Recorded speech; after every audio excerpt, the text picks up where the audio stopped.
Welcome to Mr. Sleep Story. Close your eyes, relax your mind, and let the rhythm of my voice carry you to a faraway lands. Today's story begins in 5, 4, 3, 2, 1. The morning light bathed Rome in a golden hue, its warmth spilling over the rooftops of ancient temples and grand columns, illuminating the very heart of the Republic. The Tiber River shimmered under the touch of dawn, its waters moving lazily like a beast at rest, carrying the whispers of the city's past toward the vast unknown.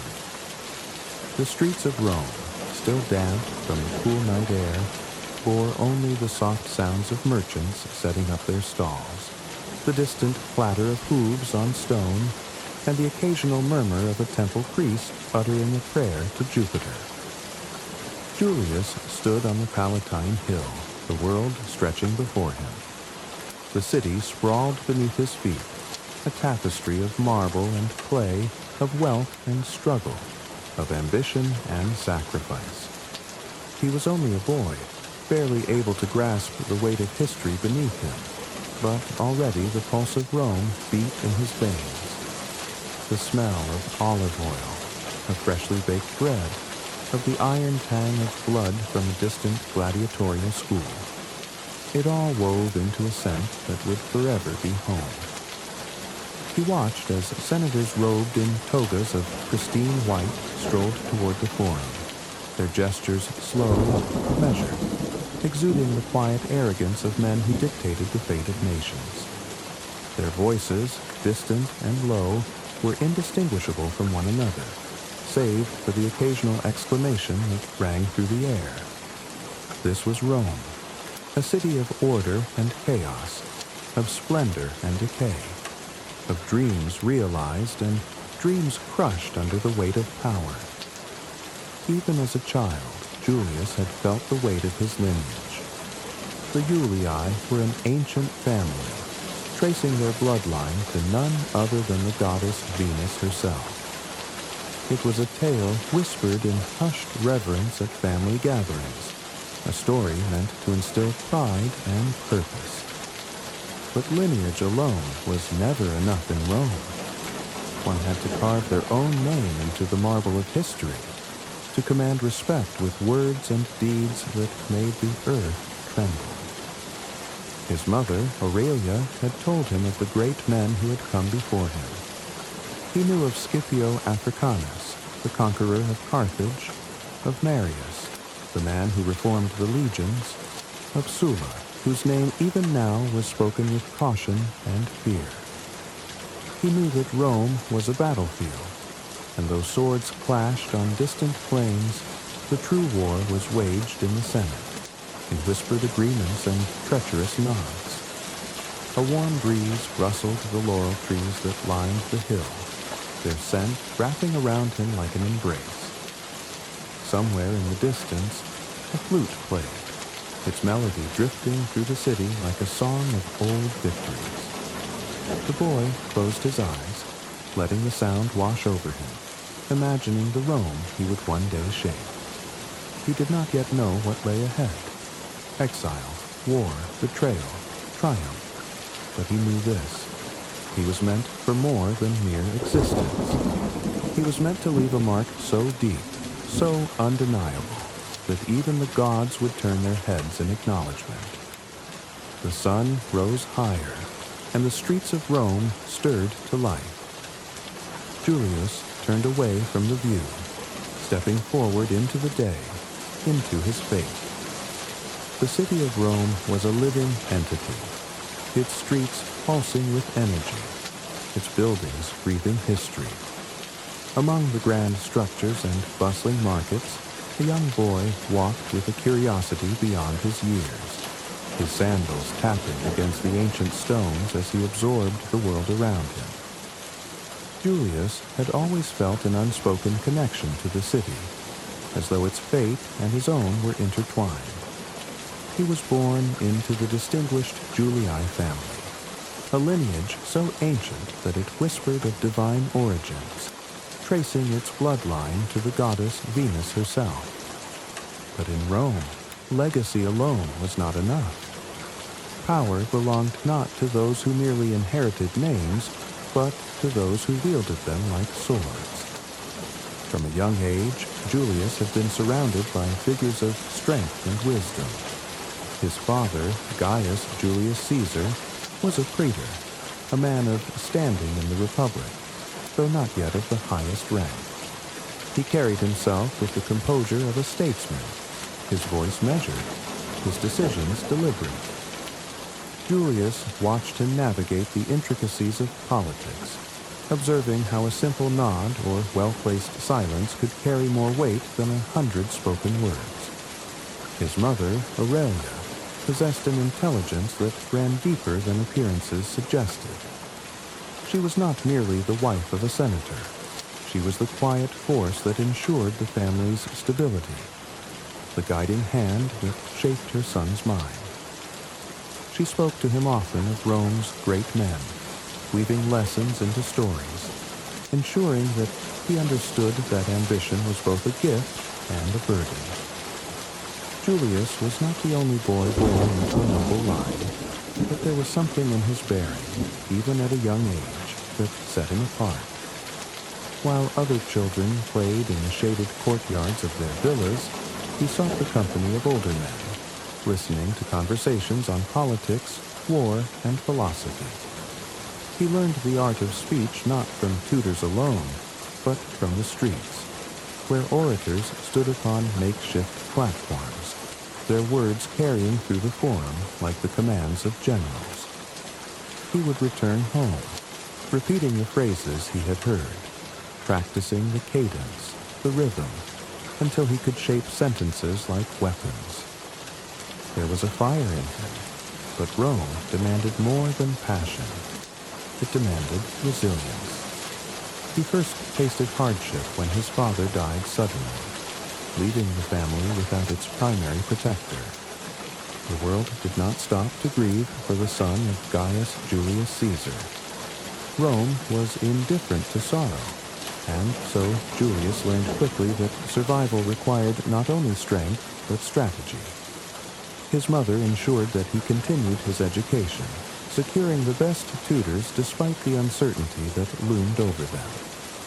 He studied rhetoric and law, history and philosophy, mastering the works of Homer and Virgil, drawing lessons from the past to prepare for a future that had not yet revealed itself.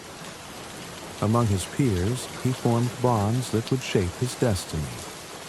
He spent hours in debate with Marcus Junius Brutus, a boy who shared his love for discourse, though his manner was softer, his ideals more rigid. There was also a different kind of kinship with Mark Antony, a boy of bolder temperament, reckless yet fiercely loyal. They spoke of Rome's future as though they had already claimed it, as though the city would one day be theirs to shape. Even then, Julius sensed that fate was guiding his steps toward something greater than a quiet life in the Senate. His ambitions, however, did not go unnoticed. In Rome, where power was as dangerous as it was alluring, those who rose too quickly often fell just as fast. The rise of Lucius Cornelius Sulla, the most formidable man in Rome, threatened everything Julius held dear. Sulla had seized control of the Republic through blood and strategy, becoming dictator, his rule marked by purges and executions. The Julii, though noble, were not safe from his wrath. Julius, barely a man, was suddenly caught in the tide of history, a pawn in a game played by men far older and far crueler. Sulla, suspicious of Julius's connections through marriage, his wife Cornelia was the daughter of one of Sulla's rivals, demanded that he divorce her. It was not a request. It was an order backed by the silent weight of death. Many would have obeyed. Many had. But Julius, though young, knew that yielding now would mean living a life dictated by the whims of others. He refused. It was an act of defiance so small and yet so monumental that it nearly cost him everything. Marked as an enemy of the regime, Julius was forced into hiding, moving through the city's shadows, protected only by the loyalty of those who believed in him. Rome, the city that had once seemed so welcoming, had turned into a labyrinth of danger, where a misstep could mean execution. But exile, rather than breaking him, forged him. He fled, leaving behind the familiar walls of his home, venturing into lands that would shape him not as a nobleman, but as a soldier, a survivor, a man who understood that power was not given. It was taken. In the years that followed, he would learn the art of war, the brutality of command, the necessity of sacrifice. He would return not as the boy who once gazed upon the Forum with wide eyes, but as a man whose name would echo through time. And yet, even in the heart of battle, even in the heat of conquest, he would always remember those early years, the whisper of his mother's wisdom, the streets that had shaped him, the city that had once seemed so vast and untouchable. Rome was in his blood, and one day he would claim it as his own. The streets of Rome had never felt so suffocating. The same alleys and grand structures that had once been a playground for his ambitions were now a labyrinth of danger, every shadow concealing a whisper of betrayal. Sulla's wrath was swift and unrelenting, and Julius knew that his defiance had painted a target on his back. He had refused to bend, had refused to cast aside Cornelia, the woman he loved, and for that he had become an enemy of the dictator. The air in the city had changed. Where once it was filled with the vibrant hum of politics and the steady rhythm of daily life, now it was thick with suspicion. Rome had learned to hold its breath under Sulla's rule, waiting, watching, uncertain of who would be purged next. Julius moved with caution, keeping to the quieter streets, passing familiar faces that dared not meet his gaze. He could see the fear in their eyes, the knowledge that to be seen aiding him would mean sharing his fate. He had friends once, allies who had spoken of Rome's future with fire in their voices. Now they were silent. He could not blame them. Survival in Rome meant knowing when to speak and when to disappear. And so, before Sulla's men could come for him, before his name was carved onto a list of the condemned, Julius made the choice himself. He left Rome behind. The journey away from the city was not the march of a conqueror, but the quiet retreat of a man who knew his time had not yet come. He traveled south, into the unknown, carrying only his name and the weight of his ambitions. The landscape shifted from the orderly structures of the Republic to the open, untamed lands beyond its heart, where Rome's influence was still felt, but its reach was not as suffocating. It was in these distant lands that Julius first tasted war. He had been a student of it in Rome, studying the tactics of great generals, memorizing battle formations, learning the histories of conquest. But knowledge was a pale substitute for experience, and war did not wait for men to be ready. In Asia Minor, he found himself in the service of the governor, a man in need of sharp minds and sharper swords. Julius was both. He fought not for Rome, not for glory, but because it was the only path forward. He learned the weight of a sword in his hand, the rhythm of a battlefield, the unspoken language of men who fought side by side. It was here that his legend first began to take shape. The story of Julius Caesar and the pirates spread like wildfire, whispered among soldiers and merchants, growing more dramatic with each telling. he had been captured, taken by a band of Cilician pirates who roamed the Mediterranean, preying on travelers and noblemen alike. They had underestimated him. When they named a ransom for his freedom, Julius laughed, mocking them for setting the price too low. He spent weeks in captivity, not as a prisoner trembling before his captors, but as a man who knew he was only biding his time. He spoke to them as equals. He studied their ways, and when the moment came, when the ransom was paid and he was set free, he returned not with gratitude, but with vengeance. He gathered a fleet, hunted them down, and executed them as he had promised he would. Even in exile, he was shaping his fate. Rome still lingered in his mind, a distant specter that called to him in his dreams. He saw its streets, its people, the Senate chambers where history was being written in his absence. He knew that to return unprepared would mean death, but to stay away forever would be to accept defeat. He would not be forgotten. He would not be erased from history by the whim of a dictator. News from the Republic traveled slowly, but when it came, it carried the words he had been waiting for. Sulla was dead. The old lion who had ruled Rome with an iron fist, who had rewritten its laws with blood, was no more. The world had shifted once again, and where once Julius had been a fugitive, now he was simply a man returning home. He entered Rome with the quiet confidence of someone who had faced death and walked away from it. The city had changed in his absence, though its walls remained the same. Its streets still pulsed with life, and the Forum still echoed with the voices of men who thought themselves masters of fate. But there were gaps now, spaces left by those who had not survived Sulla's reign, empty seats where powerful men had once sat. The Republic had endured, as it always did, but it had been scarred, reshaped, softened in some places and hardened in others.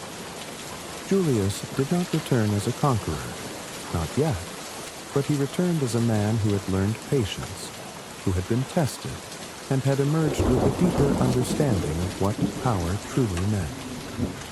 He took up a modest position, stepping into Rome's political sphere not with the reckless ambition of youth, but with the measured steps of a man who knew he was destined for something greater. He spoke in the Senate, his voice steady, his words calculated. He did not yet command armies, but he commanded attention. He had seen the world beyond Rome, had walked among soldiers, had stood among the killers and thieves, and he had survived them all. The Senate was another battlefield, and Julius was ready for it. The city that had once turned its back on him now listened. He was no longer the boy who had walked its streets with wide eyes.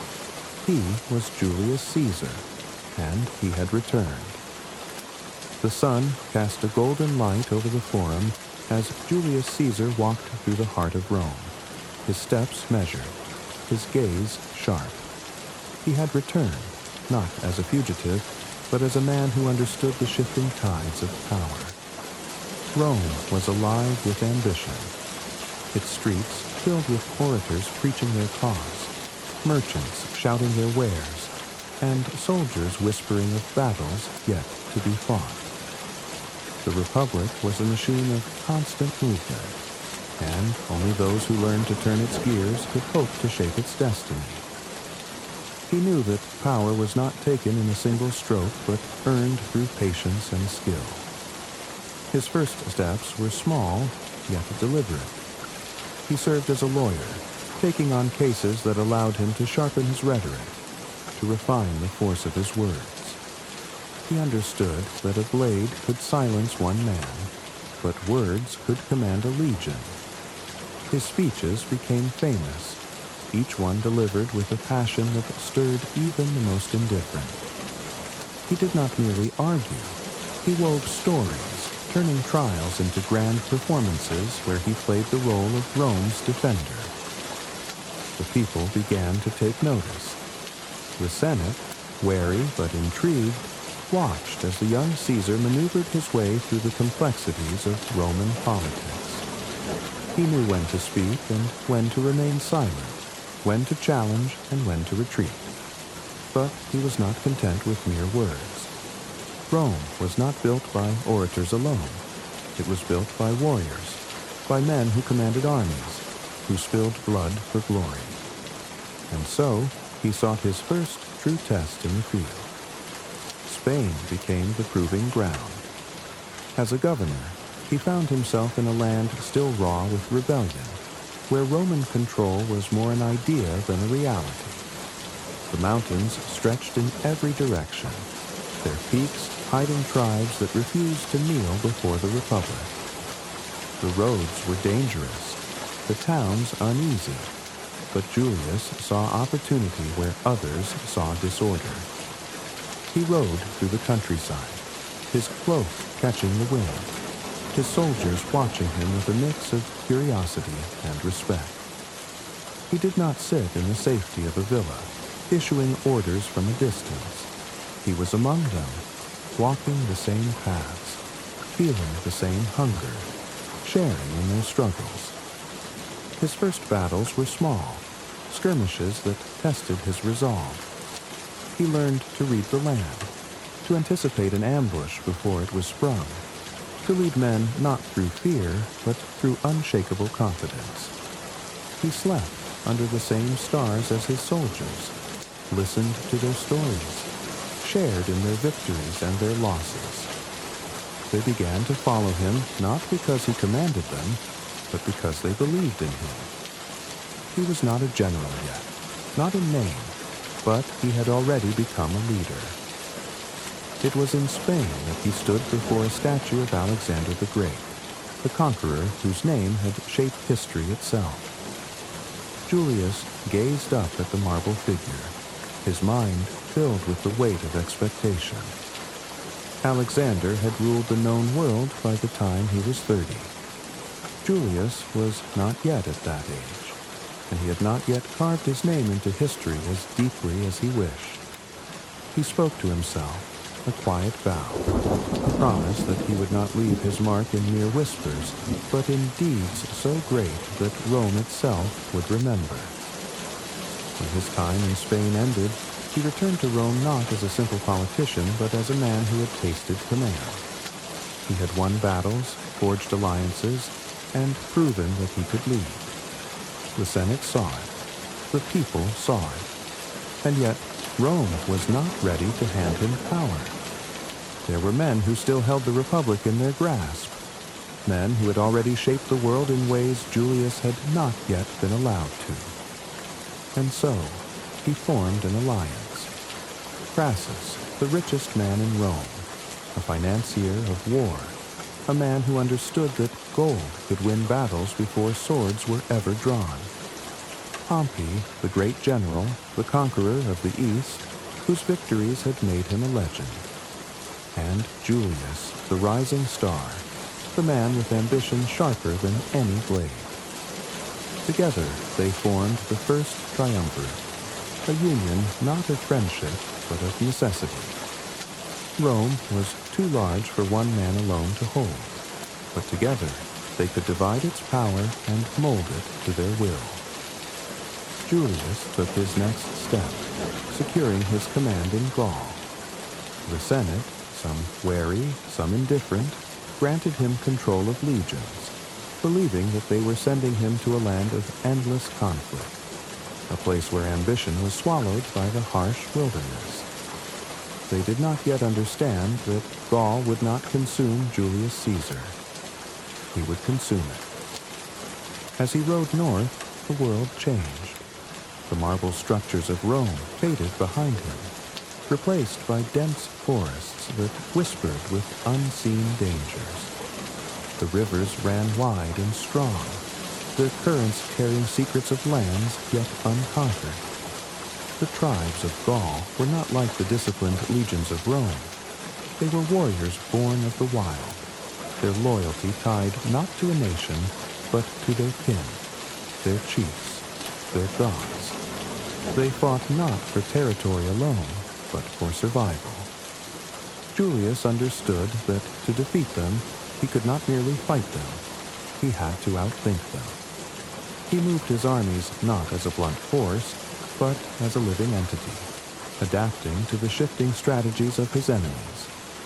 He built bridges where rivers sought to divide, raised fortresses where the land seemed untamable.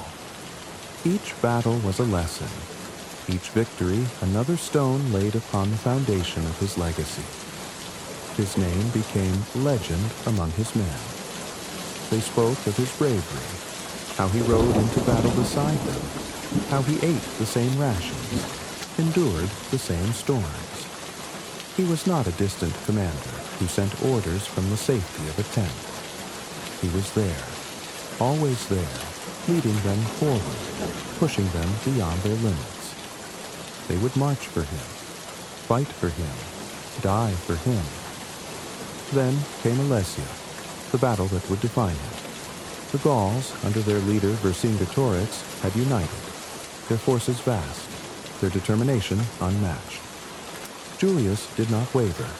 He built walls not just to keep his enemies out, but to trap them within. His strategy was brilliant, a siege within a siege, a slow suffocation of resistance. As supplies dwindled, as desperation took hold, the Gauls fought with the fury of men who knew their time was ending. The final battle was chaos and blood, the clash of iron, the cries of the wounded, the thunder of hooves and the screams of warriors who refused to fall easily. But in the end, it was Rome that stood victorious. Vercingetorix surrendered, casting down his sword, his defiance giving way to the inevitability of history. Julius looked upon the battlefield, the bodies of the fallen, the banners of Rome standing tall against the backdrop of a dying sun. Gaul was his. Rome had grown, its borders stretching farther than ever before, its power undeniable. He had proven himself not just as a politician, not just as a man of words, but as a general, a conqueror, a force that could no longer be ignored. And yet, as the dust settled, as the cheers of victory faded into the night, he knew that this was only the beginning. His path was leading him back to Rome, back to the city that had once cast him out, back to the Senate that now feared what he had become.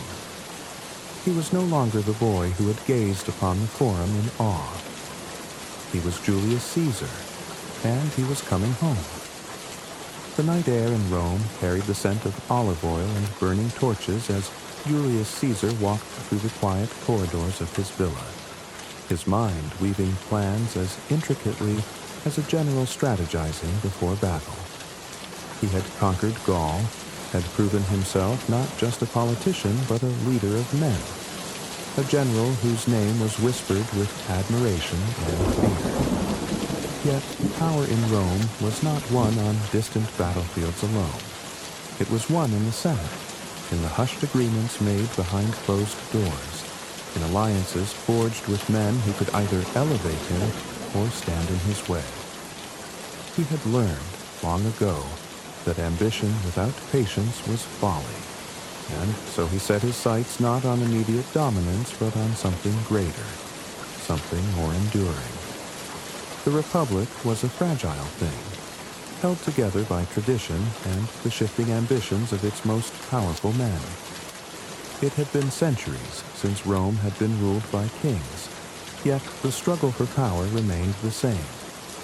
The Senate was filled with men who called themselves defenders of the Republic, yet many of them sought only to defend their own positions. Caesar knew that alone. He could only rise so far before the weight of opposition crushed him. But with the right allies, with the right understanding, he could reshape Rome itself. Crassus was the first piece of the puzzle.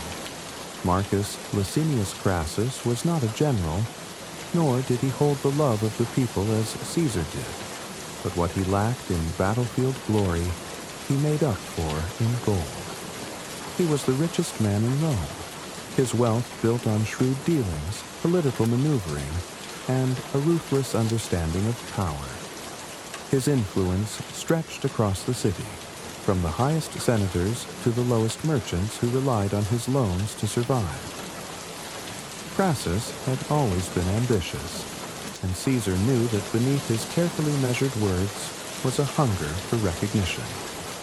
Wealth was power, but it was not glory, and Crassus longed for the kind of respect that only military triumph could bring. Then there was Pompey. Cnaeus Pompeius Magnus, known to Rome as Pompey the Great, had once been the most celebrated general in the Republic.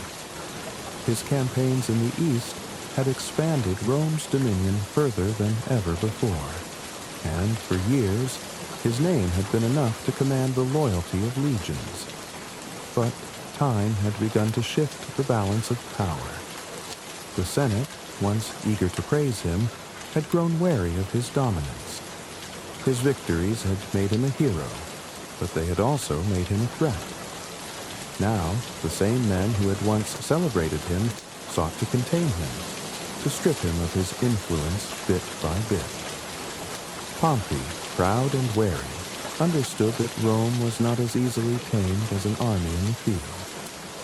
Caesar approached them not as a supplicant, but as an equal, a man who understood their desires as well as they did themselves. He spoke to Crassus of legacy, of how wealth alone was fleeting, but how a man's name, if tied to true power, could live forever. To Pompey, he spoke of respect, of how the Senate sought to diminish him, to reduce him to a relic of past glory while younger men rose in his place. He did not need to flatter them. He only needed to show them the truth they already knew. In the quiet corners of Rome, over private meetings and careful negotiations, the foundation of the first triumvirate was laid. It was not a friendship, nor was it a formal government decree. It was an agreement between three of the most powerful men in the Republic, a pact formed not by sentiment, but by necessity. Together, they would control Rome. With Crassus's wealth, Pompey's military prestige, and Caesar's growing influence among the people, they would hold the power in a way the Senate could not ignore. The effects were immediate. Caesar secured a consulship, the highest elected office in the Republic, using his position to pass reforms that benefited both Pompey and Crassus. The Senate bristled at his boldness, but they could do little to stop him. With each decision, with each maneuver, Caesar expanded his reach, ensuring that his name was known not just in Rome, but in every province. He made promises to the people, built infrastructure, forgave debts, all while strengthening his alliances. Yet power was never static in Rome. As much as the triumvirate had given each of them leverage, it also contained the seeds of inevitable conflict.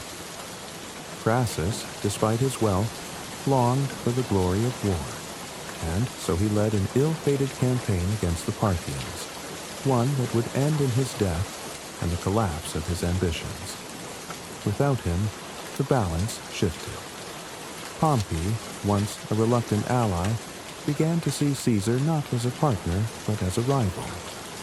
The Senate, sensing the growing tension, sought to drive a wedge between them, whispering in Pompey's ear that Caesar had grown too powerful, that he had become too much like a king. The city of Rome, ever fickle, watched with anticipation. They had seen powerful men rise before, only to fall when the tide turned against them. Caesar, however, was not a man to be undone by simple tricks. He had foreseen this moment from the beginning, had known that alliances, no matter how strong, were temporary. He had not built his power on the goodwill of others, but on the loyalty of the people and the devotion of his soldiers. He could feel the shift in the air, the slow unraveling of the unity that had once made the triumvirate an unstoppable force. With Crassus gone and Pompey swayed by the Senate's influence, Rome teetered on the edge of division. The streets, once filled with cheers for his victories, now carried the weight of uncertainty. He knew that the moment was coming when words and alliances would no longer be enough. The Senate, fearful of his power, demanded that he relinquish his command, that he disband his legions, and return to Rome as a private citizen. It was a demand meant to strip him of everything he had fought for, to leave him vulnerable to his enemies. He stood at the edge of the Rubicon, the river that marked the boundary between his command and the lands where he would be nothing more than another politician at the mercy of his rivals. His men awaited his decision, their hands resting on the hilts of their swords, their eyes searching his face for the answer they already knew he would give. He had built himself into something greater than a mere consul, greater than any senator who sought to diminish him. The water of the Rubicon moved slowly beneath the moonlight, the current carrying the weight of history within it. He did not hesitate. He had made his choice long ago, in the streets of Rome as a boy, in the hills of Spain, in the forests of Gaul. He turned to his soldiers, his voice steady, his fate sealed. Alea iacta est, he said. The die is cast. He crossed the river, and with him, Rome itself crossed into a new era. The wind howled through the forests of Gaul, carrying with it the scent of pine, damp earth, and the faint traces of smoke from distant villages. The land stretched endlessly, vast and wild, unconquered by the steady march of Roman discipline. Rivers carved through the landscape like veins of silver, and thick woods loomed over narrow pathways, concealing the watchful eyes of warriors who had known no master but their own chieftains. To Rome, Gaul was a frontier of chaos, a place of warring tribes, of untamed lands and blood-soaked rivalries.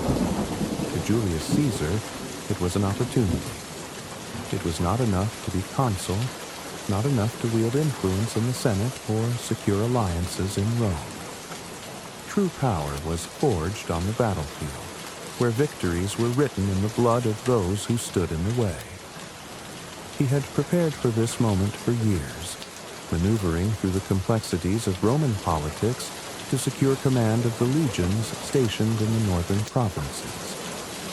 Rome had granted him control of Cisalpine Gaul, Illyricum, and Transalpine Gaul, a vast expanse of land that placed him at the very doorstep of conquest. The Senate, ever wary of ambition, had thought to send him far from the city's heart, to keep him occupied with matters of provincial governance while others schemed for power.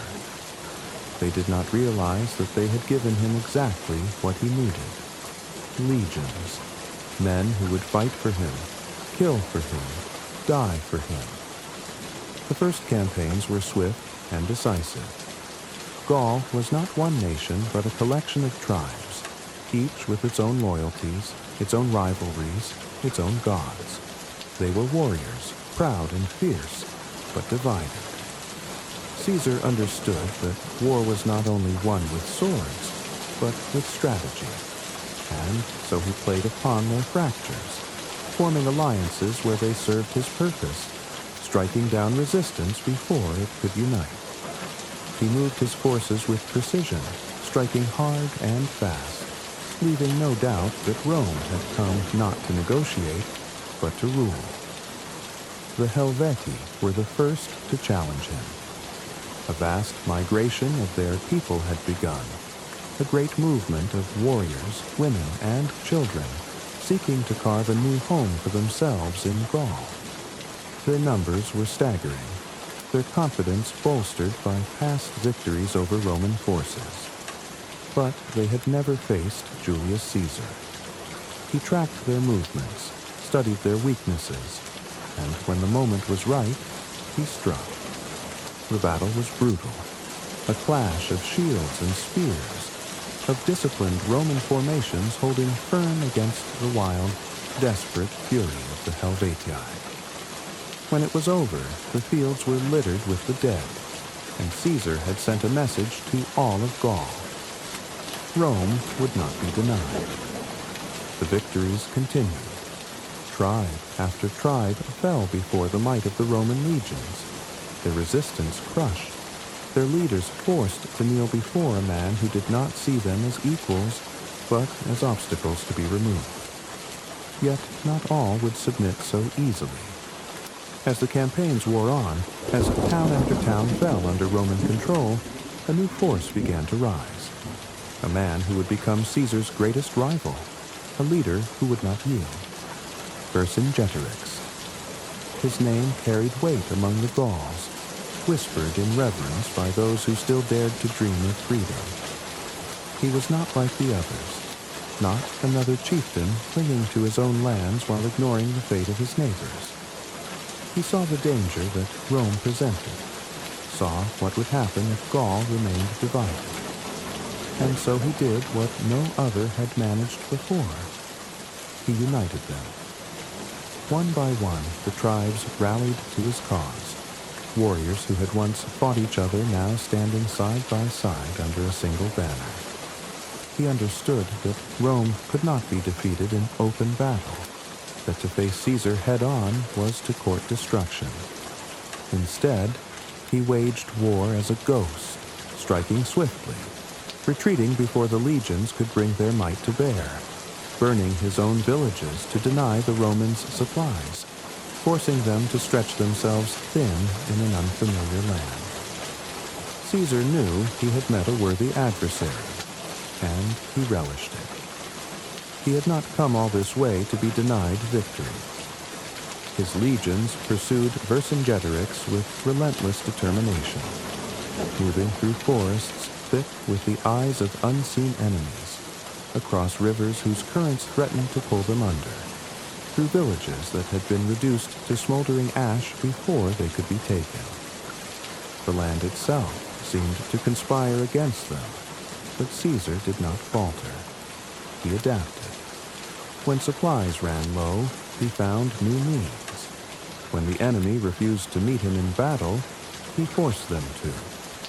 Step by step, he tightened the noose, driving Vercingetorix and his forces to the fortress city of Alesia. It was here that the final battle would be fought.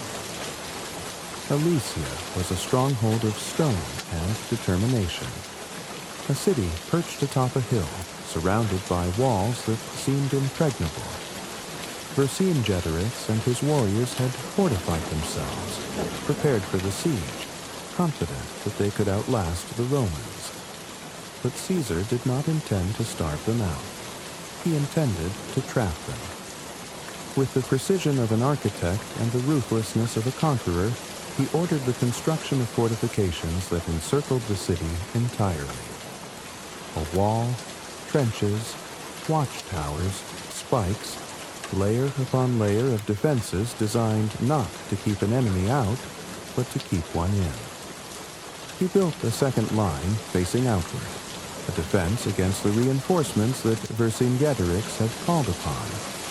The tens of thousands of Gauls who now approached, determined to break the siege. For days, the battle raged. The Gauls attacked from inside and out, waves of warriors crashing against the Roman lines. They fought with a fury born of desperation, with the strength of men who knew that their freedom, their very existence, depended on victory. But Caesar's men held. They fought as one, disciplined, unyielding, their commander's voice steady even in the storm of battle. He moved among them, rallying them, reminding them with every word, every gesture, that they were Rome. And Rome did not break. When the final charge came, when the Gauls threw everything they had into a last desperate assault, it was met with the same cold, relentless force that had carried Caesar through every war before. The defenders of Alesia, starving and outnumbered within their own walls, watched as their reinforcements fell one by one, as their last hope was crushed under the weight of Roman steel. Vercingetorix emerged at last, stepping forward from the gates of Alesia in full armor, his cloak billowing in the wind, his face unreadable. He did not beg, did not plead. He simply removed his sword, his shield, and knelt before Caesar. A proud warrior surrendering not to a man, but to history itself. The conquest of Gaul was complete. Julius Caesar stood at the edge of the battlefield, looking out over the land he had claimed. The fires burned low, the cries of the wounded fading into silence. His men, bloodied but victorious, stood at his side, awaiting his word. He had come to Gaul as a general. He left it as a legend. But even in the glow of victory, he knew this was not the end.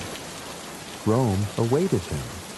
The Senate, the people, his rivals, all of them watching, waiting, knowing that a man who could conquer a land so vast, who could break the will of an entire people, would not simply return to be another senator among many. He had won Gaul. Now he would win Rome. The river stretched before him, its waters dark under the cold winter sky, its current slow but steady. The Rubicon was not wide, nor was it deep, but it was more than a river. It was a boundary, one that separated the provinces from Rome itself, a threshold between loyalty and defiance, between order and chaos. Julius Caesar sat astride his horse, his cloak heavy with the damp air. His men gathered behind him, waiting, silent, their breath visible in the chill of the evening. The world had changed in the years since he had last stood on Roman soil.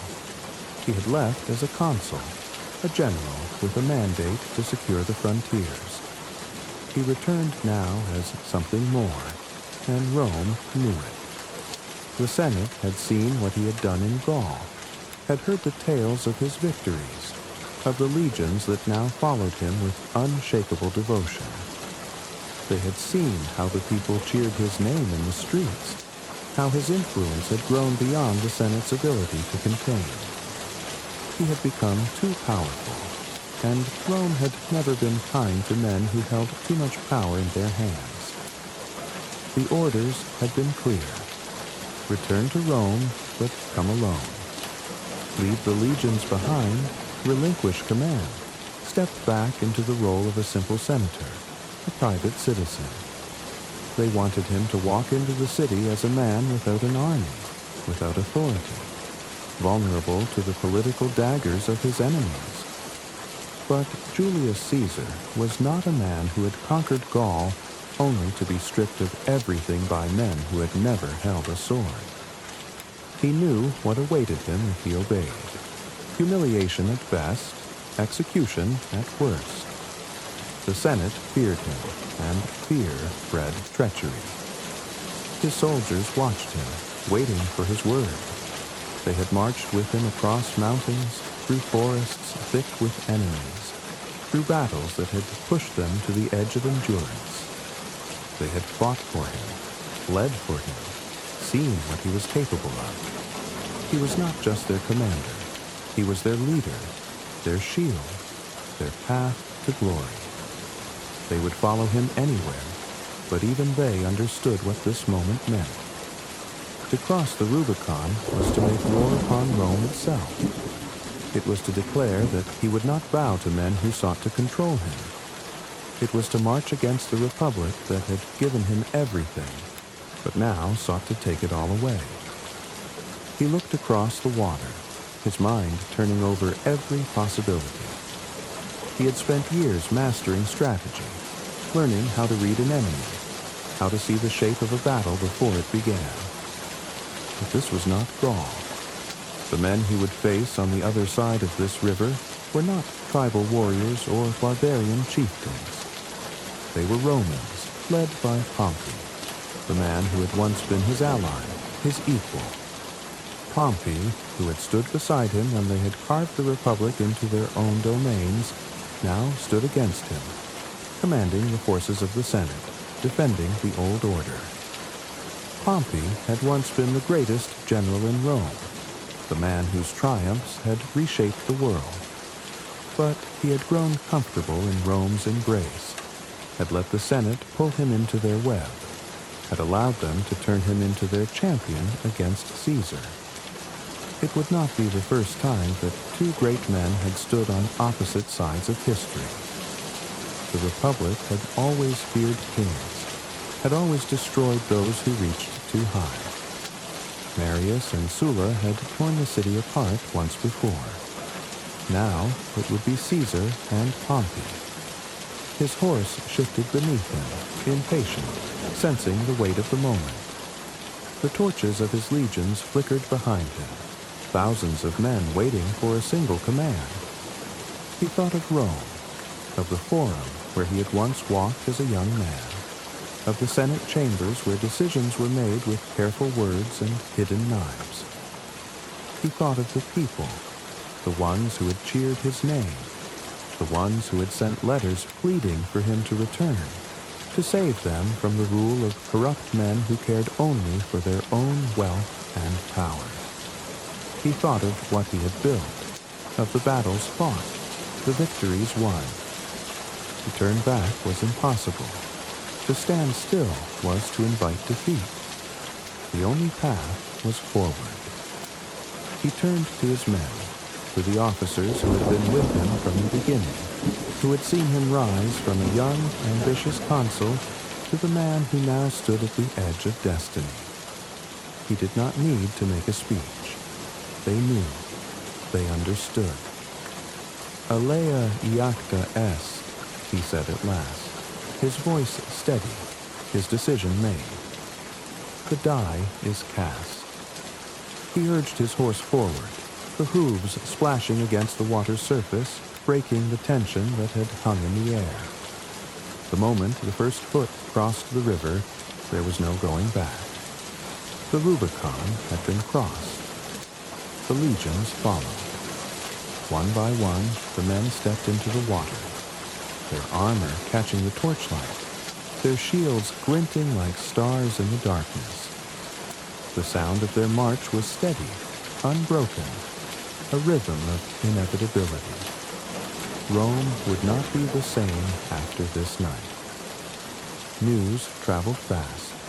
Messengers rode ahead, their warnings carried through the streets of the capital before the dawn could break. The Senate erupted in chaos, voices raised in panic, in fury, in fear. They had underestimated him.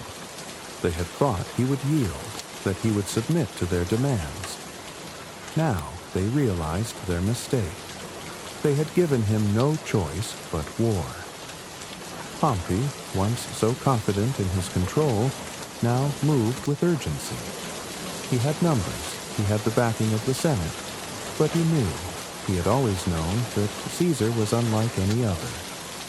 He had seen it in his eyes years ago, when they had been allies, when they had reshaped Rome together. He knew what kind of man he was facing. Caesar did not march with hesitation. He did not hesitate at all.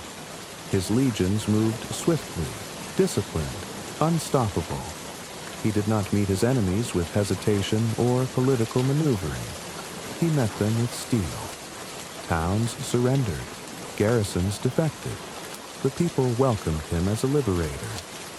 Rome, the city he had once walked as a young man dreaming of greatness, was now within his grasp. Pompey fled. Caesar rode through the gates of Rome not as a conqueror laying waste to his own homeland, but as a man returning to what was already his. The Senate had fled with Pompey, abandoning the city to him without a fight. But he knew the war was not over. Pompey still commanded legions. He would not surrender easily. Rome had not yet been won. He stood in the Forum, looking around at the marble structures, the statues of great men who had shaped the Republic before him. He had crossed the Rubicon, but there was still one last war to fight. He had not come this far to be another name in the annals of history. He had come to rule. The streets of Rome were quiet that night, the city holding its breath, waiting, knowing that the storm had only just begun. The city of Rome lay quiet in the wake of Caesar's arrival. The Senate chambers, once filled with voices that dictated the fate of the Republic, now stood empty. Pompey and his allies had fled, abandoning the city to the man they once called an ally, but now feared as a conqueror. The streets, though still teeming with life, carried an air of expectancy. The people whispered in hushed tones, their gazes following the banners of Caesar's legions as they marched through the heart of the Republic. There had been no battle, no great clash of arms at the city's gates. Rome had not been taken by force. It had been left for the taking. Yet Caesar knew this was no true victory. The war was not won by merely stepping into the forum unopposed. His true enemy, the man who had once been the greatest general in Rome, was still out there. Pompey had retreated, gathering his forces, rallying the Senate's loyalists, preparing for the confrontation that all knew was inevitable. The Republic, or what remained of it, had declared war on him, and war was what he would give them. His legions moved quickly, their discipline honed by years of hardship in Gaul. Speed was his greatest weapon, and he wielded it with ruthless precision. Pompey had been granted command of Rome's legions, had the backing of the Senate and the wealth of the Republic. But Caesar knew that numbers alone did not win wars. It was not about the size of the army, but the will of the men who fought. His soldiers had marched through frozen rivers, through forests thick with enemies, through sieges that had tested the limits of human endurance. They did not follow him because they were commanded to. They followed him because they believed in him. The first engagements came swiftly. The Senate's forces, spread thin in an attempt to hold multiple strongholds, crumbled under the relentless advance of Caesar's legions. Towns surrendered without resistance. Garrisons defected, their soldiers swearing allegiance to him rather than to the distant Senate that had abandoned Rome itself. He pursued Pompey across Italy, driving him southward, forcing him to retreat further and further until the great general, who had once held Rome in his palm, was left with no choice but to flee across the sea. Pompey had chosen Greece as his refuge, the place where he would regroup and gather his strength. There, he called upon the power of the eastern provinces, raising an army that dwarfed Caesar's in sheer numbers. Senators who had once stood in Rome's halls now sat in exile, clinging to Pompey as their last hope of restoring their rule. The Republic's legions swelled under his command, their banners stretching across the hills and valleys of the eastern world, waiting for the moment when they would march back to reclaim Rome. Caesar did not hesitate. He did not wait for his enemy to dictate the terms of war. He crossed the Adriatic, his legions landing on Greek shores in a campaign that would test every ounce of his brilliance. The Senate's forces outnumbered him, but he had never relied on numbers to win battles. He moved quickly, striking before Pompey could fully organize his men. The two armies maneuvered across Greece, their generals locked in a deadly game of strategy, each seeking the advantage that would tip the balance of war. Pompey, cautious and calculating, refused to give battle immediately. He had been taught by Rome itself that wars were won by patience, by starving the enemy, by waiting until victory was assured. He sought to stretch Caesar's supply lines, to force him into desperation, to let time weaken the resolve of his soldiers. But Caesar knew that time was a weapon that could be turned against any man. He marched his forces relentlessly, forcing skirmishes, testing Pompey's defenses, wearing down the great general's confidence. Then came Pharsalus. The battlefield stretched wide beneath the Greek sky, dust rising as legions formed into their deadly ranks, shields glinting in the sunlight. Pompey had the advantage, his forces nearly double the size of Caesar's. The Senate's banners stood tall, their soldiers confident that this was the day they would crush the man who had defied them, who had dared to march on Rome. They believed in their leader. They believed that the might of the Republic would not fall to one man. But they had never faced Julius Caesar in open battle. He studied the field, his mind working through every possibility, every maneuver that might turn the tide. He saw the confidence in Pompey's ranks, saw how they relied on their sheer numbers to overwhelm him. He did not need more men. He needed only for his men to fight as they always had, as a single, unstoppable force. The battle began with the thunder of hooves, Pompey's cavalry surging forward, seeking to crush Caesar's flank. It was a tactic that had won battles before, that had shattered formations, that had broken weaker commanders. But Caesar had seen it coming. He had prepared. The moment the cavalry struck, his hidden reserve forces emerged, striking with such precision that the tide turned almost instantly. Pompey's horsemen, so confident in their charge, faltered, then broke. Then came the full weight of Caesar's legions. They did not fight with fear or hesitation. They fought with the knowledge that they followed a man who had never led them astray. They pressed forward, shields locked, swords flashing in the sun, pushing through Pompey's lines with brutal efficiency. The battlefield was chaos, the cries of the wounded mixing with the clash of steel, the dust rising like smoke from a city in flames. Pompey watched as his army crumbled. He had fought many wars. He had stood victorious over kings and nations. He had been called the greatest general of Rome. But now, in this moment, he knew that the title no longer belonged to him. His men began to flee. The great legions of the Republic, the forces that were meant to reclaim Rome, scattered like leaves in the wind. Pompey himself did not stay to watch the end. He fled the battlefield, abandoning his men, riding with desperate speed toward the coast, seeking safety across the sea. He did not stop until he reached Egypt, a land where he believed he would find sanctuary, where he hoped to rebuild, to fight another day. But he had miscalculated. Egypt had no use for a defeated general. As Pompey stepped onto the shores, he was greeted not as a friend, but as a man whose time had passed. His own allies turned against him, his name no longer one that inspired loyalty, but one that carried the weight of failure. Before he could even plead his case, before he could try to explain that the war was not over, the blade fell. His head was sent to Caesar as an offering.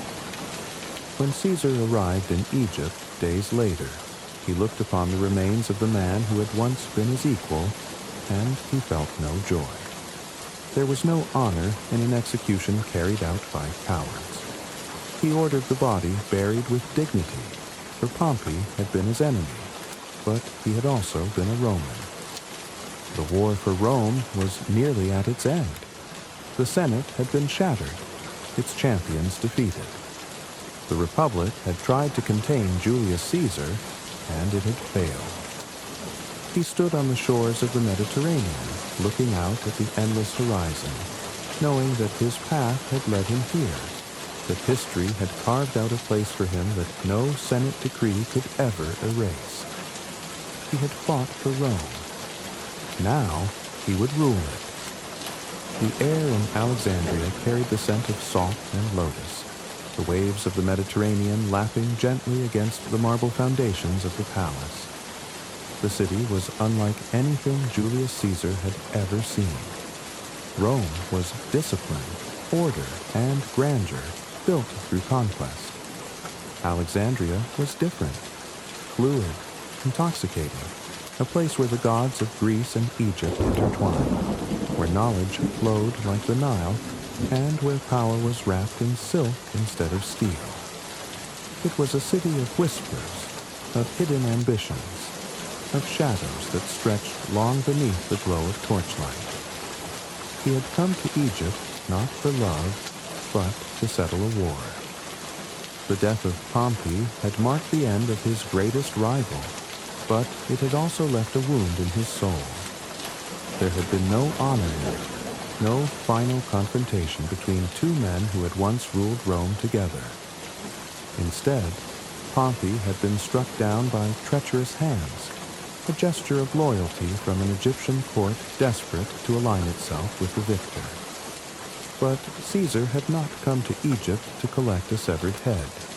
He had come because Rome's interests lay tangled in Alexandria's palace, where two siblings waged a silent war for the throne of Egypt. Ptolemy XIII, the boy king, ruled in name but not in presence. His advisors controlled him, their greed outweighing their wisdom. His sister, Cleopatra, was exiled from the palace, her claim to the throne slipping through her fingers like desert sand. But Cleopatra was not a woman who accepted fate as it was written. She was young, but not naive. She was intelligent, dangerously so, a ruler who understood that power was not always taken by force. Sometimes it was won through charm, through persuasion, through the slow unraveling of a man's defenses. On a night when Alexandria's winds carried the scent of the sea into the halls of the palace, she came to him. Not through the grand entrance, not with a declaration of her intent, but wrapped in linen, hidden inside a rolled carpet, carried by a single servant. When the fabric unfurled before him, revealing the queen within, Caesar saw not just a woman desperate for her throne, but a force of nature itself. Cleopatra was unlike any woman he had known.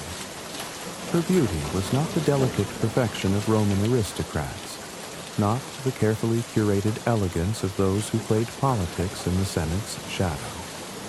She was a queen in every breath she took, every movement deliberate, every glance weighted with purpose. Her eyes held the knowledge of generations, the sharp wit of a woman who had been raised in a court of deception and betrayal. She was young, but there was nothing naive in her expression. She studied him as much as he studied her. She did not beg for her throne. She did not plead for Rome's favor. She spoke of Egypt as one speaks of a lover, of its rivers that bled life into the desert, of its gods who watched from stone temples, of its people who needed a ruler strong enough to withstand the currents of history. She made it clear. She was that ruler, and all she needed was the means to reclaim what was hers. Caesar had spent years among soldiers, among men who spoke only of war, of strategy, of conquest. He had known women, of course, but they had been figures in the background of his ambition, companions of pleasure rather than equals in thought. But Cleopatra was different. She did not cower before power. She met it head on. She was a queen who could match wits with a conqueror, who could make him forget, even for a moment, that he was the most powerful man in the world. And so, he did not resist her. The war in Egypt was brief, but not bloodless. Ptolemy's forces resisted, believing that Rome's interference could be undone. But Rome did not waver, and neither did Cleopatra. She stood beside Caesar, not as a bystander, but as a ruler reclaiming what had been stolen from her. When the palace burned, its golden halls reflected in the waters of the Nile, Ptolemy fled. His body was later found, washed ashore like driftwood, his crown lost to the river that had once sustained his kingdom. Cleopatra took the throne not as a puppet of Rome, but as its ally. She ruled with the knowledge that Egypt was hers once more, that she had played the game of power and won. And beside her, for a time, was Caesar. Their love, if it could be called that, was not the fragile, delicate thing of poetry. It was something deeper, something tangled in ambition and admiration. They spoke in hushed voices beneath the open sky, their words carrying the weight of empires. She told him of Egypt's past, of pharaohs who were gods in the eyes of their people. He told her of Rome's future, of a world where the Republic had grown weak, where power would one day rest in the hands of one, not many. He did not know if he loved her, not in the way men spoke of love, but he desired her, respected her, perhaps even needed her. With her, he could forget, if only for a moment, the weight of Rome on his shoulders. With him, she saw the promise of a world where she was not merely a queen, but a legend. Their union bore a son, Ptolemy Caesar, called Caesarion, the Little Caesar. Cleopatra believed he would be a bridge between two worlds, that he could rule not only Egypt, but perhaps even Rome itself. But Caesar knew better. Rome did not share its throne. Rome did not bow to the blood of foreign queens. He said nothing of this to her, but the knowledge sat between them, unspoken. Time was not theirs to keep. The tides of history moved quickly, and Rome called him back. The Republic was still in turmoil, and he had won too much, come too far, to linger in Alexandria forever.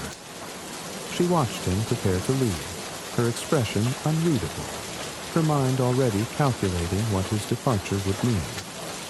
She did not beg him to stay. That was not who she was. Instead, she let him go, knowing that if he returned, it would be by his own will, not by her request. As he stepped onto the deck of his ship, watching the city fade into the horizon, he wondered if he would ever see her again.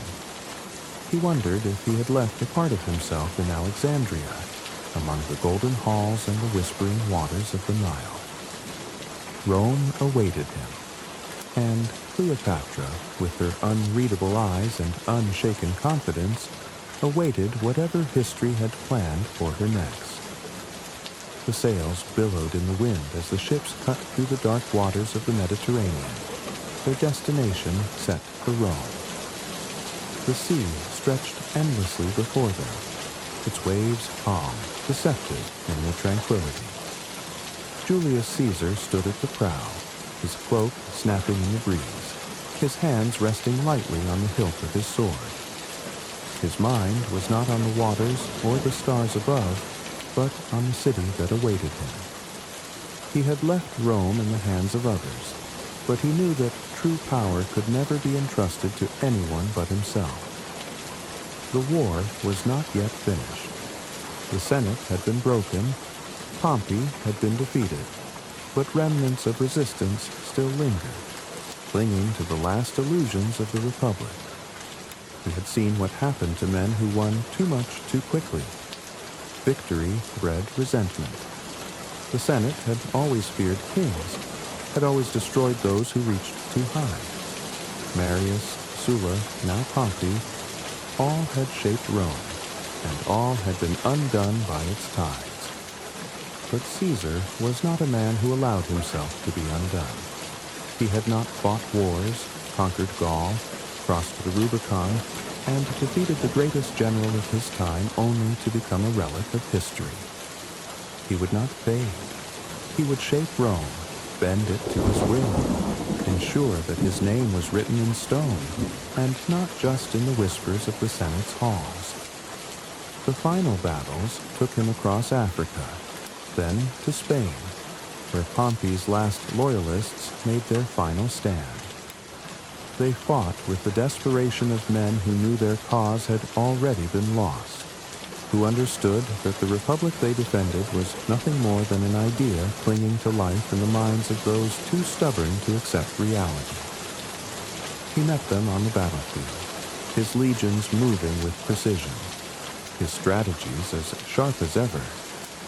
There was no uncertainty in his ranks, no doubt in the men who followed him. They had seen what he had accomplished, had marched through victory after victory, and they knew this was the end game. The clash of arms rang out over the Spanish hills, the earth shaking beneath the weight of thousands of soldiers colliding in one final struggle for Rome's future.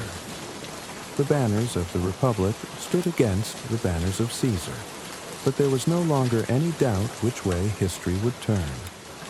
His enemies fought bravely, but bravery alone had never been enough. His legions cut through them like a tide washing over crumbling stone, the formations unbreakable, the discipline absolute. As the dust settled, as the last remnants of resistance were scattered, Caesar walked through the battlefield, his boots pressing into the blood-soaked earth. He had seen countless fields like this before, had felt the same silence that always followed war. It was the silence of the inevitable. His enemies lay in the dirt, their weapons fallen from lifeless hands. The Republic had died long before this battle, but now, at last, it had been buried. He returned to Rome, not as a conqueror marching into a foreign land, but as a ruler stepping into the city that had always been his. The streets were lined with citizens, their voices rising in a roar that echoed through the marble halls of the Senate, through the towering columns of the Forum. They did not see him as a usurper. They saw him as the man who had given them stability, the man who had triumphed over chaos. He was named dictator for life. The Senate, what remained of it, had no choice but to acknowledge what had already become fact. He did not seize Rome by force. He had made it his through the will of the people, through the victories that had proven he was more than a politician, more than a general. He was Rome itself. Yet even in triumph, he knew the shadows of resentment still lingered. There were those who whispered of kings, those who feared what his rule meant for the Republic, even though the Republic had long ceased to exist. He had no intention of wearing a crown. He did not need one. The power he held was greater than any title. As he walked through the halls of the Senate, past the men who bowed their heads but held daggers in their hearts, he knew that his greatest challenge was not yet over. Victory on the battlefield had been simple. Victory in Rome would be more complicated. Still, he had won. The Republic was gone, and in its place, something new had been born. Rome belonged to him now, and history would remember. The streets of Rome were alive with the sounds of mourning. Merchants called out their wares in the markets. Senators in their togas strolled toward the Forum, and the city hummed with the rhythm of daily life. But beneath the familiar routine, beneath the marble columns and the sunlit avenues, something unseen moved in the shadows. There was a tension in the air, a quiet unease that did not touch the surface but stirred beneath it, unnoticed by most, except for those who had set it into motion. Julius Caesar rose early, as he always did, his body accustomed to the discipline of war even in times of peace. He had conquered Gaul, crossed the Rubicon, defeated Pompey, and taken Rome not as a king, but as its master. The title of dictator for life had been bestowed upon him, not seized, but granted by the Senate in recognition of his absolute power. The people adored him, seeing in him the force that had restored Rome's stability after years of civil war. He had given them games, wealth, expansion. He had reformed laws, settled veterans, and ensured that Rome stood unchallenged in the world. Yet, power invited resentment. There were those in the Senate who whispered in hushed voices, who saw him not as Rome's salvation, but as its doom. They did not forget that Rome had once cast out its kings, that the Republic had been founded on the principle that no one man should hold unchecked rule. To them, Caesar was a warning from history, a shadow stretching too far, a threat to the very foundations of Rome's ideals. He had not declared himself a king, but to them the crown was already resting on his head, unseen but inevitable. On this morning, the 15th day of March, the Ides, the whispers had turned to something more. There had been signs. The soothsayer had warned him to beware this day. His wife, Calpurnia, had woken from troubled dreams, her hands trembling as she pleaded with him not to go to the Senate. She had seen visions of blood running through the streets, of his body lying broken beneath the great statue of Pompey.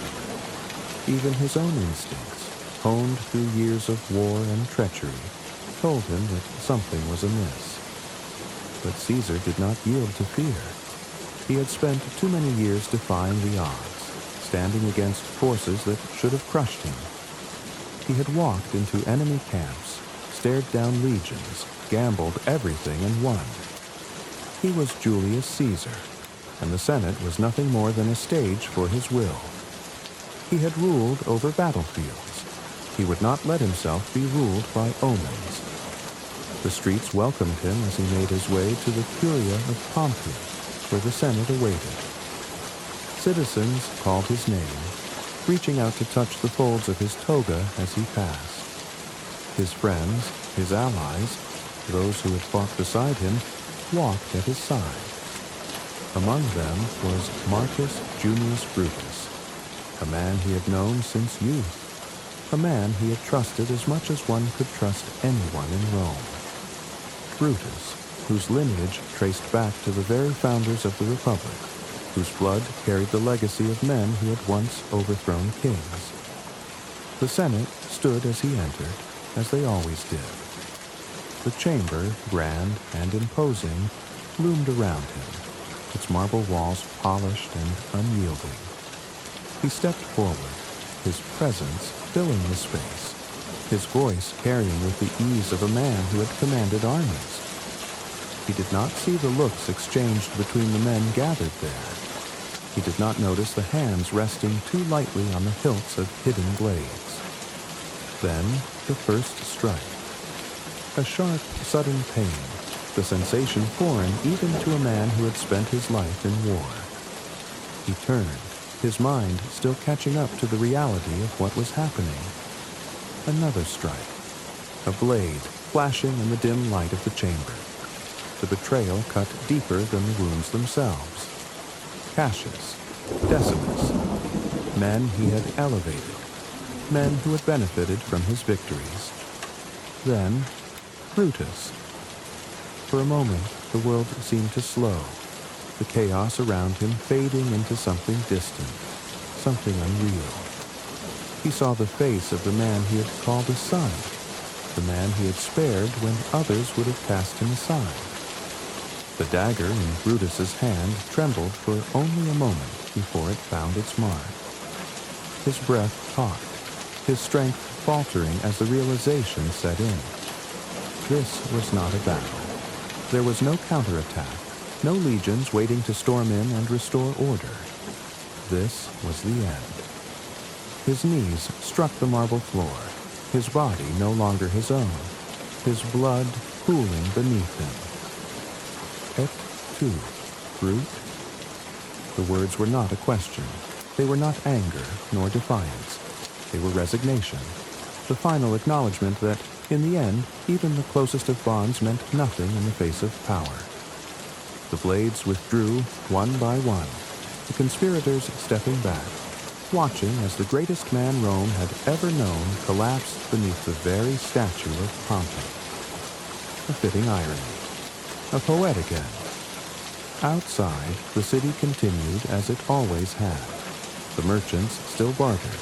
The citizens still spoke of politics and war, of crops and the latest games. They did not yet know that the world had shifted, that the republic they believed had been saved was already in its death throes.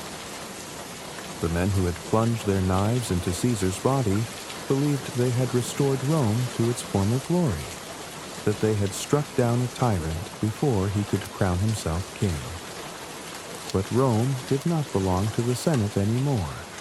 It belonged to the people, and the people had loved Caesar. His body lay cold on the Senate floor, but his name would never fade. His death was not the end. It was only the beginning of something greater, something no blade could ever truly kill. Rome had not rid itself of kings. It had only ensured that the next ruler would wear no crown at all, but would rule nonetheless. The republic they had sought to protect had died with the man they had just slain. Julius Caesar was gone, but the empire he had set in motion was inevitable. The fires burned low as the city of Rome drifted into uneasy silence. The streets, which had once echoed with the triumphant cries of victory, were now thick with whispers. Julius Caesar was dead, his body stripped of its former power, his blood drying on the cold marble of the Senate floor. Word spread quickly, from the halls of the aristocracy to the common districts where the people had once gathered to cheer his name. There were those who celebrated, believing the republic had been saved. But there were far more who mourned, who looked to the heavens and wondered what Rome would become without the man who had shaped its destiny. The conspirators had expected triumph, had believed that they would be hailed as the saviors of Rome. Instead, they found themselves staring into the abyss of uncertainty. Caesar had not been a tyrant to the people. He had been their champion, their leader, the man who had given them land, security, and a future. In his absence, there was no return to the republic of old. The Senate had no hero to rally behind, no leader strong enough to fill the void he had left. The city seethed with unrest, a tempest gathering in the distance, one that even the sharpest blades could not prevent. His funeral was not the quiet passing of a disgraced ruler, but a storm of grief and fury.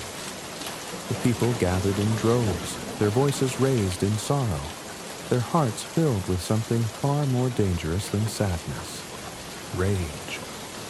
They had adored him. They had trusted him, and now he was gone, struck down not by a foreign enemy, but by those who had claimed to act in the name of Rome. Mark Antony stood before them, the man who had once been Caesar's right hand, his voice rising over the mourners. He did not need to tell them to be angry.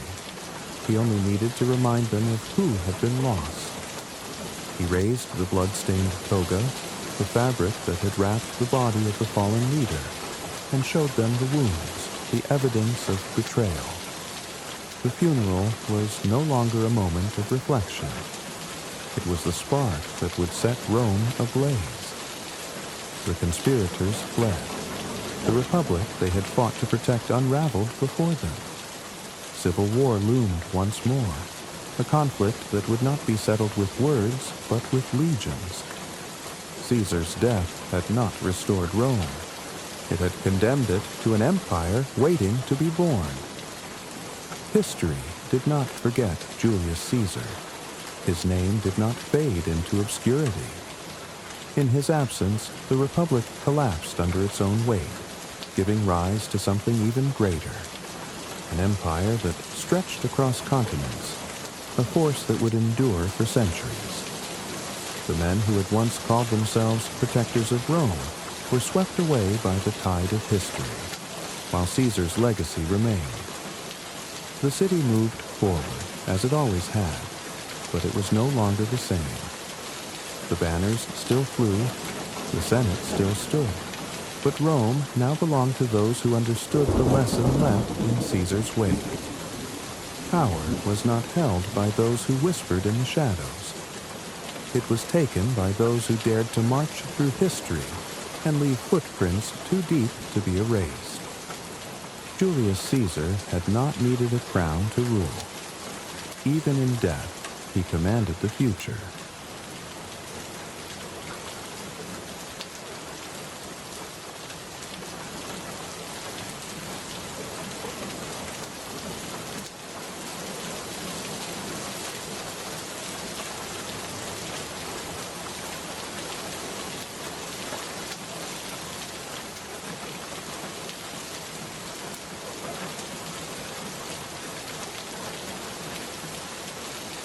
The town of Hollow Pines was the kind of place where stories grew faster than crops and stretched taller than the oaks in the surrounding woods.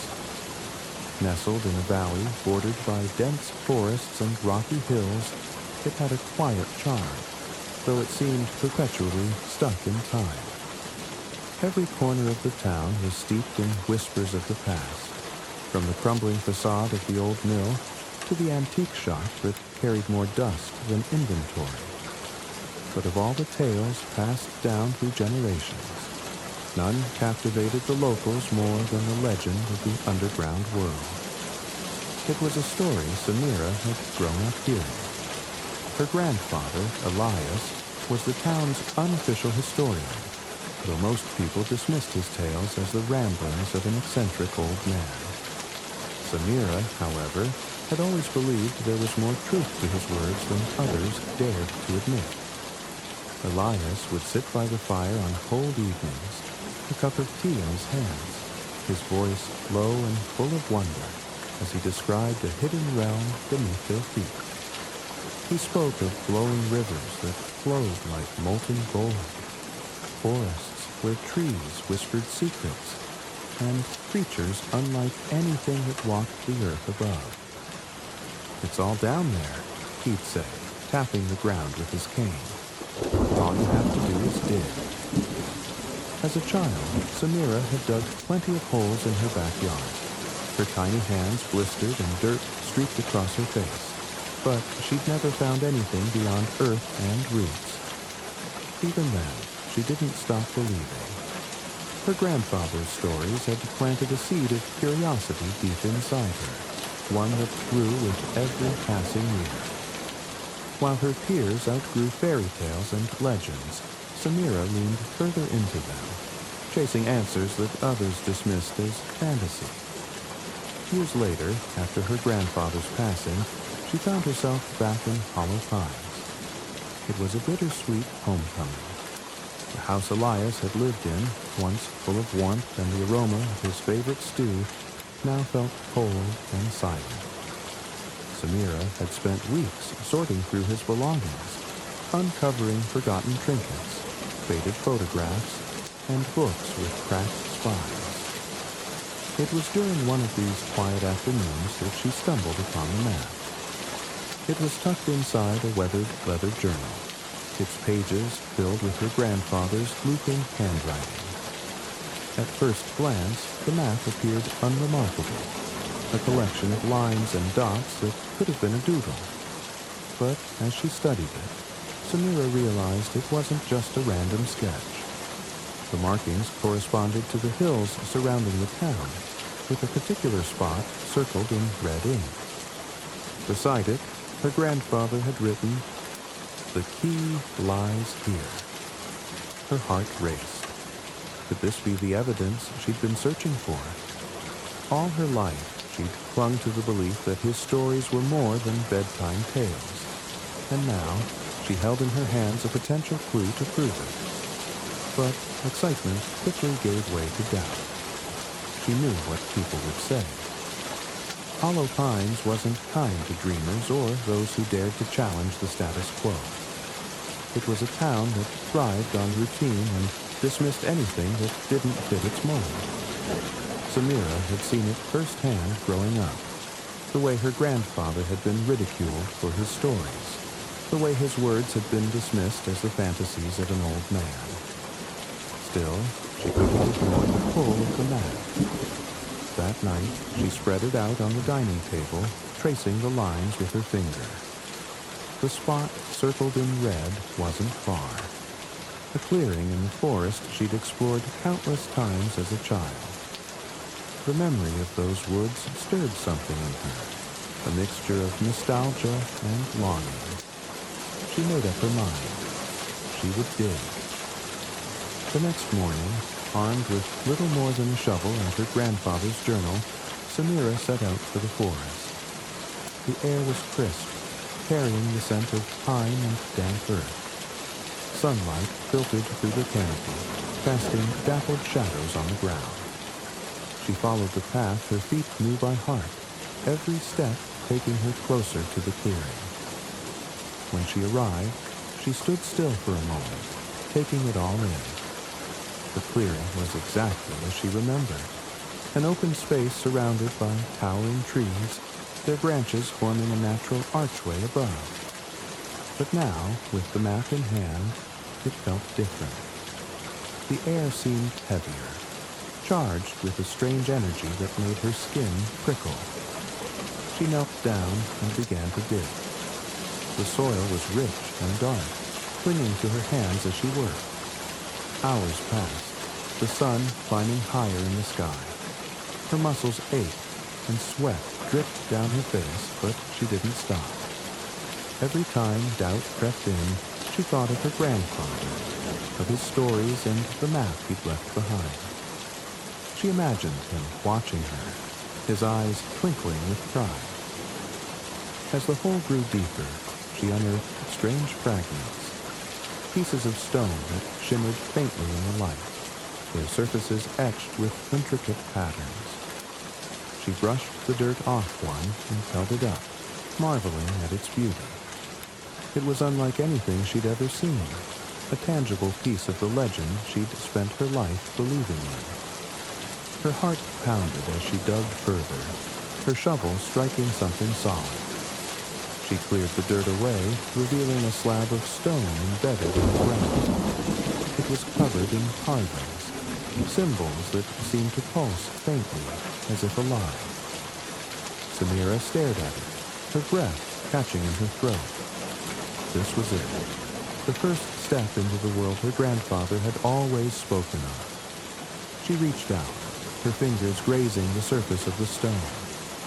The carvings glowed brighter, and the ground beneath her trembled. For a moment, she felt weightless, as if the earth itself had shifted. The sound of a twig snapping behind her broke the spell. She turned to see Raj standing at the edge of the clearing, his arms crossed and a bemused expression on his face.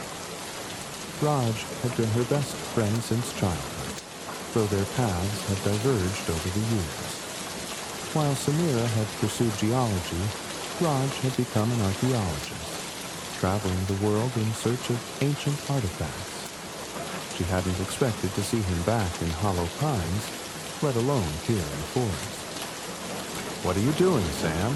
he asked, though the answer was obvious. She straightened, wiping her hands on her jeans. "Digging." Raj raised an eyebrow. "For what?" Samira hesitated. She knew how it would sound. An underground world. To her surprise, Raj didn't laugh. Instead, he walked over and crouched beside the hole, examining the slab of stone. "You're serious," he said, more to himself than to her. "I am," she replied, her voice steady. Raj looked at her, then back at the stone. After a moment, he nodded. "Let's see where this goes." Together, they began to uncover the stone, their shared curiosity pushing them forward. For the first time, Samira felt like she wasn't alone in her quest. The whispers of the past seemed to swirl around them, the forest alive with possibility. And, as they worked, she felt a spark of hope. Hope that the stories were true, that the world beneath their feet was waiting to be found. The sun hung high in the sky as Samira and Raj returned to the clearing the next morning, their excitement tempered only by the daunting task ahead.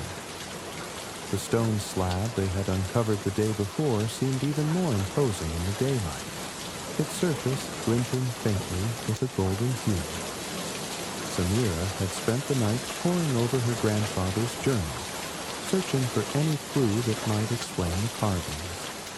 The symbols were intricate, almost organic in their design, like the veins of leaves or the ripples on water. She had traced them with her fingers, feeling their faint grooves, wondering what secrets they held. Raj, ever the pragmatist, had come prepared with more than just his curiosity. His truck was now parked at the edge of the forest, loaded with equipment, shovels, picks, a portable generator, and even a small ground-penetrating radar unit. Samira couldn't help but smirk when she saw it. Trust Raj to turn her spontaneous dig into a full-blown excavation. He caught her look and shrugged. "If we're going to do this, we might as well do it right," he said, unloading the gear. "Besides, you never know what we'll find." Samira appreciated his enthusiasm, though a part of her still braced for the possibility of disappointment. What if they were wrong? What if the stone slab was just an old piece of bedrock, and the strange carvings nothing more than a trick of nature? The thought gnawed at her, but she pushed it aside. She couldn't afford to doubt herself, not now. They began by clearing the area around the slab, removing the layers of dirt and debris that had accumulated over what must have been centuries. The work was slow and methodical, and the forest seemed to close in around them as they labored. The usual sounds of the woods, birds chirping, leaves rustling in the breeze, seemed muted, as if the forest itself were holding its breath. Samira tried not to read too much into it, but the silence felt heavy, almost expectant. As they worked, the townsfolk began to notice their absence.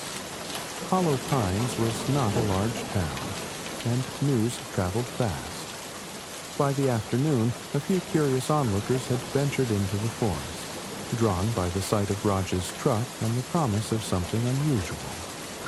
Most of them stayed at a distance, watching silently as Samira and Raj toiled in the dirt. But a few ventured closer, their skepticism plain on their faces. "What's this all about?" asked Mr. Harper, the owner of the local hardware store. He stood with his hands on his hips, his expression hovering between amusement and concern. Samira wiped the sweat from her brow and met his gaze. "Just an excavation," she said, keeping her tone neutral. Harper snorted. "You digging for gold? Or is this one of those treasure hunts?" "Something like that," Raj interjected before Samira could reply. He offered a charming smile that seemed to disarm the older man, at least for the moment. Harper muttered something under his breath, but didn't press further. As he walked away, Samira felt a pang of frustration. She could feel their judgment, the quiet ridicule that came with living in a place where dreams were seen as foolishness. But she refused to let it deter her. She wasn't doing this for them. The real trouble started when word reached the town council. By the second day, Samira and Raj were met with an unwelcome visitor. Evelyn Marsh, the head of the council and a staunch defender of tradition. Evelyn arrived with an air of authority, her sharp eyes taking in the scene with obvious disapproval. "What exactly do you think you're doing here?" she demanded, her voice cutting through the quiet. Samira straightened, her hands clenched into fists at her sides. "Excavating," she said simply. "This is public land," Evelyn retorted. "You can't just dig up the forest on a whim. There are permits, regulations." "We're not damaging anything," Raj interrupted. his tone calm but firm. "We're being careful." Evelyn's gaze shifted to him, her expression unimpressed. "Careful or not, you're stirring up unnecessary commotion. The forest is a part of our town's heritage. I won't have you tearing it apart for some pet project." "It's not a pet project," Samira said, her voice rising despite herself. "This is important." "To whom?" Evelyn shot back. "You? Your grandfather?" No offense, but his stories were just that. Stories. Fairy tales for children. The words hit Samira like a slap. She opened her mouth to argue, but Raj placed a hand on her shoulder, a silent reminder to stay calm. "We're not here to cause trouble," he said, addressing Evelyn directly. "If it makes you feel better, we'll take care of the permits. But we're not stopping." Evelyn's lips pressed into a thin line, but she didn't argue further. Instead, she turned on her heel and walked away, her heels clicking sharply against the rocky ground. Samira watched her go. A mix of anger and determination churned in her chest. "You didn't have to do that," she said to Raj once Evelyn was out of earshot. "Yes, I did," he replied. She wasn't going to listen to reason. "Now, let's get back to work." Their resolve only deepened after that encounter. For the next few days, they poured everything into the excavation, digging deeper and uncovering more of the stone slab. Each new discovery fueled their determination. Faint traces of paint on the carvings, suggesting they had once been vibrant with color. Fragments of metal embedded in the stone, their purpose a mystery. The ground-penetrating radar revealed something even more intriguing. A hollow space beneath the slab, its dimensions impossible to determine from the surface. The onlookers continued to gather, their numbers growing with each passing day. Some brought snacks or bottles of water, silently offering their support. Others whispered among themselves, their skepticism slowly giving way to curiosity. Even Evelyn returned, though she kept her distance, her expression unreadable. By the end of the week, they had cleared enough of the slab to reveal its full size.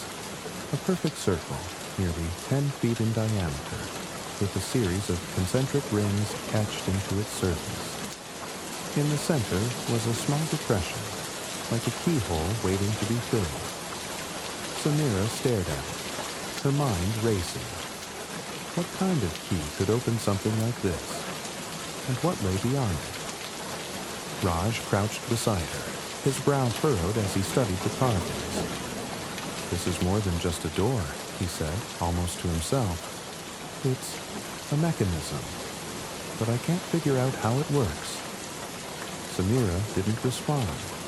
Her eyes were fixed on the keyhole, a strange sense of familiarity tugging at her thoughts. She reached for her grandfather's journal, flipping through its pages until she found a sketch of the map. Beside it was another drawing, one she hadn't paid much attention to before. A small, circular object covered in symbols. Her heart skipped a beat. "It's a key," she whispered, holding up the journal for Raj to see. He studied the sketch, then looked back at the slab. "If it exists, where do we find it?" Samira didn't have an answer, but she knew one thing. They were closer than ever to uncovering the truth. The underground world her grandfather had spoken of was no longer just a story. It was real, and it was waiting for them. As the sun dipped below the horizon, casting the forest in shades of gold and shadow, Samira felt a flicker of hope. The journey was far from over, but for the first time, she believed they might actually succeed. Together, they would dig deeper, uncover the secrets hidden beneath their feet, and prove to the world that the stories were more than just legends. They were a map, to something extraordinary. The air was cool and damp as Samira and Raj stood before the uncovered stone circle, the forests quiet, enveloping them like a shroud. The carved surface of the slab glistened faintly, the etchings catching the soft light of the rising sun. Around them, the onlookers who had gathered over the past few days had dwindled to only a handful, most of whom observed from a distance. It wasn't that they'd lost interest. Rather, an unspoken reverence seemed to have settled over the clearing, as if everyone instinctively understood that something extraordinary was about to happen. Raj knelt near the center of the slab, his fingers tracing the concentric circles etched into the stone. He examined the small depression at its center, a perfectly round indentation that could only be described as a keyhole. His brow furrowed as he compared it to the sketch in Samira's grandfather's journal. It was an uncanny match. Samira stood nearby, the journal clutched tightly in her hands. Her eyes flicked between the stone and the sketch, her heart racing with the anticipation of discovery. "We need the key," Raj said, his voice breaking the silence. His words hung heavy in the air, more a statement of the obvious than a solution. Samira nodded, but she had no idea where to find it. Her grandfather's journal offered tantalizing hints, but no definitive answers. She flipped through the pages for what felt like the 100th time, searching for a clue she might have overlooked. The drawings, the notes, the cryptic symbols, all of it seemed to point to this moment, yet none of it revealed how to proceed. As the sun climbed higher, its light filtering through the forest canopy, Samira noticed something unusual. The shadows cast by the trees seemed to converge on the stone slab, their lines aligning perfectly with the carved rings. It was as if the sun itself were marking the spot. She stepped closer, her gaze fixed on the interplay of light and shadow. Then she saw it, a faint glimmer in the depression at the slab's center, a shimmer so subtle it was almost imperceptible. "Raj," she said, her voice hushed but urgent. "Look." He followed her gaze and saw it too. The faint glimmer seemed to pulse, as if responding to their presence. Raj reached out hesitantly, his hand hovering over the depression. For a moment, he hesitated, as if unsure whether to touch it. Then, with a steadying breath, he pressed his fingers against the stone. The reaction was immediate. A low hum filled the air, emanating from the slab itself. The carvings began to glow, their light spreading outward from the center like ripples on water. The onlookers gasped, their skepticism giving way to awe. Samira felt the ground beneath her feet tremble, a vibration that seemed to resonate in her very bones. She stepped back instinctively, her heart pounding in her chest. The glow intensified, the symbols on the slab shining with an otherworldly brilliance. Then, with a sound like grinding stone, the circular slab began to rotate. Slowly, almost imperceptibly at first, it turned, the concentric rings moving in opposite directions. The sound grew louder, a deep, resonant rumble that echoed through the forest. Samira and Raj exchanged a glance, equal parts exhilaration and trepidation. As the slab rotated, the central depression began to sink, revealing a narrow opening. The glow from the carvings illuminated the space below, casting flickering shadows that danced across the stone. The opening widened, and a spiral staircase emerged, descending into the earth. The steps were made of the same glowing stone as the slab, their surfaces smooth and seamless. It was a sight both beautiful and surreal, as if something from a dream had been made real. Samira's breath caught in her throat. This was it. the gateway her grandfather had spoken of, the entrance to the underground world. She felt a surge of emotions, wonder, excitement, and a deep, aching sense of fulfillment. All her life, she had believed in the stories, and now, standing on the threshold of something extraordinary, she felt vindicated. Raj, ever the pragmatist, was the first to speak. "We should go down," he said, though there was a note of hesitation in his voice. "Carefully." Samira nodded, her hands trembling as she gripped the journal. Together, they stepped toward the staircase, the glowing light casting their shadows on the forest floor. The onlookers watched in stunned silence, too awestruck to speak. As Samira placed her foot on the first step, she felt a strange warmth radiating from the stone. It wasn't unpleasant, but it was unlike anything she'd ever experienced. It felt alive, as if the staircase itself were welcoming her. They descended slowly, the light from the glowing steps guiding their way. The air grew cooler and denser as they went deeper, carrying a faint metallic scent. The hum that had filled the air above now seemed to resonate all around them, a low, thrumming vibration that was both unsettling and oddly comforting. Samira glanced back at Raj, who was scanning their surroundings with a flashlight, though the glow from the steps rendered it almost unnecessary. The staircase spiraled downward for what felt like an eternity. Samira lost all sense of time, the descent blurring into a hypnotic rhythm of glowing steps and echoing footfalls. Finally, the staircase ended, opening into a vast chamber. Samira stepped onto solid ground and looked around, her breath catching in her throat. The chamber was enormous, its ceiling arching high above like the vaulted roof of a cathedral. The walls were lined with crystalline formations that pulsed with soft, multicolored light, casting the space in a kaleidoscope of hues. At the center of the chamber stood a massive, intricately carved archway, its surface covered in the same symbols as the stone slab above. Beyond the archway, a shimmering curtain of light seemed to ripple like water, its surface alive with shifting patterns.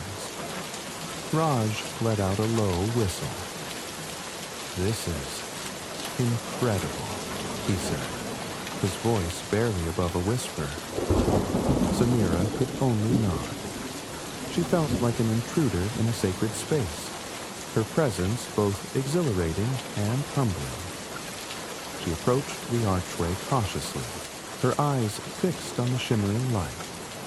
The symbols on the archway glowed brighter as she neared, their light pulsating in rhythm with the hum that filled the chamber. As she stood before the archway, the shimmering light seemed to react to her presence, its patterns shifting and coalescing into shapes she couldn't quite make sense of. It was as if the light were alive, trying to communicate with her.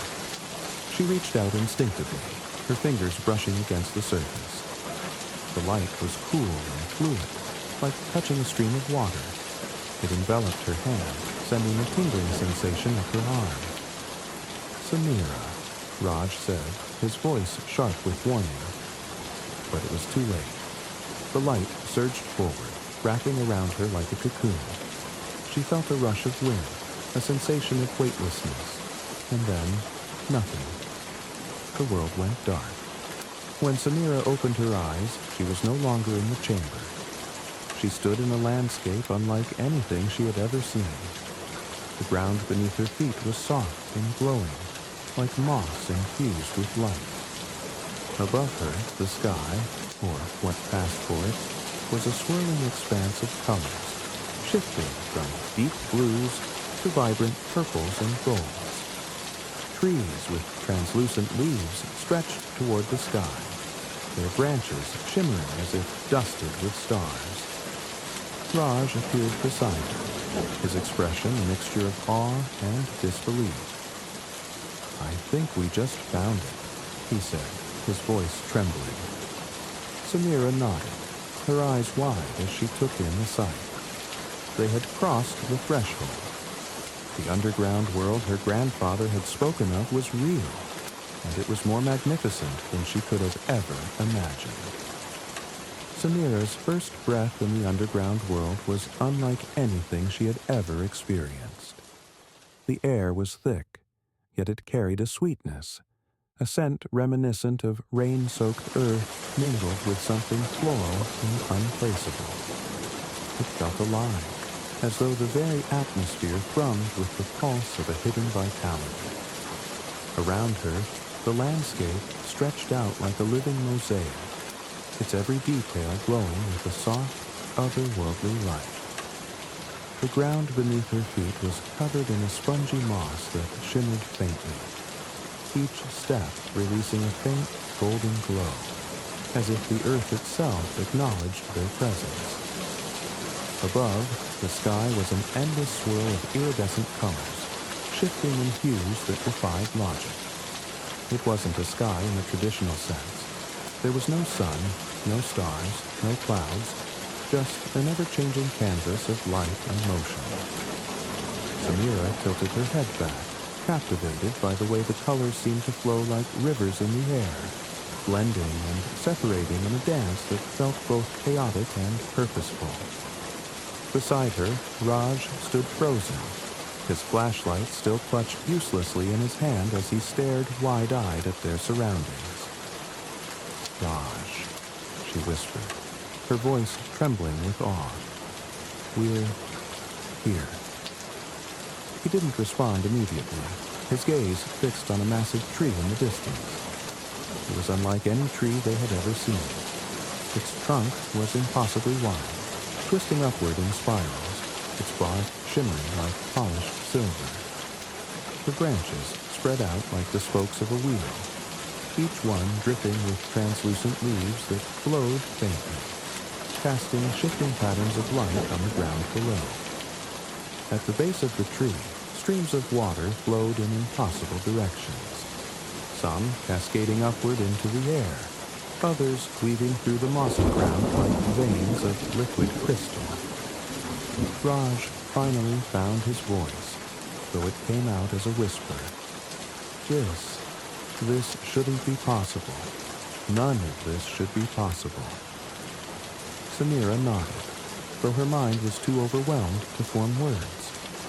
She felt as though she had stepped into a dream, a place where the rules of the natural world no longer applied. And yet, it felt strangely familiar, as if she had always known this place existed, just beneath the surface of her awareness.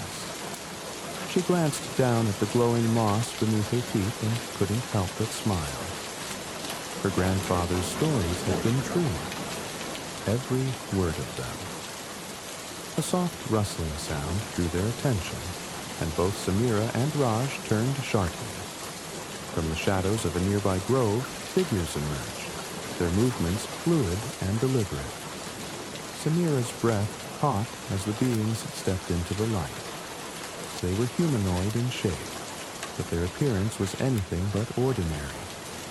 Their skin glowed faintly, as if lit from within, and their eyes shimmered like gemstones, reflecting the colors of the swirling sky above. Their hair flowed like liquid light, cascading down their backs in waves of silver and gold. They moved with an elegance that seemed almost otherworldly, their feet barely disturbing the glowing moss as they approached. Samira and Raj exchanged a glance, their excitement tempered by a creeping sense of uncertainty. The beings, there were 5 of them, stopped a few paces away, their luminous eyes studying the 2 humans with an intensity that made Samira's skin prickle. The tallest of the group stepped forward, its features smooth and symmetrical, its expression inscrutable. When it spoke, its voice was a melody, each word resonating like a chord plucked on an unseen harp. "You are not of this world," the being said, its gaze fixed on Samira. Samira swallowed hard, her heart pounding in her chest. She nodded slowly, unsure of what to say. We come from above," she managed, her voice shaky but steady. "From the world on the surface." The being tilted its head slightly, as though considering her words.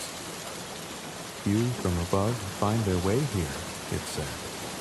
"Fewer still are welcome."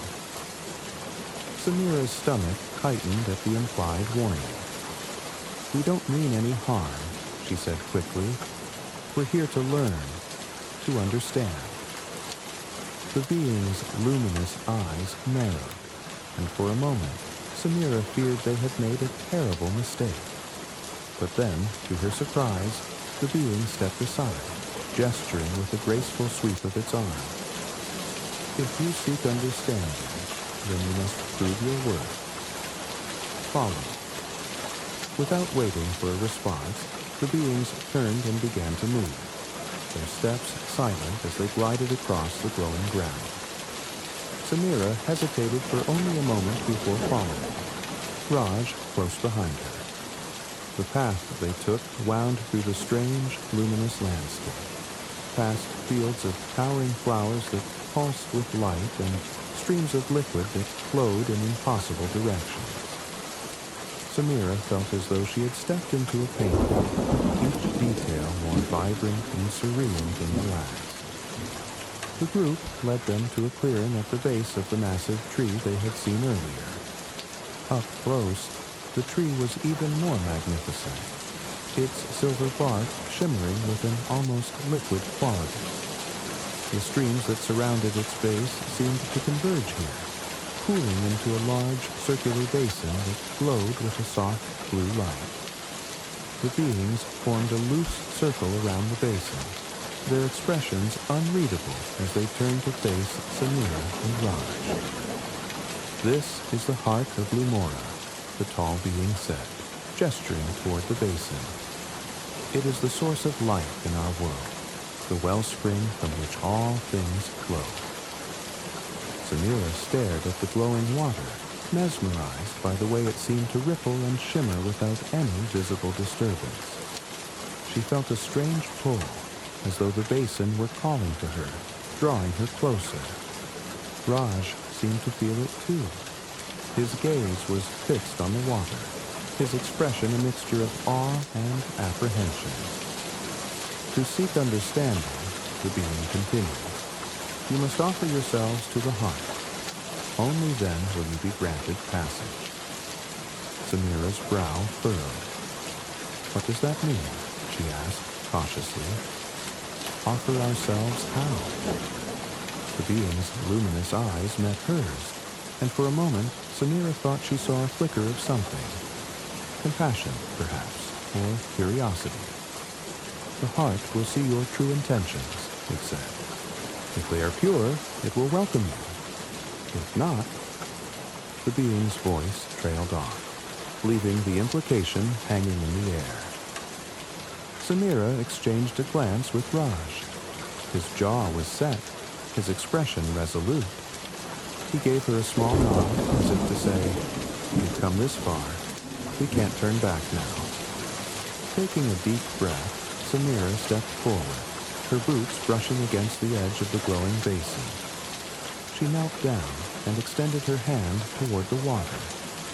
The surface rippled as her fingers neared it, and when she finally touched it, a jolt of warmth shot through her hand, spreading up her arm and into her chest. The warmth was followed by a rush of images, flashes of her life, her memories, her dreams and fears. It was as if the heart were sifting through her very soul, searching for something hidden within. The sensation was overwhelming, but it wasn't unpleasant. It felt cleansing, as though a weight she hadn't known she carried was being lifted. When the images stopped, the warmth receded, and Samira opened her eyes to find the beings watching her intently. The tall one nodded, a faint smile playing at its lips. "You are welcome," it said.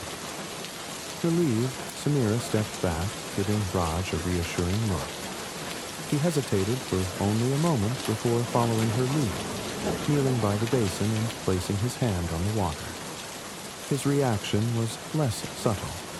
A sharp intake of breath, his body tensing as the heart worked through him. But when he finally withdrew his hand, his expression was calm, almost serene. "You too are welcome," the being said, its melodic voice carrying a note of approval. The other beings stepped forward then, their hands moving in fluid motions as they traced symbols in the air. The glowing light from the basin began to rise, forming a shimmering arch that crackled with energy. Samira and Raj watched in awe as the arch solidified, its surface rippling like liquid silver. "This is your passage," the tall being said. "Beyond it lies the heart of our world. But be warned, the journey ahead is not without its trials. You must tread carefully." Samira nodded, her resolve firm. She glanced at Raj, who gave her a small, encouraging smile. Together, they stepped toward the archway, the shimmering light enveloping them as they crossed the threshold. The sensation was indescribable. A feeling of weightlessness and motion, as though they were being carried on a current of air and light. When they emerged on the other side, the landscape before them was unlike anything they had seen so far. Towering spires of crystal stretched toward the iridescent sky, their surfaces refracting light in a dazzling display of color. Rivers of molten gold wound through fields of glowing flowers, and in the distance, a city of shimmering towers rose like a dream made real. Samira's breath caught in her throat. This was the underground world her grandfather had spoken of, the place she had spent her life dreaming about. And now, standing at its threshold, she knew their adventure was only just beginning. The moment Samira and Raj stepped into the new world, the shimmering gateway behind them vanished with a faint hum, leaving them surrounded by an eerie silence. The landscape ahead was breathtaking, but the air carried an unspoken tension, as if the world itself was holding its breath. Towering, crystalline spires reached toward the sky, their surfaces refracting light into cascading rainbows, and a faint, melodic hum seemed to emanate from everywhere and nowhere at once. Samira felt a tingling sensation on her skin, as though the atmosphere was alive and aware of their presence. Raj, standing beside her, adjusted the strap of his bag and gave her a nervous glance. "This place feels different," he murmured, "like it's watching us." Samira nodded, unable to shake the same sensation. The ground beneath their feet was smooth and glassy, yet it pulsed faintly with light as they walked, reacting to their movements. She tightened her grip on her grandfather's journal, hoping it might offer some guidance, though she doubted even his cryptic notes could prepare her for what lay ahead. They hadn't gone far before the air around them shifted. The hum grew louder, vibrating deep in their chests, and the light from the crystalline spires dimmed, casting long, distorted shadows across the ground. Ahead, a wall of shimmering mist began to materialize, swirling with colors that seemed to defy logic. As they approached, the mist coalesced into a massive structure, a labyrinth of shifting glass-like walls that stretched as far as the eye could see. The walls gleamed with a faint iridescence, their surfaces reflecting distorted images of Samira and Raj. Raj stepped closer, his eyes narrowing as he studied the labyrinth. "This wasn't here a moment ago," he said. "It's like it appeared just for us." Before Samira could respond, the melodic hum transformed into a deep, resonant voice that echoed from the walls themselves. "To proceed, you must face the labyrinth of time," it intoned, each word reverberating through the air. Within its walls, past, present, and future converge. Only those who confront their truths may find the way forward. Samira's pulse quickened.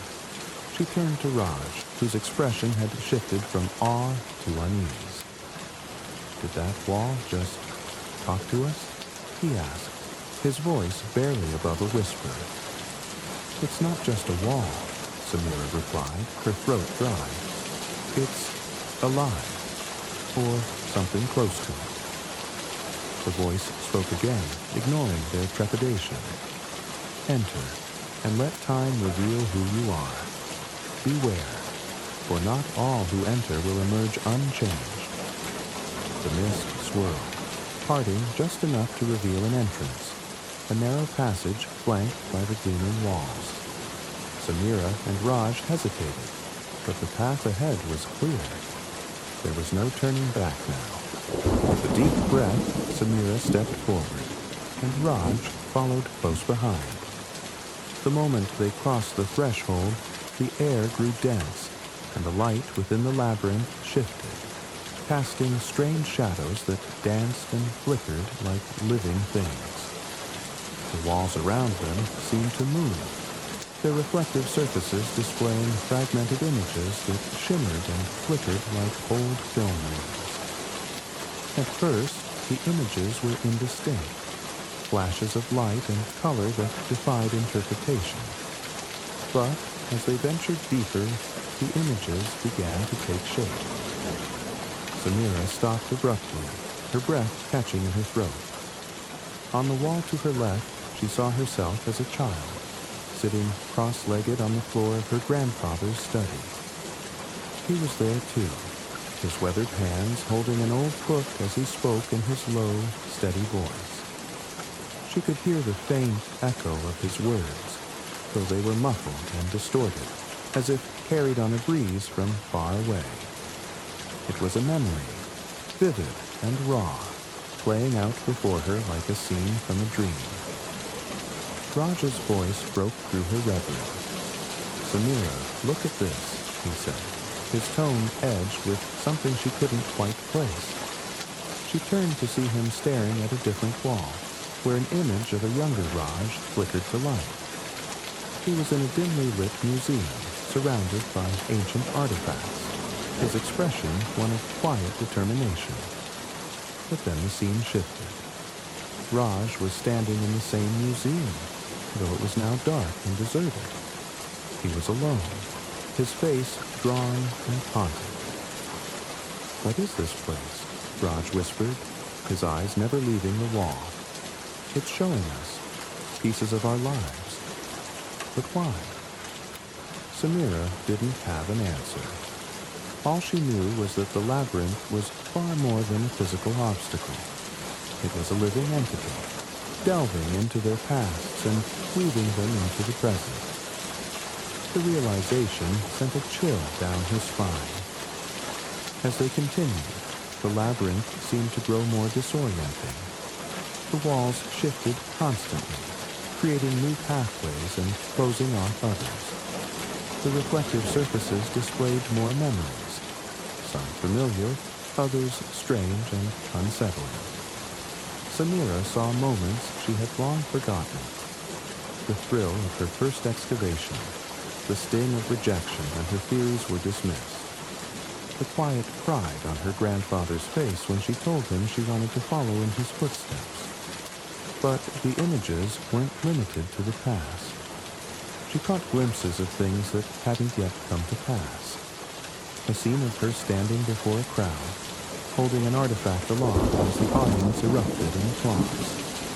Another of her sitting alone in a dimly lit room, her face etched with sorrow. Each vision left her shaken, as though the labyrinth were peeling back layers of her soul and laying them bare. Raj was equally affected.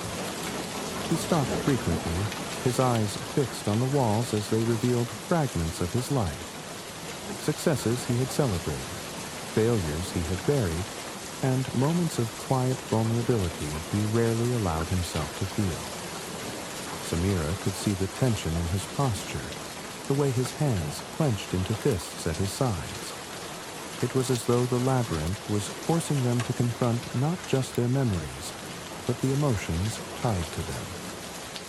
The deeper they went, the more the labyrinth seemed to test them. The reflective walls began to show darker visions, nightmarish scenarios that blurred the line between memory and imagination.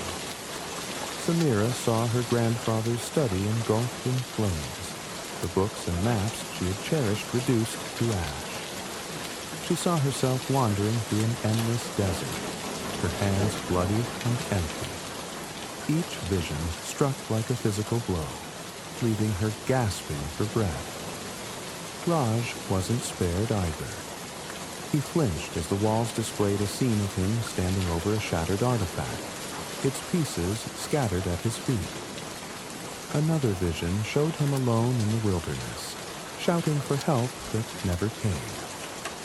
Samira reached out to him, placing a steadying hand on his arm. "Raj," she said softly, her voice trembling. "It's not real. None of this is real." He turned to her, his eyes wide with fear and disbelief. "It feels real," he said. "Too real." Samira nodded, her own fears reflected in his gaze. "But it's not," she insisted. "We have to keep going. Whatever this is, it's trying to break us. But we can't let it." Summoning their courage, they pressed on, the labyrinth closing in around them. The light grew dimmer, and the air felt heavy, as though the labyrinth itself were testing their resolve. But then, after what felt like hours, they reached the center. The heart of the labyrinth was a circular chamber bathed in soft, golden light. At its center stood a pedestal made of the same crystalline material as the walls, the surface engraved with intricate symbols. On the pedestal rested a small, glowing orb, its light pulsating like a heartbeat. Samira and Raj approached it cautiously, their steps slow and deliberate. As they neared, the resonant voice of the labyrinth returned. "You have faced the truths of your past, glimpsed the possibilities of your future, and endured the shadows of your fears. Take the light and let it guide you." Samira hesitated for only a moment before reaching out. Her fingers closed around the orb, and she felt a surge of warmth and clarity, as though a veil had been lifted from her mind. The labyrinth's walls shimmered and dissolved, leaving them standing in the open, the path ahead clear. They had passed the first trial, but Samira knew the journey was far from over. Whatever lay ahead, they would face it together, their resolve stronger than ever. The golden light of the orb from the labyrinth still lingered faintly on Samira's skin as she and Raj moved forward. Their steps were careful, the air around them thick with the kind of stillness that carried expectation. Every sound seemed amplified, the crunch of their boots on the ground, the rustle of their clothes, even the steady rhythm of their breathing. The world around them was alive with colors and light, yet it was eerily quiet, as if everything had paused to watch their next move. Samira clutched the glowing orb tightly, its warmth a comforting reminder of their recent success. Ahead of them, the terrain shifted dramatically. The smooth, glowing ground they had been walking on gave way to a chasm so vast that the other side was shrouded in a haze of mist.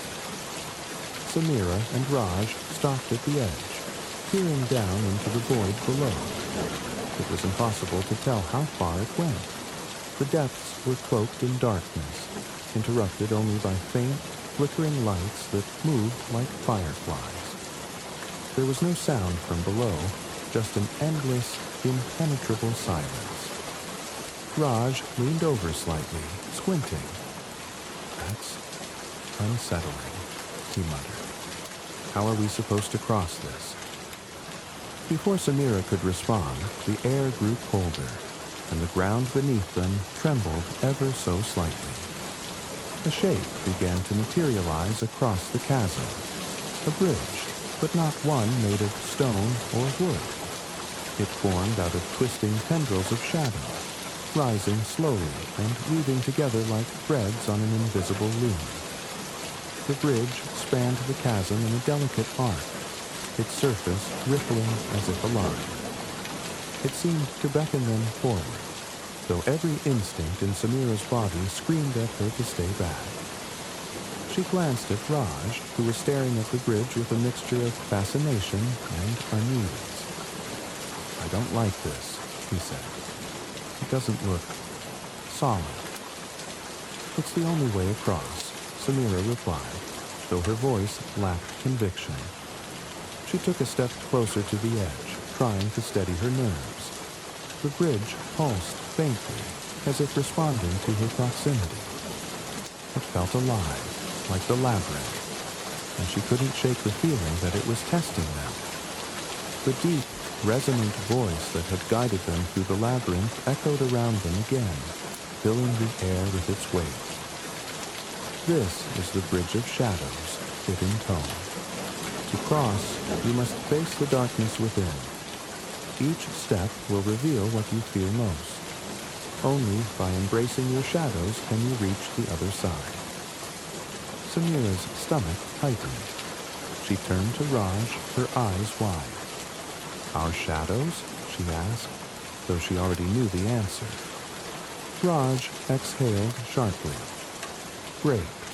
Another test designed to mess with our heads." But there was no turning back. Samira took a deep breath and stepped onto the bridge. The moment her foot touched its surface, a ripple of darkness spread outward, and the shadows around her seemed to deepen. The bridge felt solid under her boots, but it moved slightly, swaying as if in response to her weight. She clenched her fists and took another step, her heart pounding. Raj followed, his movements slow and deliberate. The air grew colder with each step, the mist swirling around them in ghostly patterns.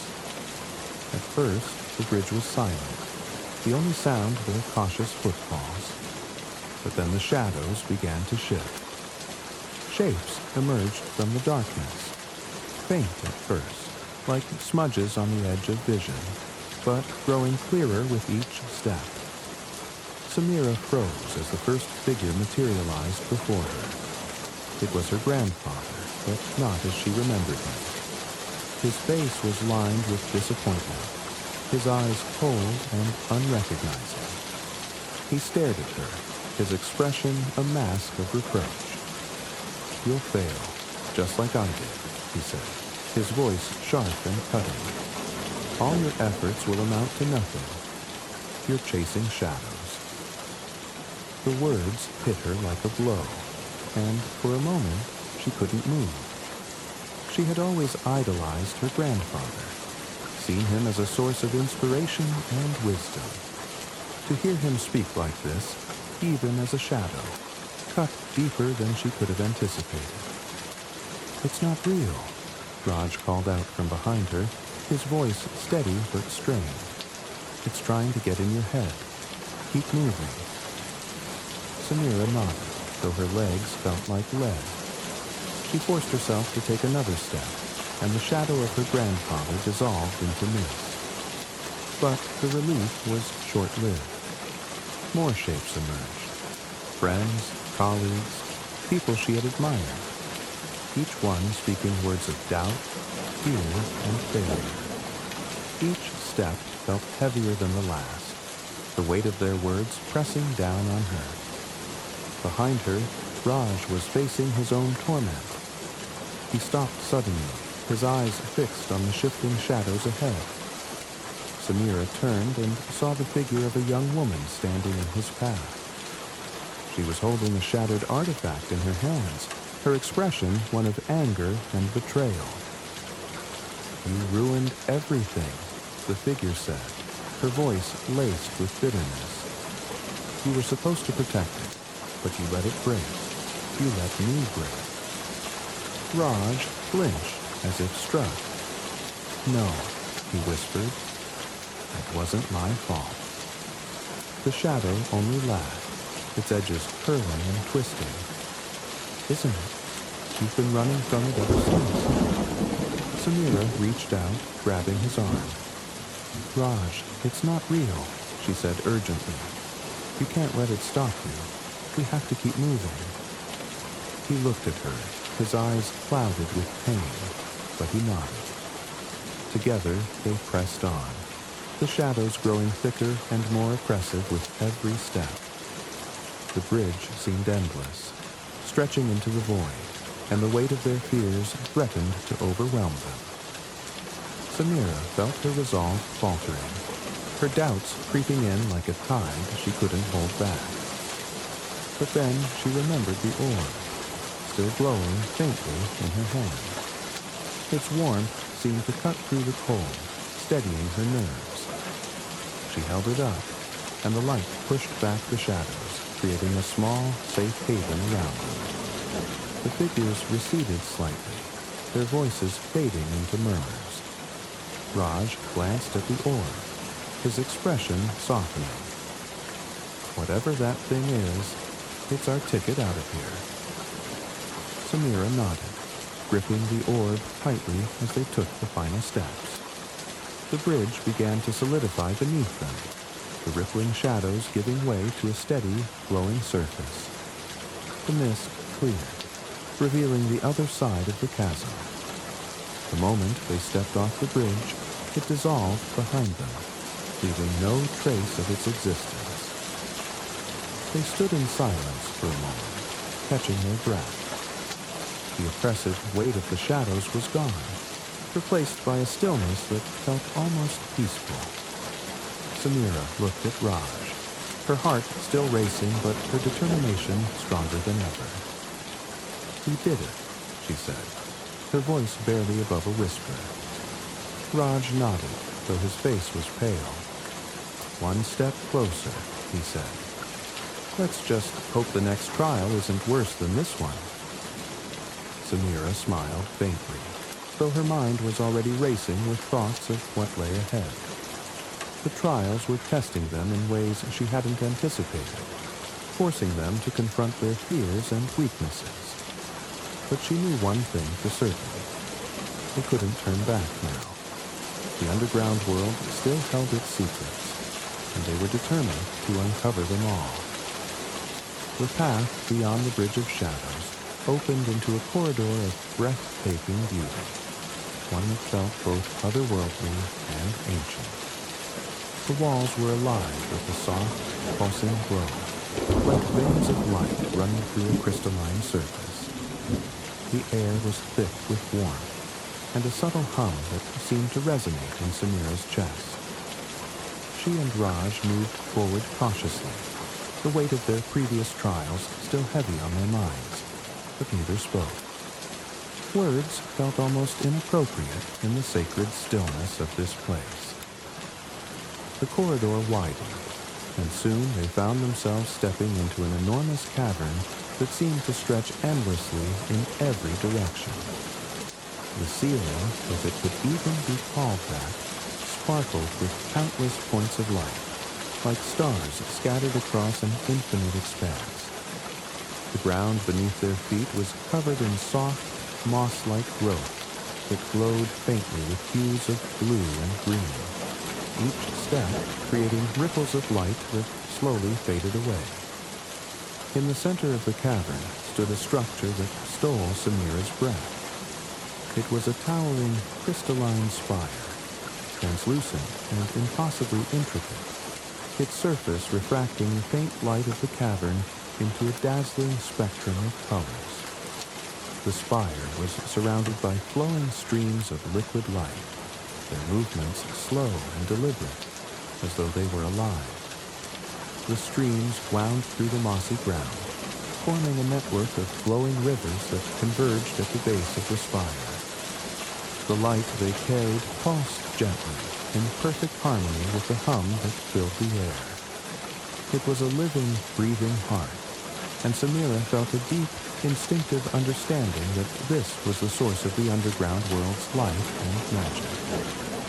Raj stopped beside her, his expression a mixture of awe and disbelief. "This must be it," he whispered. "The heart of it all. The core of this world." Samira nodded, unable to tear her eyes away from the spire. It was more magnificent than anything her grandfather's stories had described, more wondrous than anything she had ever imagined. But as she gazed at it, she noticed something unsettling. The light within the spire, though still vibrant, seemed uneven, its pulsing rhythm occasionally faltering. The streams of liquid light, too, carried the faint distortions, their paths occasionally flickering as though disrupted. It was subtle, but unmistakable. Something was wrong. She turned to Raj, who was already studying the spire with a critical eye. "Do you see it?" she asked, her voice low. He nodded. "It's not stable," he said. "Something's interfering with it." Samira felt a pang of unease. The thought of this incredible world being in jeopardy was almost unbearable. She had spent her entire life dreaming of its existence, and now, standing at its heart, she couldn't ignore the fragility of what she saw. She stepped closer to the spire, drawn by an inexplicable need to understand. As they approached, a figure emerged from the light. It was tall and ethereal, its form shimmering like the streams that flowed around it. Its features were both human and otherworldly, its skin glowing faintly, and its eyes reflecting the shifting colors of the spire. It moved with a grace that seemed to defy gravity, its feet barely touching the ground. Samira and Raj stopped in their tracks, unsure whether to feel awe or fear. The figure regarded them with a calm, penetrating gaze. When it spoke, its voice was a harmony of tones, both melodic and resonant. "You have come far," it said. "Few reach the heart. Fewer still understand its purpose." Samira swallowed hard, finding her voice. "We're here to learn," she said, "to understand your world. But something's wrong, isn't it? The spire, it's not stable." The figure tilted its head slightly, as though considering her words. "You see what many do not," it said. "The heart is wounded. Its light falters, its balance disrupted." Raj stepped forward, his expression serious. "What's causing it?" he asked. "And can it be fixed?" The figure's gaze shifted to him, and for a moment it said nothing. Then it gestured toward the streams of liquid light. "The balance of this world depends on harmony between the heart and the surface above," it explained. "For centuries, that harmony has been maintained. But now, the surface draws too much.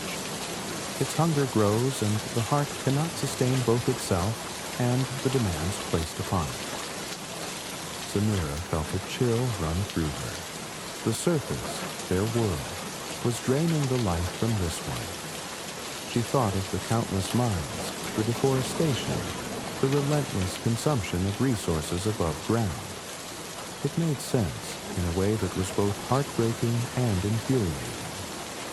Raj seemed to come to the same realization. "Our world is doing this," he said, his voice heavy with guilt. "We're the reason your world is dying." The figure's expression didn't change, but its tone softened. "It is not malice, but ignorance," it said. "The surface does not understand the cost of its actions. But now that you have seen, you bear the responsibility of choice." Samira's mind raced. The enormity of what they had stumbled into was almost too much to process. She had come here seeking answers, but now she was faced with a responsibility she hadn't anticipated. She turned to the figure, her voice steady despite the weight of her emotions. "What can we do?" she asked. "How can we restore the balance?" The figure extended its hand, and a small fragment of the spire detached itself, floating gently toward them. It was a shard of pure light, its glow warm and steady. The figure held it out to Samira. "This shard carries the essence of the heart," it said. "Take it to the surface. Place it where the balance has been most disrupted, and it will heal the wound. But know this, the task is not without risk. The surface may resist what it does not understand." Samira hesitated, the shard hovering inches from her hand. She glanced at Raj, who gave her a small nod of encouragement. Taking a deep breath, she reached out and grasped the shard. The moment her fingers closed around it, she felt a surge of warmth and clarity, as though the shard had connected her to the heart itself. She could feel its pulse, its rhythm, its fragile yet enduring strength.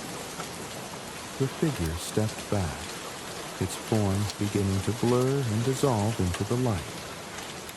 "The path ahead will not be easy," it said, "but you have proven your resolve. Trust in yourselves and in the light you carry." With those final words, the figure disappeared, leaving Samira and Raj alone before the spire. The shard in Samira's hand pulsed gently, a steady reminder of their mission. She turned to Raj, her determination renewed. "We can't let this world die," she said. "We have to do this, for them and for us." Raj nodded, his expression resolute. "Then, let's get to it." They stepped away from the spire, the glow of the shard lighting their way. The cavern seemed to watch them as they left, its hum growing softer, as though placing its trust in them. Samira felt the weight of that trust, but she also felt something else. Hope. For the first time, she truly believed they could make a difference, not just for the underground world, but for both their worlds. The journey back toward the surface began in silence, the glow of the shard in Samira's hand lighting their way through the labyrinthine tunnels. The weight of the task ahead pressed heavily on both her and Raj. The underground world, with all its beauty and wonder, was in their hands now. The shard pulsed with a steady rhythm, warm against Samira's skin, and she could feel it resonate in her chest, a constant reminder of the fragile life they were carrying. Raj walked beside her, his gaze fixed on the path ahead. The crystalline walls around them shimmered faintly, their light dimmer now, as if the underground world were holding its breath, waiting for them to succeed. Neither of them spoke, but there was an unspoken understanding between them. This was the moment everything had been leading up to. Failure wasn't an option. As they neared the tunnel's exit, the air shifted, growing colder and heavier. The light from the shard flickered, and Samira tightened her grip, her heart quickening. Something was wrong. The tunnel ahead grew darker, the crystalline glow fading entirely.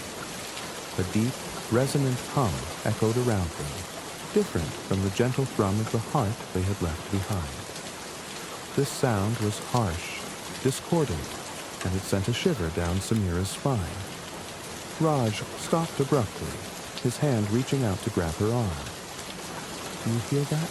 he whispered. She nodded, her eyes scanning the darkness ahead. "It's coming from up there." As they moved forward, the source of the sound became clear. The tunnel opened into a vast chamber, but this one was unlike anything they had encountered before. The walls were jagged and dark, their surfaces dull and lifeless. At the center of the chamber was a massive fissure in the ground, from which a dark, swirling mist rose like smoke from a fire. The mist pulsed with a malevolent energy, its tendrils writhing and twisting in the air. The hum grew louder, resonating in their bones, and Samira could feel the shard in her hand grow colder, as if recoiling from the darkness. This must be it, Raj said grimly. The source of the imbalance. Samira stepped closer to the edge of the fissure, peering into the swirling mist. It seemed alive, its movements deliberate and purposeful, as though it were aware of their presence. The shard in her hand pulsed weakly, its light dimming further. She glanced at Raj, her voice trembling slightly. We need to place the shard here. It's the only way to restore the balance. Raj nodded, though his expression was tense. Agreed, but I don't think it's going to let us just walk up and do it. As if in response to his words, the mist surged upward, forming a towering shape that loomed over them. It was a shadowy, shifting figure, its features indistinct but menacing. Eyes like glowing embers stared down at them, and a voice, deep and guttural, echoed through the chamber. You dare to interfere, it snarled. This world is mine now. Its light has faded, and its heart grows weak. You cannot stop what has already begun. Samira felt her knees weaken, but she forced herself to stand tall, clutching the shard tightly. This world isn't yours, she said, her voice steady despite the fear knotting her stomach. We won't let you destroy it. The shadowy figure laughed, a sound that rattled through the chamber like thunder. Foolish mortals, you cannot restore what has already been taken. Turn back now, or you will share this world's fate. Raj stepped forward, his jaw clenched. We're not going anywhere, he said firmly.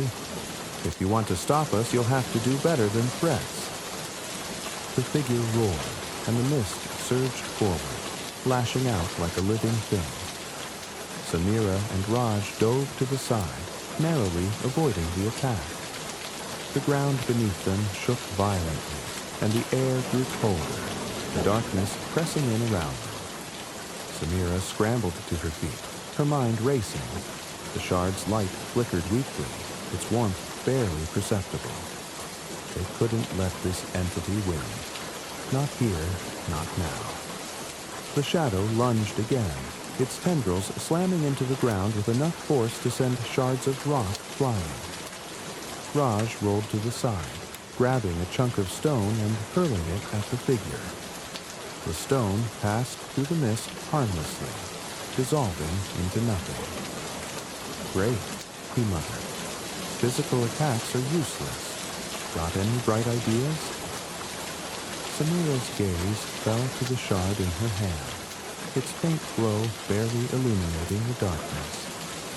Then she remembered the figure they had met at the heart of the underground world, the way it had spoken of trust, resolve, and the light they carried.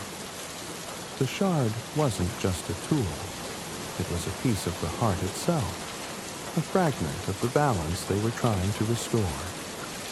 It wasn't about fighting the darkness. It was about overcoming it with light. We have to use the shard, she said, her voice firm. It's the only way. Raj hesitated, his eyes darting between her and the towering shadow. What do you mean? Use it. She didn't have time to explain. Clutching the shard tightly, she stepped toward the fissure, the darkness pressing against her like a physical weight. The shadow roared, its tendrils lashing out, but Samira held her ground. The shard pulsed faintly in her hand, its light growing slightly brighter. Raj's voice cut through the chaos. Samira, are you sure about this? I have to be, she replied, her gaze fixed on the fissure. Trust me. Closing her eyes, she focused on the shard, willing its light to grow. She thought of everything they had seen in the underground world. The glowing rivers, the crystalline spires, the shimmering trees. She thought of her grandfather, of his unwavering belief in the stories of this place. She thought of the heart, its fragile yet enduring light, and the hope it represented. The shard responded to her thoughts, its glow intensifying. The warmth returned, spreading through her hand and into her chest. The shadow recoiled slightly, its form flickering as the light grew stronger. Samira took another step forward, holding the shard out toward the fissure. The shadow roared again, its voice filled with fury and desperation. "You cannot defeat me. This world is mine." But Samira didn't falter. She stepped to the very edge of the fissure, the shard now blazing with light. The darkness surged toward her, but the light pushed it back, its radiance cutting through the mist like a blade. With a final, determined breath, she hurled the shard into the fissure. The effect was immediate. The shard's light exploded outward, filling the chamber with a brilliance so intense it forced Samira and Raj to shield their eyes. The shadow screamed, its form disintegrating as the light consumed it. The fissure began to close, the swirling mist dissipating as the shard's warmth spread through the ground. When the light finally dimmed, the chamber was transformed. The jagged walls now shimmered with crystalline light, their dull surfaces restored to their former brilliance. The ground beneath their feet pulsed gently, the hum of the heart resonating through the air. The balance had been restored. Raj let out a breath he hadn't realized he'd been holding. "You did it," he said, his voice filled with awe. "We did it." Samira nodded, her legs trembling as she sank to the ground. The exhaustion hit her all at once, but it was accompanied by a deep, overwhelming sense of relief. They had faced the darkness and prevailed. The underground world was alive again. As they sat in the newly restored chamber, a soft, melodic voice filled the air. "You have succeeded where many have failed," it said. "The balance is restored, and the heart beats strong once more. You are forever a part of this world's story." Samira and Raj exchanged a glance, their expressions reflecting both pride and gratitude. They had come to the underground world as seekers of knowledge, but they were leaving as its protectors. The trials had tested their strength, their resolve, and their belief in one another. And in the end, they had found not just answers, but a purpose far greater than they had ever imagined. The air in the underground world felt different now, as though the very essence of the place had shifted. The crystalline walls shimmered with renewed brilliance, and the pulsing streams of light coursed through the mossy ground with a steady rhythm that matched the heartbeat of the spire. Samira and Raj stood in silence at the edge of the restored chamber, their faces lit by the glow of the world they had helped to save. The tension that had weighed on their shoulders for what felt like an eternity was gone, replaced by a quiet, overwhelming sense of accomplishment. Samira took a deep breath, the warmth of the revitalized air filling her lungs. She looked at Raj, who was leaning against the crystalline wall, his hands resting on his knees as he caught his breath. They exchanged a glance that said everything they couldn't put into words. Relief, triumph, exhaustion, it was all there, reflected in the flickering light of the restored world. "We did it," Raj said finally, his voice soft but filled with wonder. "I can't believe we actually did it." Samira nodded, her fingers brushing against the faint scorch marks on her jacket from their earlier encounter with the shadow. "Neither can I," she admitted. "But it's not just us. This place, this world, it fought for itself too. We were just the messengers." As she spoke, the air around them shimmered, and a figure materialized from the light. It was the same ethereal being they had encountered at the heart of the underground world, its form luminous and graceful. Its eyes, like shifting pools of light, met theirs with a calm intensity. Samira and Raj straightened instinctively, the presence of the being commanding both respect and awe. "You have restored the balance," the being said, its voice resonating with a harmonious blend of tones. "The heart beats strong once more, and the light of this world is renewed. You have done what many believed impossible." Samira felt a flush of pride at the words, but she quickly shook her head. "We only did what needed to be done," she said humbly. "This world deserves to thrive.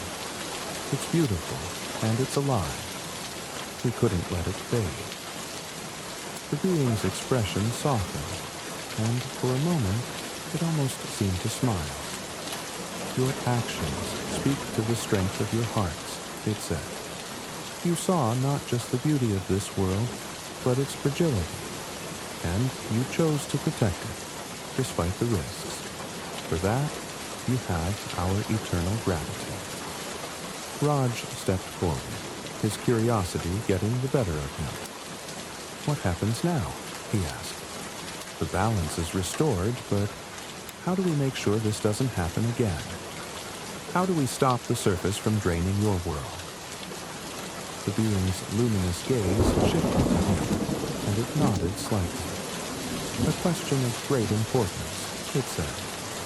"The connection between our worlds is one of mutual dependence. The surface draws from our light, and we draw from its stability. When one side takes too much, the other suffers. This imbalance must not happen again." Samira frowned, her mind racing. "But people on the surface don't even know your world exists," she said. "How can we convince them to change, to take less, when they don't even understand what they're taking from?" The being extended its hand, and a small glowing crystal appeared in its palm.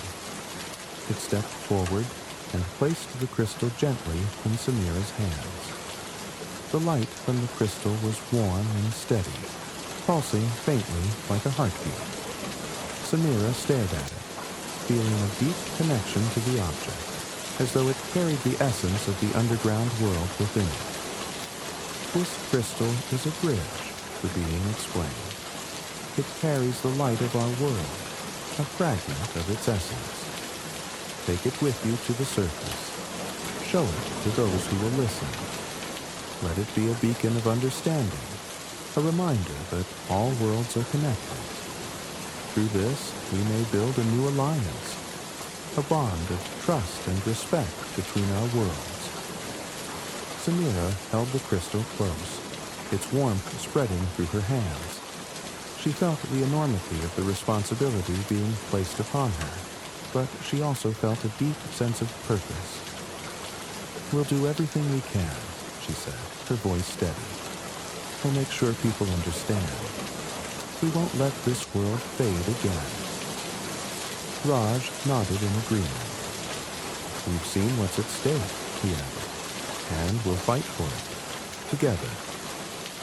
The being stepped back, its form shimmering like the surface of a rippling pond.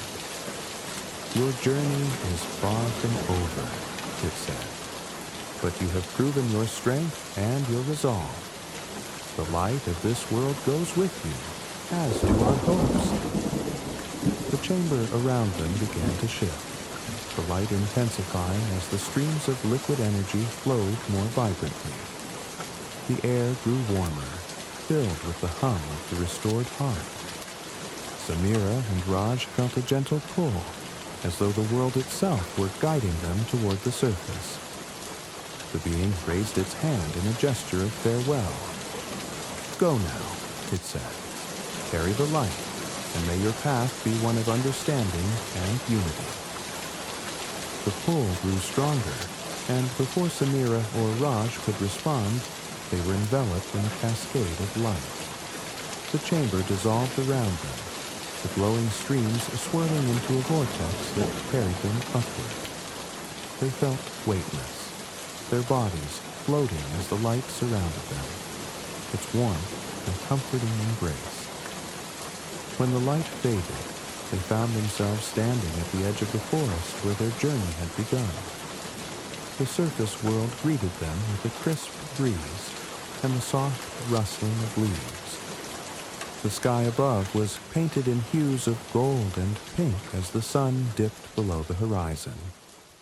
It was a stark contrast to the luminous beauty of the underground world, but it felt no less alive.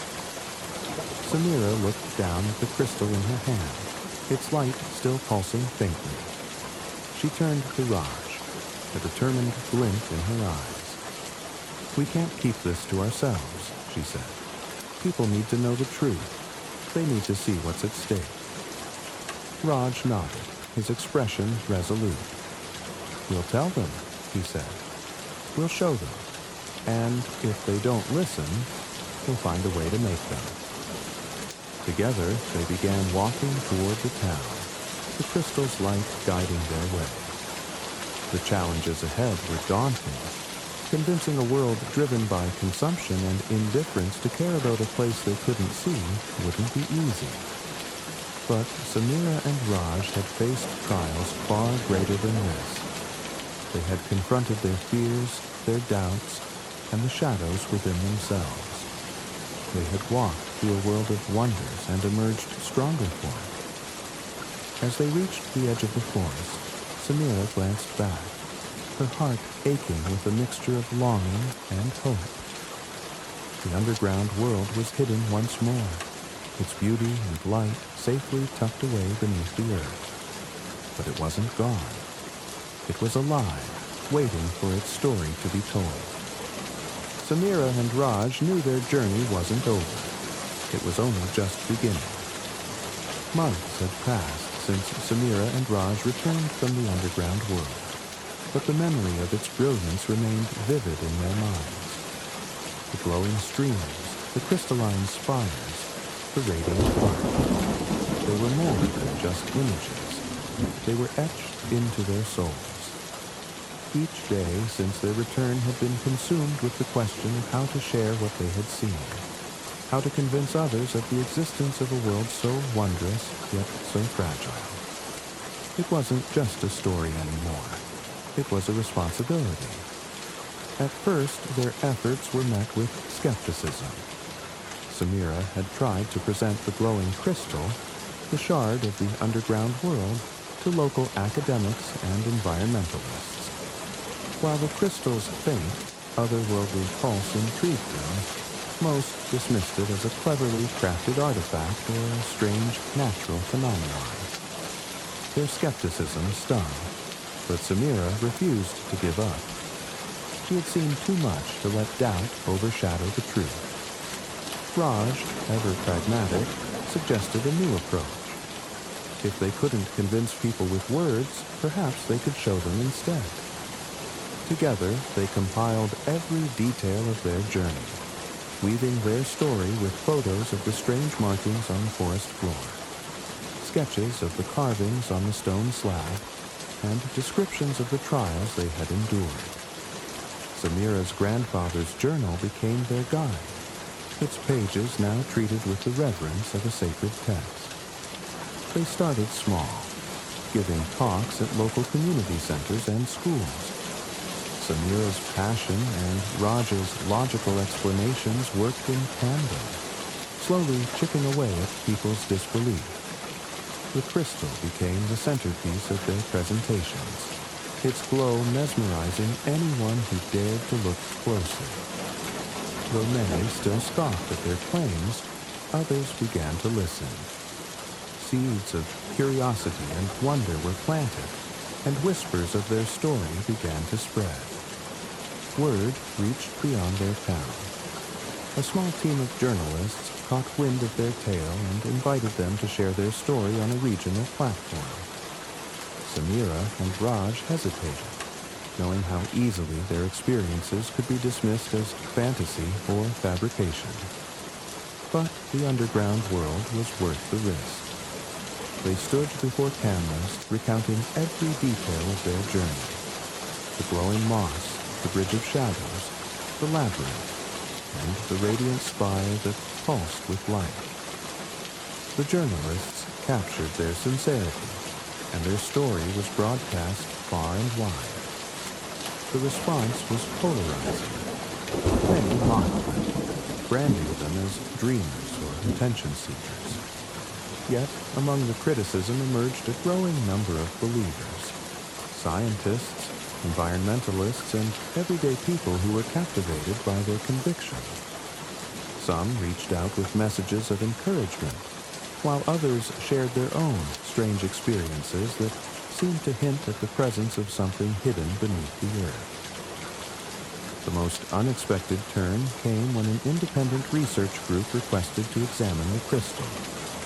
Samira and Raj agreed, albeit cautiously. The researchers were baffled by its composition, unable to identify its material or replicate its faint glow. Their findings only fueled the mystery, drawing more attention to Samira and Raj's story. The crystal became a symbol of something greater, proof of the unseen, a testament to the existence of wonders beyond human comprehension. Back in Hollow Pines, the once skeptical townsfolk began to view Samira differently. The same people who had laughed at her digging in the forest now approached her with curiosity, asking questions about the underground world and the stories her grandfather had told. The forest clearing where the stone slab had been uncovered became a place of quiet pilgrimage, visited by those seeking a glimpse of the unknown. Though the slab itself had vanished when the gateway closed, its absence only added to the mystique. Late one evening, Samira stood in the clearing, the glowing crystal cradled in her hands. The forest was alive with the sounds of rustling leaves and distant chirps, yet it felt profoundly still. Raj stood beside her, his gaze fixed on the sky. The stars above seemed brighter than usual, their light mingling with the faint glow of the crystal. "We've done what we can," Raj said quietly, his voice carrying a note of both satisfaction and weariness. "The story is out there now. It's up to the world to decide what to do with it." Samira nodded, her fingers tracing the edges of the crystal. "It's strange," she said. "This world felt so big before, but after seeing what's below, it's like everything has shifted. Like the surface is just a small part of something much greater." Raj smiled faintly.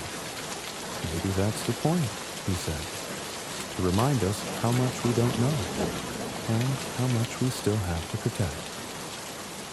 As they stood in the clearing, a gentle breeze swept through the trees, carrying with it the faintest echo of the underground world's hum. Samira closed her eyes, letting the sound wash over her. She thought of her grandfather, of his stories, and of the journey that had transformed her life. She didn't know what the future held, but she knew one thing for certain. The underground world was no longer just a legend. It was real, and its story was now part of theirs. Samira opened her eyes, her resolve stronger than ever. The crystal pulsed in her hands, its light steady and unwavering. This was just the beginning. The world above and the world below were connected, their fates intertwined. And though the road ahead was uncertain, she and Raj would walk it together, carrying the light of a forgotten world into the unknown.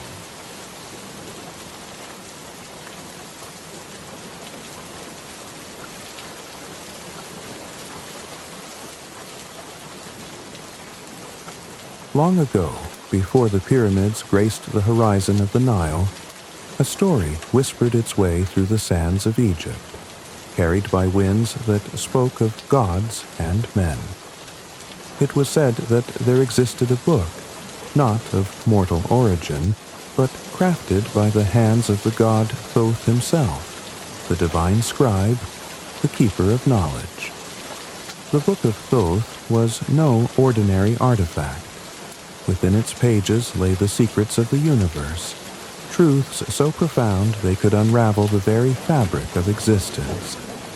It was said to contain the mysteries of life and death, the language of the stars, and the wisdom of the gods, a power so great it was never meant for human hands. Legends spoke of the book being hidden where only the brave and the worthy could reach it, nestled at the bottom of the mighty Nile. Its resting place was not a mere location, but a sacred vault, protected by layers of divine craftsmanship. The first was a series of ornate boxes. Some said they were golden, others ebony, and still others made of materials unknown to this world.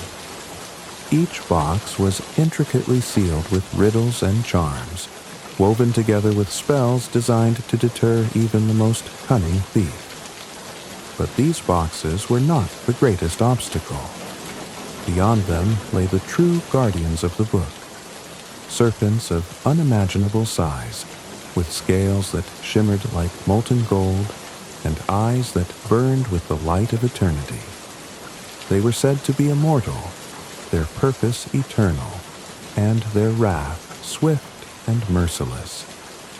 The ancient Egyptians, for all their ingenuity and reverence for the divine, found solace in the tale of the book. To them, it explained the inexplicable, the gaps in their understanding of the world and the heavens. The pharaohs, considered living gods on earth, were said to dream of the book, their minds haunted by the possibilities it promised. Some believed that it was the source of Egypt's grandest achievements. How else could the pyramids have been constructed with such precision? How else could the stars have been charted with such accuracy? Yet, despite their divine claims, no pharaoh ever laid hands upon the Book of Thoth. Many tried, of course. Stories abound of rulers who dedicated their reigns to seeking it. Expeditions were launched, men sacrificed, and offerings made to the gods, all in the hope of finding the treasure hidden beneath the river's currents.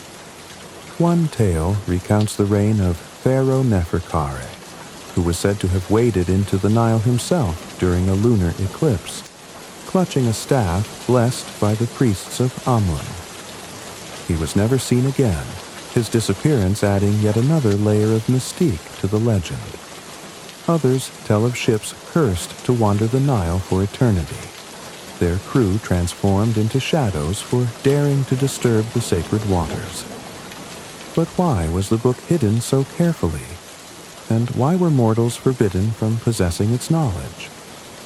The priests of Egypt often debated this question in hushed tones.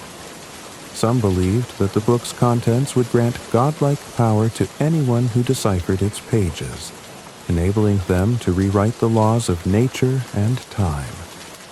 Others argued that its truths were too vast, too infinite for the human mind to comprehend. To gaze upon such knowledge, they said, would be to invite madness, to shatter the fragile vessel of the mortal soul. Still, the allure of the book persisted, its legend becoming both a cautionary tale and a beacon of hope. The Nile itself, eternal and enigmatic, seemed a fitting guardian for such a treasure. Its waters flowed like veins through the heart of Egypt, giving life to its people while guarding its secrets. By day, it sparkled beneath the sun, its surface betraying nothing of what lay beneath. By night, under the watchful gaze of the moon, it seemed to whisper to those who dared to listen, its currents carrying echoes of forgotten times. Fishermen swore they saw shadows moving beneath its depths, larger than any creature they had known. Priests reported dreams of serpents coiling around golden boxes, their fangs dripping with venom that could fell even the bravest of men. To the people of Egypt, the Book of Thoth became more than a myth. It became a symbol. It represented the divine order, the balance of Ma'at, and the understanding that some truths were meant to remain hidden, their power too great for mortal hands. Yet, the mere thought of its existence inspired generations of dreamers and seekers, men and women who gazed at the Nile and wondered if, perhaps, just perhaps, they might be the one destined to unlock its secrets. As the centuries passed, the legend of the Book of Thoth endured, woven into the fabric of Egyptian culture. It was painted on temple walls, carved into obelisks, and whispered in the corridors of royal palaces. Even as dynasties rose and fell, the story remained, a thread connecting the mortal world to the divine. Scholars sought it not for power, but for understanding, hoping to bridge the gap between the seen and the unseen.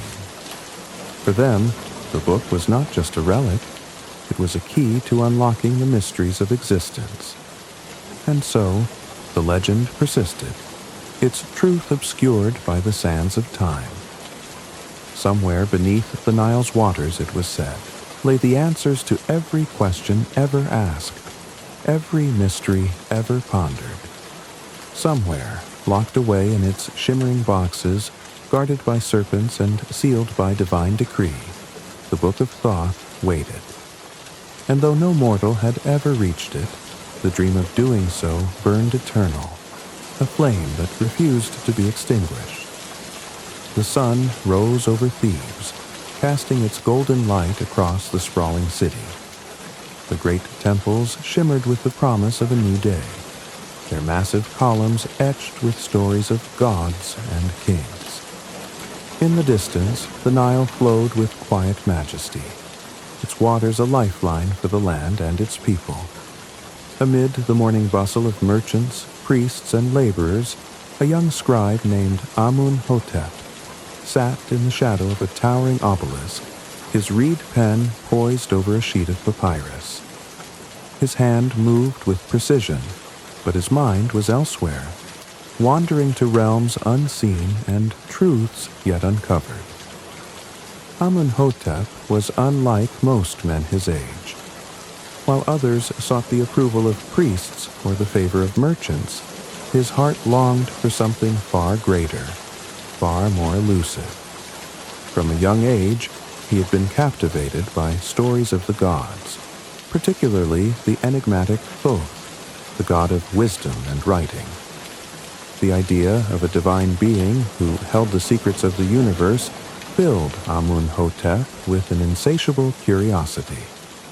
He often imagined what it would be like to stand in the presence of such knowledge, to gaze upon truths that had eluded humanity since the dawn of time. His father, a modest artisan who carved intricate designs into temple walls, had often chastised him for his flights of fancy. Amun, he would say, a man who reaches too far will find himself without ground to stand on. But his mother, a weaver with eyes that sparkled like the Nile at dawn, encouraged his dreams. She would sit by the fire in the evenings, her hands deftly working the loom, and tell him stories of the gods. It was from her that Amun-hotep first heard of the Book of Thoth, a tale that would shape the course of his life. As he grew older, Amun-hotep's fascination with the book became an obsession. He devoured every scrap of knowledge he could find, spending hours in the temple libraries, his fingers tracing the faded hieroglyphs on ancient scrolls. The priests, though amused by his enthusiasm, often warned him of the dangers of seeking forbidden knowledge. The gods guard their secrets for a reason, one elderly priest had told him. To trespass where mortals are not meant to tread is to invite ruin. Yet, Amun-hotep could not shake the feeling that he was destined for something extraordinary. His dreams only fueled this belief. Night after night, he saw visions of the Nile, its waters parting to reveal a golden light. He heard whispers in a language he did not understand, voices calling him to a purpose he could not yet comprehend. The most vivid dream of all came one night when he was 21. In it, he stood before a vast expanse of water, and a figure emerged from the mist. A man with the head of an ibis holding a scroll that glowed with an otherworldly light. The figure spoke his name, his voice resonating like the toll of a great bell. Amun-hotep, seeker of truth, the time has come. The book awaits. He awoke with a start, his heart racing, the echo of the god's words ringing in his ears. From that moment on, he knew his path was set. The vision was not a mere dream, it was a calling. But how could he, a humble scribe, hope to achieve what even the greatest pharaohs had failed to accomplish? The thought both exhilarated and terrified him. Amun-hotep's life in Thebes was simple, yet rich with the beauty and complexity of the city. The air was filled with the scent of lotus flowers and freshly baked bread. The streets were alive with the chatter of merchants selling their wares. Jewels, spices, papyrus, and amulets said to ward off evil spirits. The great temples loomed over the city, their walls adorned with scenes of gods and mortals in eternal communion. Yet, for all its splendor, Thebes could not satisfy the yearning in Amun-hotep's soul.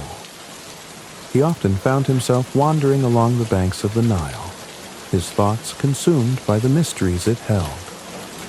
He was not entirely alone in his quest for answers.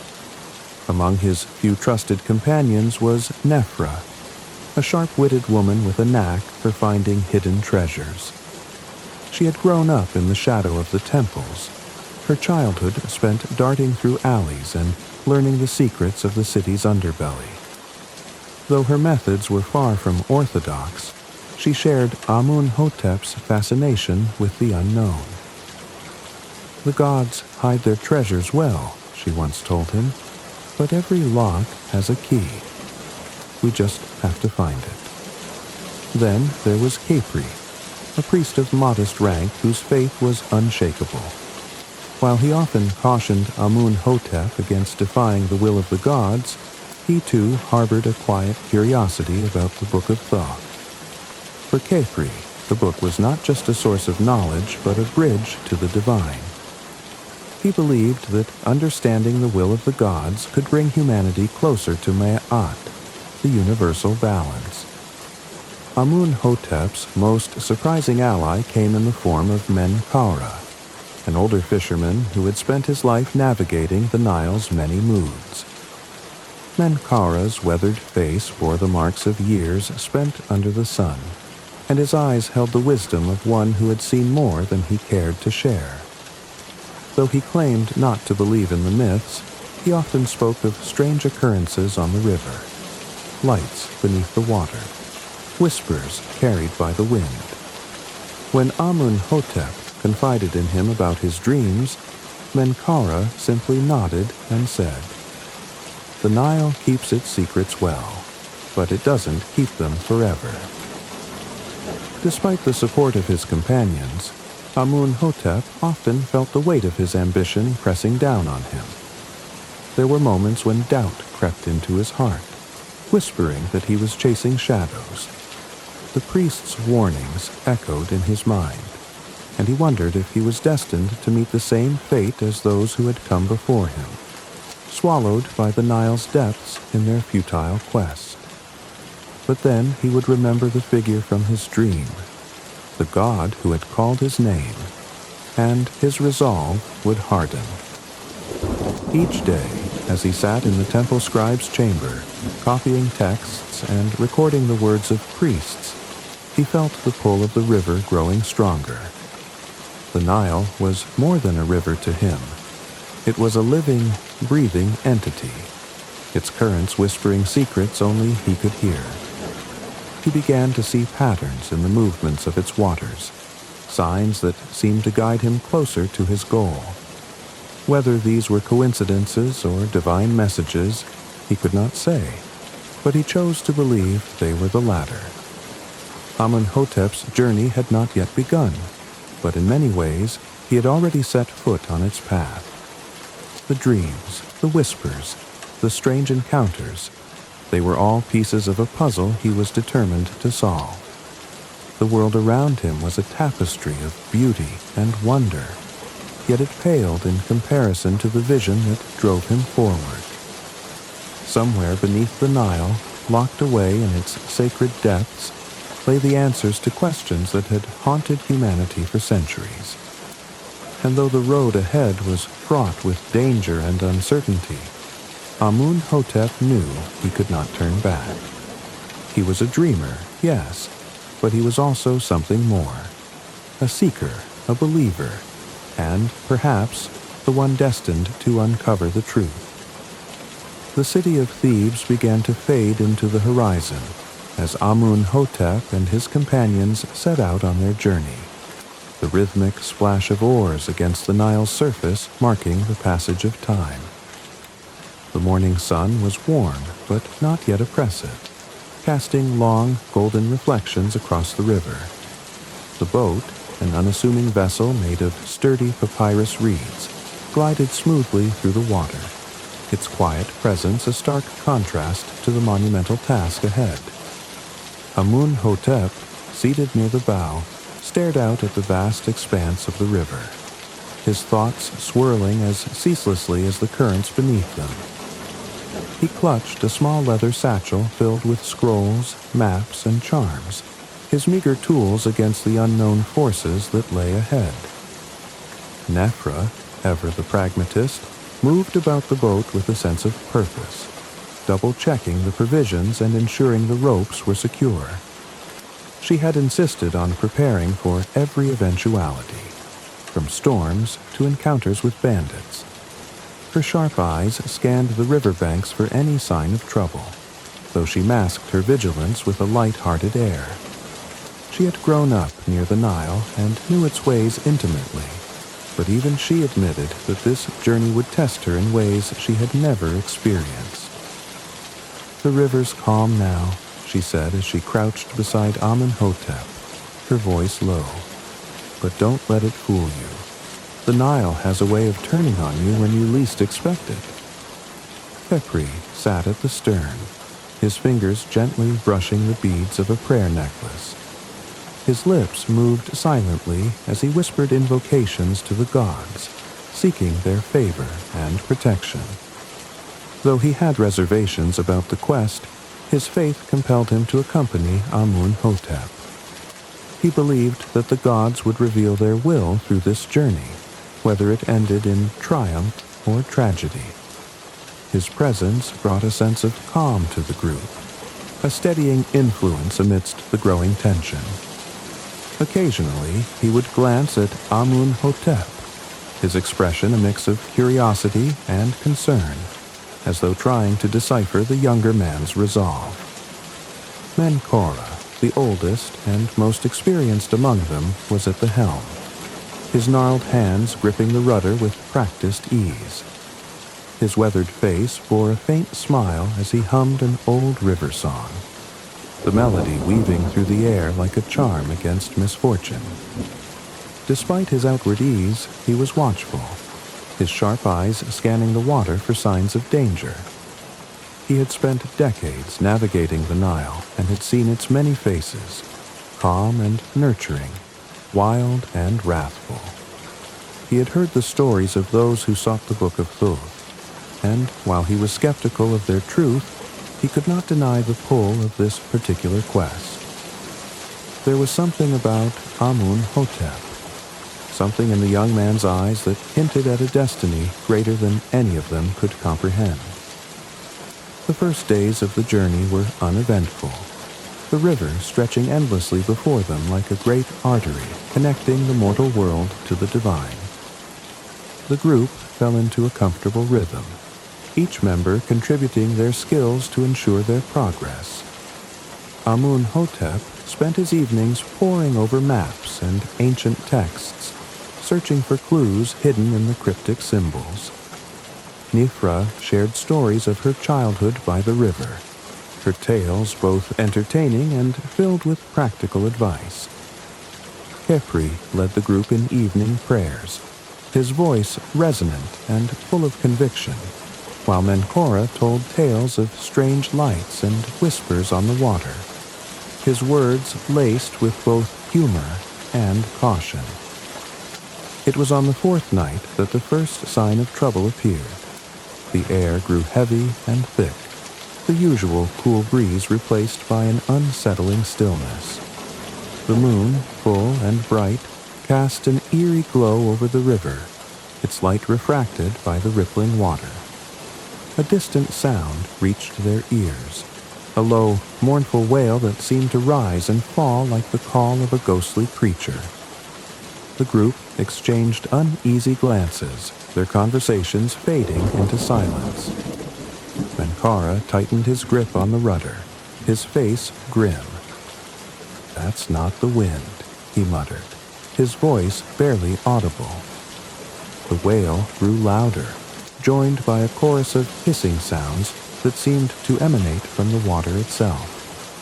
Suddenly, the boat lurched, as though something massive had brushed against its underside. Nifra sprang to her feet, her dagger drawn, while Khepri clutched his prayer necklace, his lips moving rapidly in whispered supplication. Amun-hotep felt his heart race as he peered over the edge of the boat, his breath catching in his throat. Beneath the surface, faintly illuminated by the moonlight, he saw shapes moving, long, sinuous forms that glided through the water with unnatural grace. Serpents.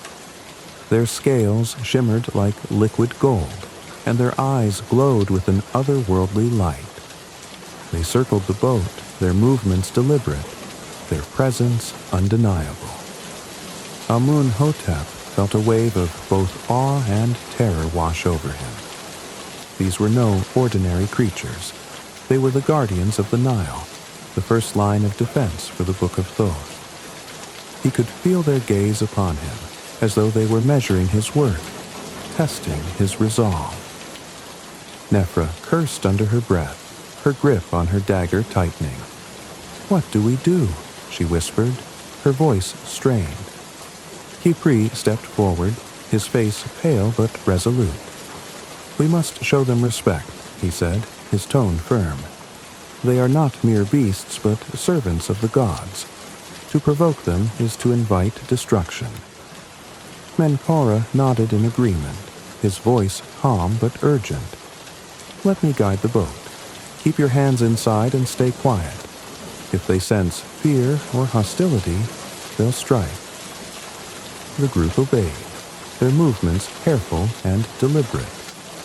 Menkara steered the boat with expert precision, his hands steady despite the tension in the air. The serpents continued to circle, their hissing growing louder, a sound that seemed to resonate in Amun-hotep's very bones. He closed his eyes and took a deep breath, focusing on the words of a prayer he had learned as a child. He whispered the invocation, his voice trembling but determined, calling upon Thoth for guidance and protection. As if in response, the hissing began to subside, replaced by a low, resonant hum that vibrated through the air. The serpents slowed their movements, their glowing eyes fixed on Amun-hotep. He opened his eyes to find one of the creatures rising partially out of the water, its massive head towering above the boat. Its gaze bore into him, and for a moment, time seemed to stand still. He felt an inexplicable connection, as though the serpent could see into the depths of his soul, weighing his intentions and his heart. Amun-hotep held his ground, refusing to look away. "We mean no harm," he said, his voice steady despite the fear that gripped him. "We seek only the truth, the wisdom of the gods. If it is not meant for us, we will turn back. But if we are worthy, show us the way." The serpent stared at him for what felt like an eternity before lowering its head and slipping back into the water. The other serpents followed suit, their forms disappearing into the depths as silently as they had appeared. The air grew lighter, the oppressive tension lifting as the river resumed its gentle flow. The group exhaled in unison, the weight of the encounter sinking in. Menkara was the first to speak, his voice tinged with both relief and respect. "You've been marked, boy," he said, his gaze fixed on Amun-Hotep. "They've acknowledged you. That's no small thing." Amun-Hotep nodded, his mind racing. He didn't fully understand what had just happened, but he knew it was significant. The journey had taken its first true turn, and the stakes had been made clear. The Book of Thoth was no mere legend, and the path to it would be fraught with trials far greater than anything they had yet faced. But as the boat continued its journey down the Nile, Amun-Hotep felt a renewed sense of purpose. The serpents had tested him, and he had not faltered. The quest had truly begun. The group had been traveling for days, navigating deeper into the heart of the Nile. The river was no longer the gentle, predictable current they had known near Thebes. Here, the water grew darker, its surface rippling with a sense of unease. The air was heavy and damp, pressing against their skin like an invisible weight. Even the wildlife seemed to avoid this stretch of the river. There were no birds calling from the reeds, no fish breaking the surface. It was as if this part of the Nile belonged to something else entirely, a realm claimed by forces far older and far more dangerous than any mortal could comprehend. Amun-Hotep sat at the bow, his thoughts racing as the boat glided forward. His companions were silent, each lost in their own apprehensions. Nephra sharpened her dagger absent-mindedly, her sharp eyes scanning the water for any sign of movement. Khipri's lips moved in prayer, his fingers clutching his necklace so tightly his knuckles turned white. Menkara, at the helm, kept his gaze fixed on the horizon, his weathered face betraying no emotion. Only the steady sound of the oars breaking the water filled the air, a rhythm that seemed to echo like a heartbeat. As the sun dipped lower in the sky, its light casting long shadows over the river, the first sign of their destination appeared. Rising out of the water was a massive stone structure, half submerged and covered in moss and reeds. Ancient hieroglyphs carved into its surface glowed faintly in the fading light, their meaning obscured by time and decay. Amun-Hotep's heart quickened. This was the entrance to the sacred vault, the place he had seen in his dreams. But as the boat drew closer, a sound reached their ears, a low, resonant hum that seemed to vibrate through the water and into their very bones. The hum grew louder, taking on an almost musical quality, a series of overlapping tones that rose and fell in an eerie, hypnotic rhythm. Then, without warning, the surface of the river broke. The water churned violently as a massive form emerged, glistening in the dim light. A serpent, larger than anything Amun-Hotep could have imagined, rose before them, its golden scales shimmering like molten metal. Its eyes, twin orbs of burning amber, seemed to pierce through the very fabric of reality. The serpent's head towered above the boat, its body coiling and uncoiling with an unsettling grace. The hum intensified, and Amun-Hotep realized it was not just a sound. It was a language, a series of vibrations that resonated with an ancient power. The serpent was speaking, though not in any tongue he could understand. It was a language of the gods, a primordial symphony that carried with it the weight of eternity. The boat came to an abrupt halt, as though held in place by an unseen force. The serpent leaned closer, its massive head casting a shadow over the group. Nephra gripped her dagger, her hand trembling. Khepri fell to his knees, his prayers growing louder and more desperate. Menkaura, though silent, tightened his grip on the rudder, his weathered face set in grim determination. Amenhotep felt his throat go dry, but he forced himself to meet the serpent's gaze. He could feel its presence pressing against him, an immense, overwhelming force that seemed to strip away all pretense and lay bare the core of his being. For a moment, there was silence, a stillness so profound it felt as though the world had stopped. Then the serpent opened its mouth, revealing fangs the size of spears. Its voice, deep and resonant, filled the air, its words incomprehensible but laden with meaning. Amenhotep's mind struggled to grasp what it was hearing, fragments of understanding slipping through his consciousness like sand through his fingers. But one thing was clear. The serpent was challenging him, testing his resolve. Amenhotep stood, his legs unsteady beneath him. He felt the weight of the serpent's gaze, the judgment in its eyes. Taking a deep breath, he stepped forward, his voice trembling but firm. "We come not to defy the gods, but to seek their wisdom," he said, his words carrying across the water. "If we are unworthy, then let us face the consequences. But if there is even a chance that we are meant to carry this knowledge, show us the way." The serpent tilted its head, its eyes narrowing. The hum changed, shifting into a sharper, more discordant tone.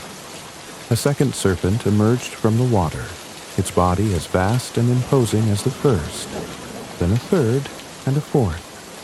Soon the boat was surrounded, the river alive with the coiling forms of the guardians. Each serpent radiated an aura of power, their movements synchronized in a hypnotic dance. The hum grew louder, the vibrations shaking the boat. Amenhotep's companions clung to the sides, their fear palpable. But Amenhotep remained standing, his gaze fixed on the first serpent. He didn't know what he was supposed to do, but he knew he couldn't back down. He closed his eyes, focusing on the prayers and invocations he had learned as a child. His voice rose above the hum, steady and clear, calling upon Thoth for guidance. As he spoke, the hum began to change, its discordant tones giving way to a more harmonious melody. The serpent's movements slowed, their eyes glowing brighter. The first serpent lowered its head, bringing it level with Amenhotep. He opened his eyes to find himself staring directly into its amber gaze. The serpent's voice filled his mind, not in words, but in images and sensations.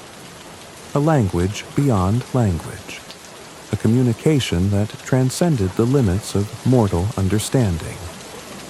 He saw visions of the Nile, its waters flowing through time, carrying the history of Egypt within its depths. He saw the gods, their forms towering and radiant, shaping the world with their will. He saw the Book of Thoth, its pages glowing with an otherworldly light, locked within layers of protection. And he saw himself, standing at the threshold, a tiny figure dwarfed by the enormity of what lay ahead. The vision faded, and Amenhotep found himself back on the boat, the serpent still watching him. Slowly, it reared back, its massive form towering once more above the water. The other serpents followed suit, their glowing eyes fixed on the group. Then, one by one, they began to retreat, their bodies slipping silently beneath the surface. The hum faded, leaving only the sound of the river lapping gently against the boat. For a moment, no one spoke. The air was heavy with the weight of what had just transpired. Finally, Menkaura broke the silence, his voice low and reverent. "They've let us pass," he said. "The gods are watching, boy. Don't waste this chance." Amenhotep nodded, his heart pounding in his chest. He didn't fully understand what had happened, but he knew it was significant. The Serpent Guardians had tested him, and he had been found worthy, at least for now. The path ahead was still uncertain, but for the first time, he felt a glimmer of hope. The journey was far from over, but they had taken their first true step into the unknown. The Book of Thoth was closer than ever, its secrets waiting to be uncovered. The group had passed the Guardians of the Nile, but their trials were far from over. As the boat drew closer to the ancient stone structure rising out of the water, a palpable tension filled the air. Amenhotep felt the weight of the journey pressing down on him more than ever. The carved hieroglyphs on the submerged temple glowed faintly, an otherworldly light illuminating the dense reeds that clung to its surface. This was no ordinary place. It exuded a presence, as though the stones themselves were alive, watching and waiting. Menkaura guided the boat to the edge of the structure, where a set of moss-covered steps disappeared into the water. The faint sound of rushing currents echoed through the air, though the river around them remained eerily still. Amenhotep stepped onto the steps, his sandals slick against the ancient stone. The others followed, each carrying their own mix of fear and resolve. Nifra clutched her dagger, her sharp eyes scanning every shadow, while Khepri whispered prayers to Thoth under his breath. Menkaura, as ever, was silent, though his furrowed brow betrayed his unease. The entrance to the vault was a narrow archway, its edges inscribed with ancient glyphs that seemed to pulse with their own inner light. Amenhotep ran his fingers over the carvings, feeling the faint hum of energy beneath his touch. The symbols told a fragmented story of the gods, of creation and chaos, of knowledge and its consequences. But there was also a warning. Only the pure of heart may proceed. To those who falter, the Nile will claim its due. The words chilled him, yet he could not turn back now. The air inside the chamber was thick and humid, the faint scent of damp stone mixing with something metallic and sharp. The group moved cautiously, their footsteps echoing softly against the walls. The chamber was vast, its ceiling disappearing into darkness, and at its center stood a raised platform surrounded by flowing water. On the platform rested the first of the boxes. It was a marvel of craftsmanship, its surface a seamless blend of gold and ebony, etched with intricate designs that seemed to shift and shimmer as they approached. Amenhotep felt his breath catch in his throat. The box was beautiful, otherworldly and utterly imposing. He could feel the power radiating from it, a force that both called to him and repelled him. "This is only the beginning," Khepri murmured, his voice trembling. "The gods will not make this easy." The first box bore a single glyph at its center, the symbol of Ma'at, the divine balance. Amenhotep knelt before it, his mind racing. He had read of such trials in ancient texts, but theory was a far cry from reality. The glyph pulsed faintly, as if alive, and he realized it was a riddle, a test of understanding. He traced the glyph with his finger, and a voice, deep and resonant, filled the chamber. It was neither male nor female, but a blend of both, a voice that seemed to emanate from the stone itself. "Speak the essence of balance, and the path shall be revealed."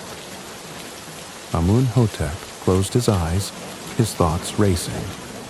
The essence of balance, Ma'at, was not just harmony, but the interplay of opposites, the understanding that light could not exist without darkness, nor life without death. He opened his eyes, his voice steady as he spoke. Balance is the acceptance of all things. It is the unity of opposites, the harmony that binds the chaos of existence.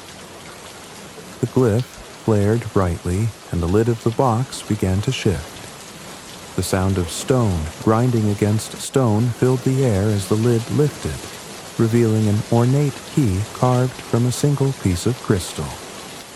Amun-hotep took it with trembling hands, feeling its weight, both physical and symbolic. The first trial was complete, but there were more to come. The second box lay beyond a narrow corridor, its walls lined with carvings of serpents and gods. The air grew colder as they approached, a sharp contrast to the humid chamber they had just left. The box itself was smaller than the first, but no less magnificent. Its surface was a deep obsidian, inlaid with silver runes that seemed to ripple like water. A faint mist surrounded it, and as Amun-hotep stepped closer, he felt a strange pull, as if the box were drawing him in. This time, the challenge was different. The box did not bear a riddle, but an illusion. As Amun-hotep reached for it, the room around him shifted. The walls seemed to melt away, replaced by an endless maze of twisting corridors. The others were gone, their voices fading into silence. He was alone, the box now a distant glimmer of light at the end of an impossible path. The maze was disorienting, its walls shifting and changing as he moved. Every turn seemed to lead him further away from his goal, the light of the box growing fainter with each step. Panic began to creep in, but he forced himself to focus. The maze was not real. It was a construct, a test of his will and his ability to see beyond deception. He closed his eyes, shutting out the twisting corridors and the disorienting motion. He focused on his breathing, steady and slow, and on the light of the box in his mind. When he opened his eyes, the maze was gone. He stood once more before the box, its surface shimmering with an inner light. The lid opened silently, revealing a second key, this one forged from gleaming silver. He took it with a sense of relief, but also a growing awareness of the trials yet to come. The third box was the most challenging yet. It was larger than the others, its surface a deep red that seemed to pulse like a heartbeat. The room around it was filled with the sound of rushing water, though no stream or river was visible. A faint glow illuminated the box, casting long shadows across the chamber. This time, the challenge was not a riddle or an illusion, but a demand for sacrifice. As they approached, the air grew heavier, a sense of foreboding settling over them. The box bore an inscription, its meaning clear. To proceed, a truth must be given, a burden laid bare. Amun-hotep felt the weight of the words, but before he could speak, Nefra stepped forward. Her face was pale, her expression conflicted, but she stood tall. "I'll do it," she said, her voice steady but strained. She knelt before the box, her hands trembling as she placed them on its surface. "My truth is this," she began, her voice barely above a whisper. "I have stolen not out of necessity, but out of greed. I have taken from those who had little, and I carry that guilt with me every day." The box glowed brightly, and the rushing sound of water grew louder. For a moment, it seemed as though nothing would happen, but then the lid opened slowly, revealing a key of pure gold.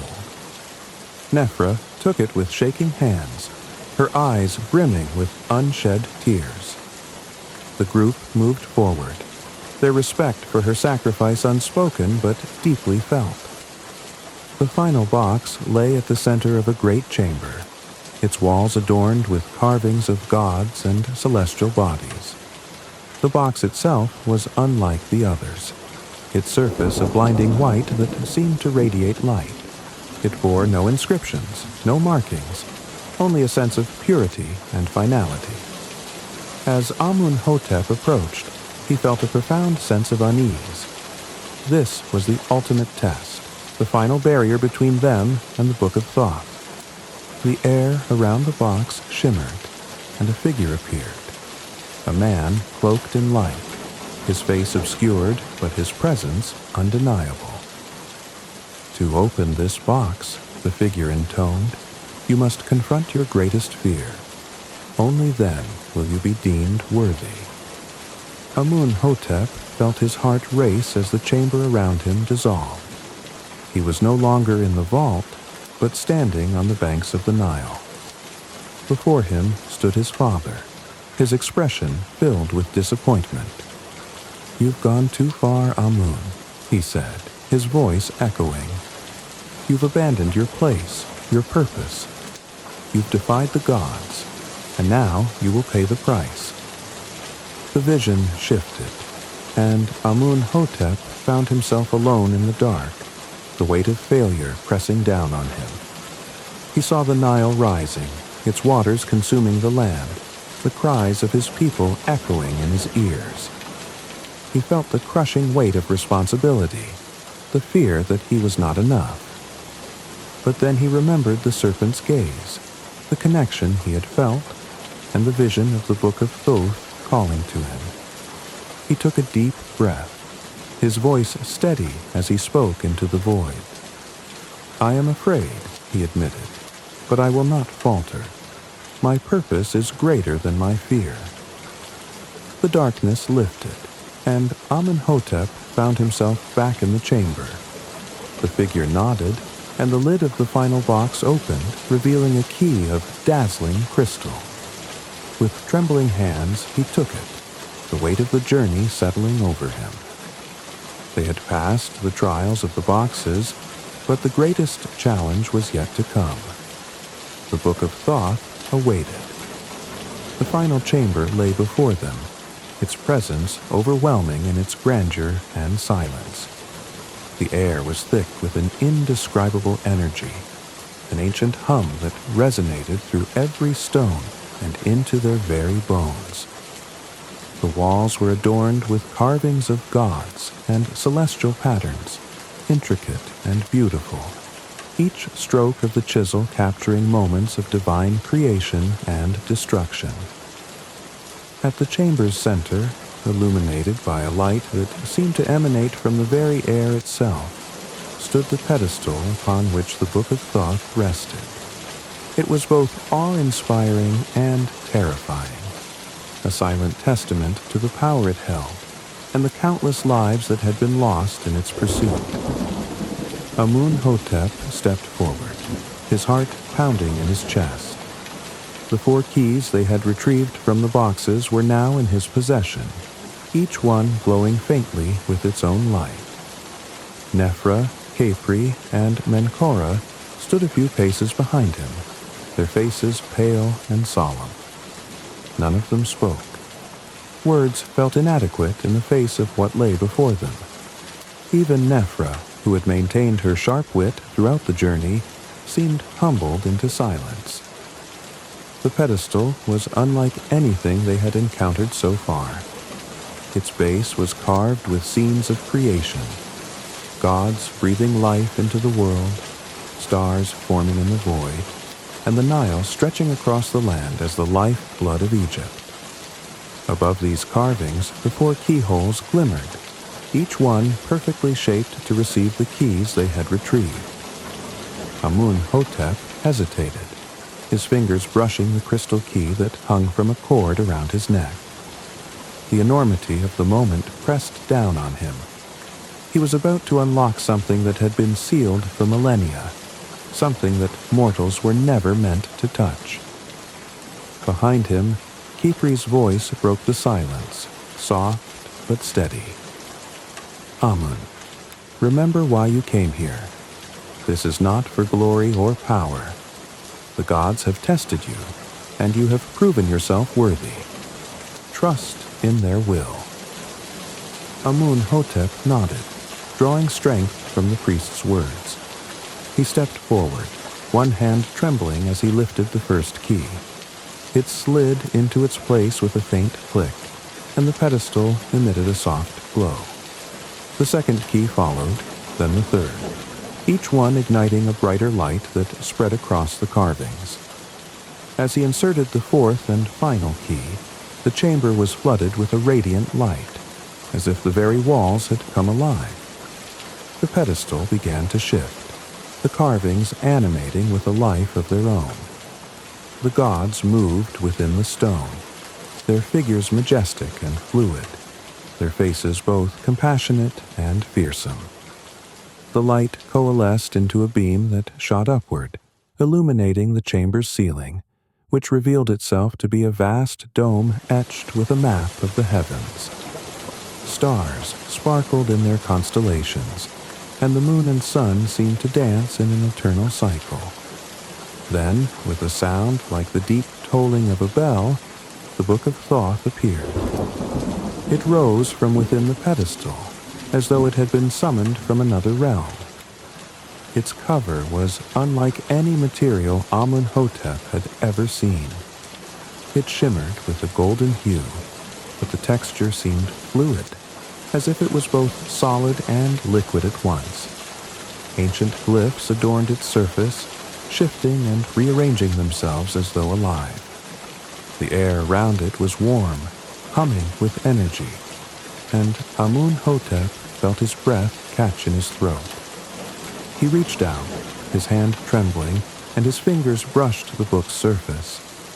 A wave of energy surged through him, not painful but overwhelming in its intensity. He felt his mind expand, fragments of knowledge rushing through him like the currents of the Nile. He gasped, pulling his hand back, and the book pulsed with light, as if acknowledging his presence.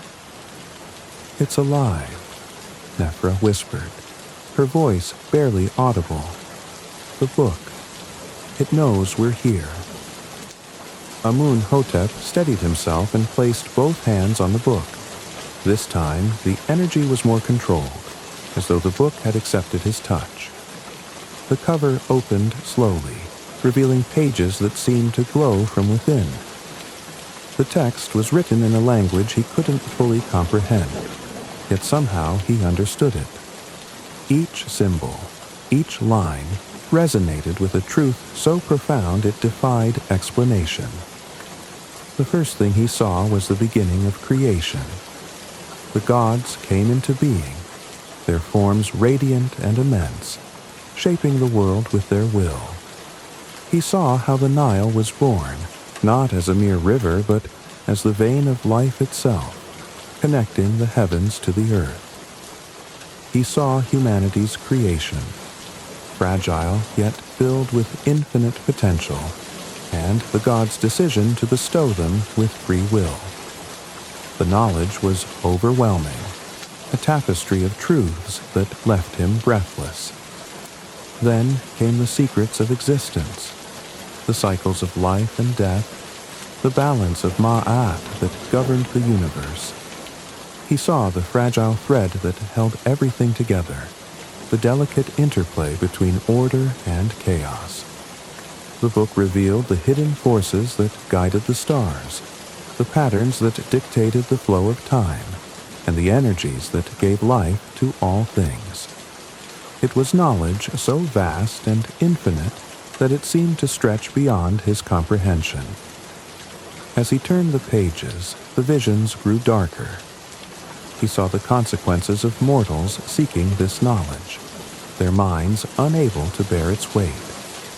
Kings and scholars consumed by madness, their ambition turning to despair. He saw the chaos that unfolded when the balance was disrupted, the gods' wrath as they sought to restore harmony. The book was both a gift and a warning, a testament to the power of knowledge and the responsibility that came with it. Amun-hotep felt tears streaming down his face. The truths he was witnessing were beautiful and terrible, inspiring and humbling. He understood now why the book had been hidden, why the gods had guarded it so fiercely. This was not knowledge meant to be wielded, but to be understood and respected. It was not a weapon or a tool, but a reflection of the divine order, a reminder of humanity's place in the cosmos. Behind him, Khepri, Nephra, and Menkara watched in silence, their faces illuminated by the book's radiant light. They could not see what Amun-hotep saw, but they could feel the enormity of the moment. The air was thick with a sacred presence, as though the gods themselves were watching. As the final page turned, Amun-hotep felt a presence beside him. He looked up and saw a figure standing there, radiant and serene. It was Thoth, the god of wisdom, his ibis-headed form glowing with an inner light. His eyes, deep and knowing, gazed at Amun-hotep with a mixture of compassion and gravity. "You have done well, seeker of truth," Thoth said, his voice resonating like a melody. "You have faced the trials and proven yourself worthy. But now comes the true test." Amun-hotep felt a lump rise in his throat. "What must I do?" he asked, his voice trembling. Thoth gestured to the book. "You have seen its truths, its power. You understand the weight of what it holds. The question is not whether you are worthy, but whether humanity is. Will you take this knowledge into the world, or will you leave it here, where it can do no harm?" The question struck Amun-hotep like a blow. He looked at the book, its glowing pages still open, and then at his companions. He thought of the lives that could be saved, the mysteries that could be unraveled, the progress that could be made. But he also thought of the madness and chaos he had seen, the price that others had paid for seeking what was not theirs to hold. He closed his eyes, his mind a storm of conflicting emotions. Then, slowly, he placed his hands on the book and closed it. The light dimmed, and the chamber grew silent once more. He turned to Thoth, his voice steady but filled with sorrow. "Humanity is not ready," he said. "This knowledge is too great, too dangerous. It belongs here, with you." Thoth nodded, his expression unreadable. "You have chosen wisely, Amun-hotep. The burden of knowledge is a heavy one, and few have the wisdom to recognize its weight. The gods are pleased." The book sank back into the pedestal, its light fading until it was once again hidden from view. The chamber grew still, the energy that had filled it dissipating into a quiet calm. Amun-hotep felt a strange mix of relief and loss, as though he had given up something precious yet necessary. As they left the chamber, the group walked in silence. The journey back to the surface was somber, each of them lost in their thoughts. The Book of Thoth had been within their grasp, its truths revealed, but they had chosen to let it go. It was a choice that would haunt them, but also one that they knew was right.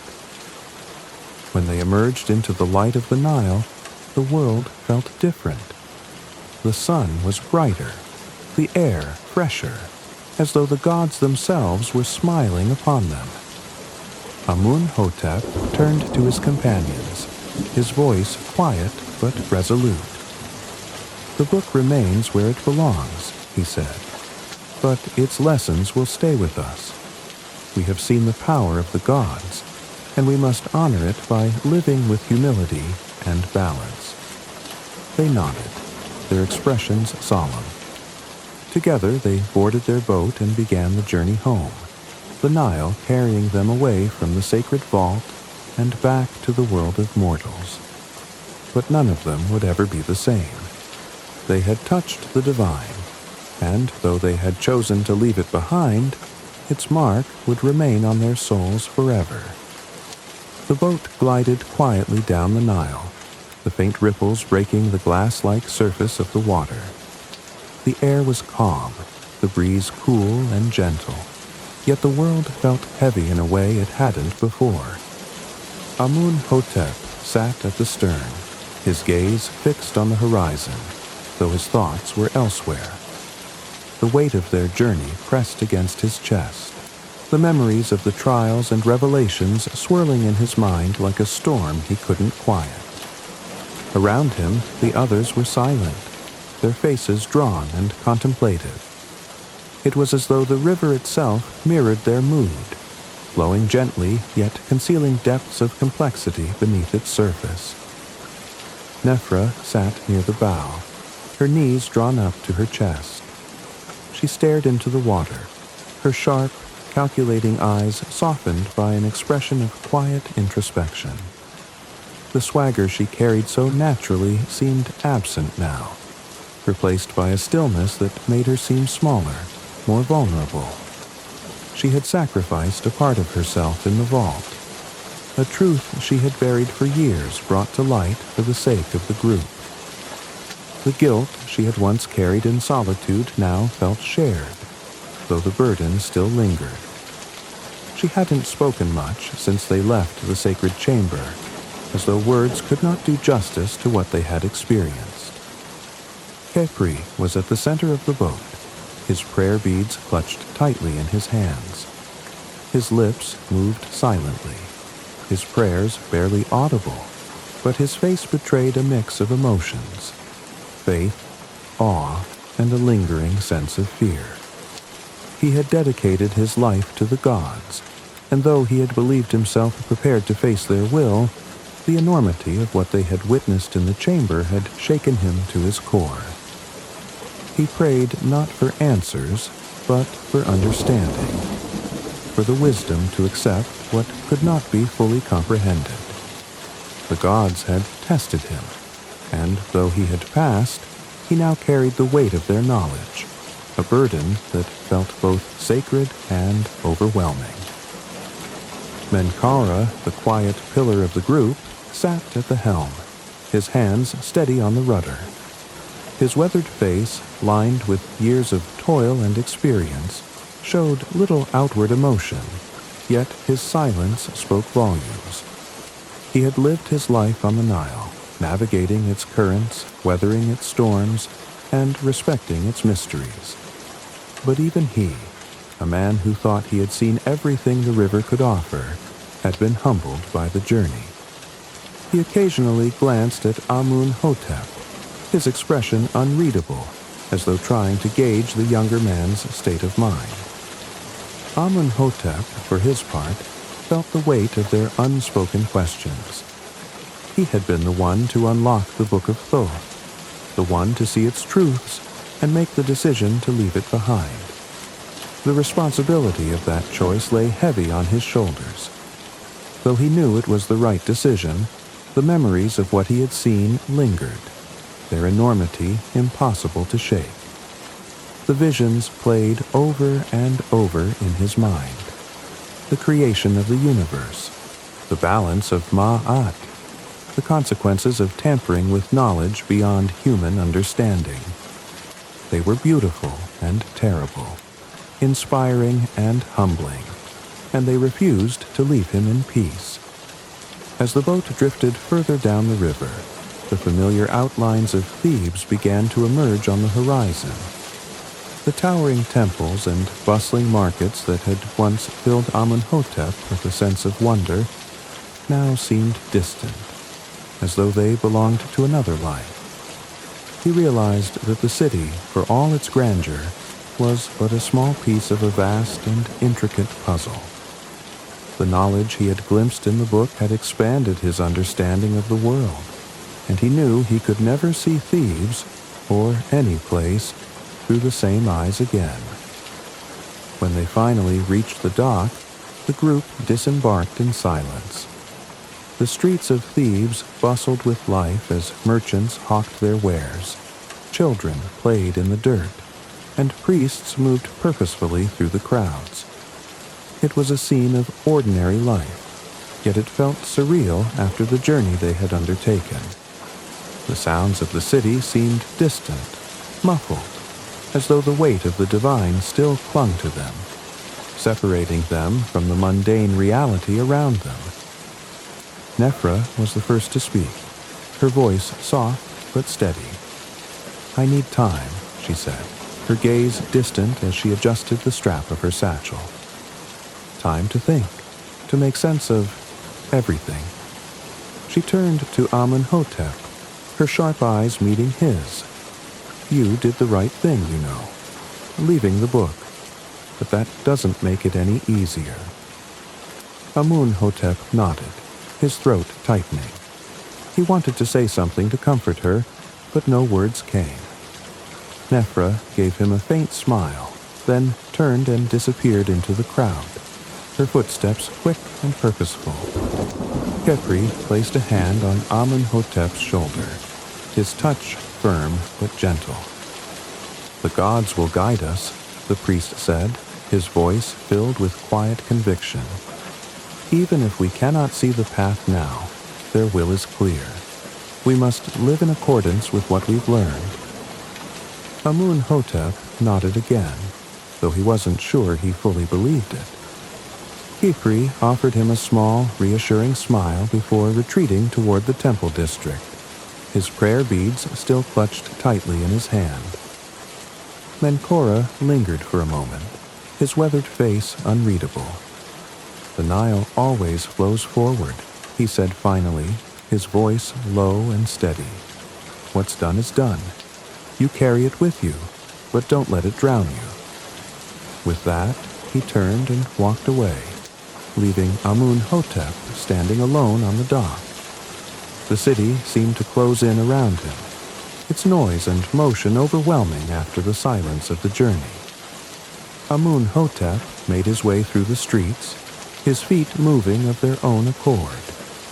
He passed familiar landmarks, the marketplace where he had often lingered, the temple library where he had spent countless hours studying, but they felt alien to him now, as though he were a ghost passing through someone else's memories. Eventually, he found himself standing at the edge of the Nile, the water stretching out before him like a mirror reflecting the sky. He sank to his knees, his hands gripping the edge of the stone embankment, and let out a shuddering breath. For the first time since they had left the vault, he allowed himself to feel the full weight of what they had experienced. The awe, the fear, the sorrow. It all came rushing to the surface, threatening to overwhelm him. He thought of the Book of Thought, its pages shimmering with knowledge too vast for mortal comprehension. He thought of the serpents that had guarded it, the trials they had faced, and the visions that had haunted him since. He thought of the choice he had made, the choice to leave the book behind, and the question that had plagued him ever since. Had he done enough? The answer, he realized, was not one he would ever fully know. The gods had entrusted him with the knowledge, but they had also left him with the burden of uncertainty. He would carry it with him for the rest of his life, a reminder of the fragility and responsibility of being human. As the sun dipped lower in the sky, painting the river with hues of gold and crimson, Amenhotep stood. The breeze carried the scent of lotus flowers, a reminder that life, for all its complexity, continued. He would not forget what he had seen or the lessons he had learned, but he also knew he could not let them consume him. The world had changed for him, irrevocably, but it was still his world to live in. With a deep breath, he turned away from the river and began to walk. Thebes awaited, its people unaware of the journey he had undertaken, the trials he had faced, and the knowledge he had glimpsed. He would not tell them. Some truths were too vast, too sacred to be shared, but he would carry the lessons with him, living each day in the hope that he might honor the gods, and the balance they had entrusted to him. The Nile flowed on, its waters eternal, and Amenhotep, though forever changed, flowed with it. The Nile moved on as it always had, timeless and unyielding, carrying its secrets beneath its shimmering surface. The stories of Amenhotep and his companions faded into whispers, half remembered by those who lived in Thebes. The bustling city, alive with its own rhythm, remained unaware of the profound journey undertaken by a humble scribe, a cunning thief, a devout priest, and a seasoned fisherman. To the world, they were ordinary souls, each returning to their respective lives without fanfare or recognition. Yet, deep within each of them, the weight of what they had experienced lingered like the echo of a divine melody. For Amenhotep, life was never the same. The visions from the Book of Thoth haunted his dreams and illuminated his waking hours. He continued his work as a scribe, his hands inscribing words with greater care, his mind carrying the weight of unspoken truths. The texts he copied now held layers of meaning he had never considered before, the prayers of the priests resonating with a depth he could scarcely articulate. He had seen the divine tapestry, the interconnected threads of creation, and it left him humbled. He kept no written account of the journey, fearing that even the faintest trace of their experience might spark another's ambition to seek the forbidden knowledge. Instead, he chose to honor what he had learned through his actions, living with humility, balance, and reverence for the unknowable. Nephra vanished from Thebes not long after their return. Some said she had moved north, seeking a quieter life away from the noise and chaos of the city. Others whispered that she had taken to the deserts, carving out a new path as far from the Nile as possible. In truth, she had sought solace and simplicity, needing distance to reconcile the truths she had confessed in the sacred chamber. The thief who had once chased riches now sought something far more elusive: peace. Though her sharp wit and resourcefulness never left her, her heart was no longer ruled by greed. She had faced herself in the journey, and the scars of that revelation would guide her choices for the rest of her days. Khepri, too, found himself changed in ways he had not expected. The faith he had carried with him into the vault now felt heavier, more complex. The gods he had prayed to since his youth were no longer distant figures of stone and gold, but beings whose presence he had felt, whose truths he had glimpsed. He returned to the temple, devoting himself to his duties with a newfound fervor, yet he spoke little of what he had seen. His prayers took on a quieter, more contemplative tone, and those who knew him noticed a subtle change. He no longer spoke of the gods with certainty, but with awe and humility, as though he had come to understand the vastness of their will and his small place within it. Menkaura returned to his boat, the river calling him back to its familiar embrace. He navigated the Nile with the same steady hands and sharp eyes, but his heart carried the memory of the serpents, the trials, and the sacred light of the book. He became a storyteller, weaving tales of the river's mysteries for those who would listen. Though he never revealed the full truth of their journey, his words carried a depth and wisdom that left his listeners in quiet reflection. He had always known the river was alive, but now he understood its purpose in ways that words could scarcely capture. The Book of Thoth itself remained locked away in its sacred chamber, hidden beneath the depths of the Nile where no mortal could disturb it. The trials that Amenhotep and his companions had faced reset themselves, the guardians returning to their eternal vigilance. The serpents, those shimmering golden beings, continued their silent watch, their eyes unblinking as the waters flowed around them. The book, its light dimmed to mortal eyes, pulsed softly in the stillness, waiting for the next worthy soul to find it, if ever such a soul would come. In time, the story of the Book of Thoth faded into myth, retold by priests and elders as a tale of caution and wonder. It became a symbol of the unknowable, a reminder of the balance that governed all things. Pharaohs still dreamed of finding it, their ambition stirred by whispers of ultimate knowledge, yet none dared to seek it as Amun-Hotep had. The trials, the guardians, the burden of the book's wisdom, these became warnings, teaching that some truths were not meant to be possessed. The Nile carried the story far and wide, its currents flowing to distant lands where the legend took on new forms. Yet, in all its retellings, one truth remained constant. The Book of Thoth was not simply a repository of knowledge, but a reflection of the divine order, a mirror showing humanity its place in the vastness of creation. It was a legacy not of power, but of understanding, meant to inspire humility rather than hubris. Amun-Hotep grew old in Thebes, his hair silvered by time, his hands still steady as he continued his work. He became a quiet figure in the city, respected but unremarkable to most.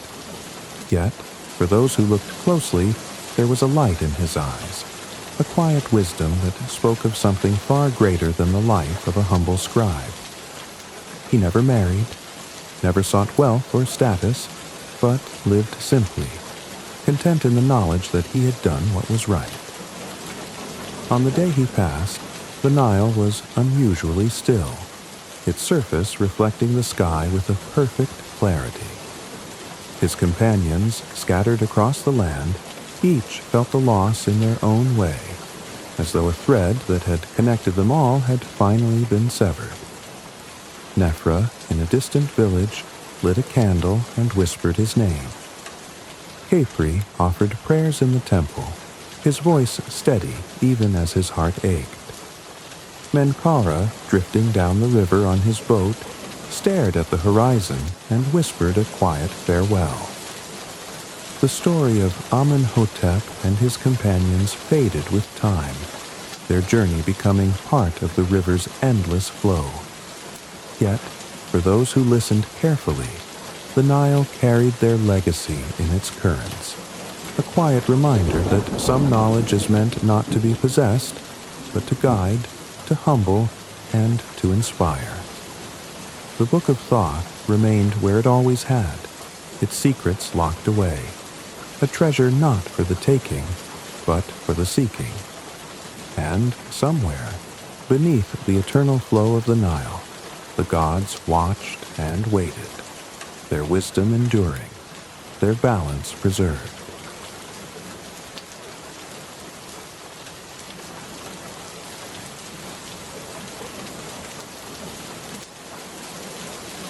The village, nestled in the rolling hills, was a picture of serenity, its cobblestone streets weaving through quaint cottages and fields bursting with wild flowers. At its edge stood a grand manor, its towering spires and expansive gardens, once a symbol of prosperity and joy. Within its walls, a little girl named Ella grew up surrounded by love. Her mother's gentle laugh echoed in the halls, and her father's warm embrace brought her comfort after every tumble and scrape. They called her Cinderella affectionately, after she returned from playing by the hearth, her cheeks streaked with soot and her hair wild from an adventure in the garden. Life was simple, joyous, and full of promise. But as time passed, the light in the manor began to dim. Cinderella's mother, a kind and gracious woman with hair like spun gold, fell ill. The vibrant woman who once danced through the gardens grew pale and weak. Ella, too young to understand the depths of her mother's sickness, would often sit by her bedside, holding her hand and humming lullabies. Her mother would smile softly, her eyes filled with love, and whisper words that Ella wouldn't fully grasp until years later. Be kind, my darling. No matter what life brings, kindness will guide you. When her mother passed, a deep silence settled over the manor. Ella's father, a man of broad shoulders and an even broader heart, tried to fill the void, but his grief was a weight that even his strong frame could not bear. He poured himself into his work, traveling often, leaving Ella to wander the empty halls with only memories to keep her company. The garden, once her mother's sanctuary, grew wild with thorns, a tangled reflection of their lives. Time, as it always does, moved forward, and her father remarried. The woman he brought home to the manor was a stark contrast to Ella's mother. She arrived with an air of grandeur, draped in silks and jewels, her every step commanding attention. Her name was Lady Gertrude, and she brought with her 2 daughters, Anastasia and Drizella, who were as vain and petty as their mother was ambitious. Ella, shy and hopeful, greeted them with a warm smile, eager to welcome them into her home. At first, Lady Gertrude's demeanor was polite, even kind. She would stroke Ella's hair and speak of her plans to restore the manor's former glory. Anastasia and Drizella, too, seemed harmless in their chatter about dresses and parties. But beneath their polished exteriors lay something cold and calculating. It wasn't long before the warmth of their welcome faded, replaced by sharp words and sidelong glances. The turning point came during one of her father's frequent absences. With him gone, Lady Gertrude's true nature emerged. She began issuing commands, her tone sharp and unyielding. Ella was no longer treated as a member of the family, but as a servant in her own home. She was given the smallest room in the attic, its single window offering a narrow view of the sky. Her days were consumed with endless chores, scrubbing floors until her knees ached, tending to the fire until her hands were black with soot, and serving the whims of her stepmother and stepsisters. Despite their cruelty, Ella held on to the teachings of her mother. She found solace in the small joys of life, a bird's song at her window, the feel of sunlight on her face as she hung laundry, and the memory of her mother's voice. She befriended the animals that lingered near the manor, her soft words and kind hands earning their trust. They became her confidants, her tiny army of supporters in a world that seemed to conspire against her. Lady Gertrude, however, grew increasingly bitter.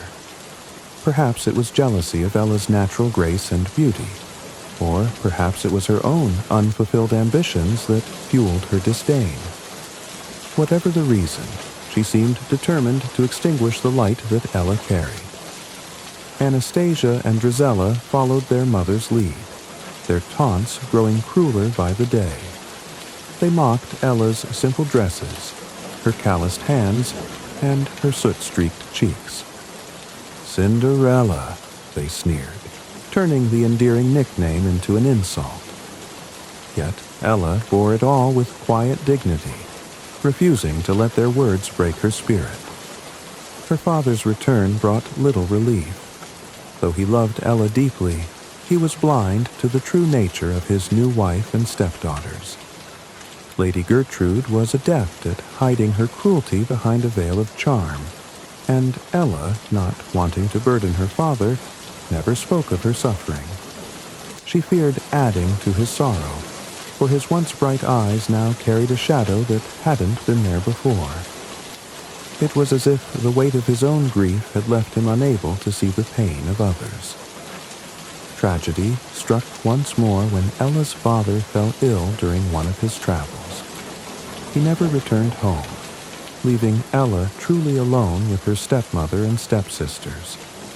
The manor, once filled with laughter and love, became a prison.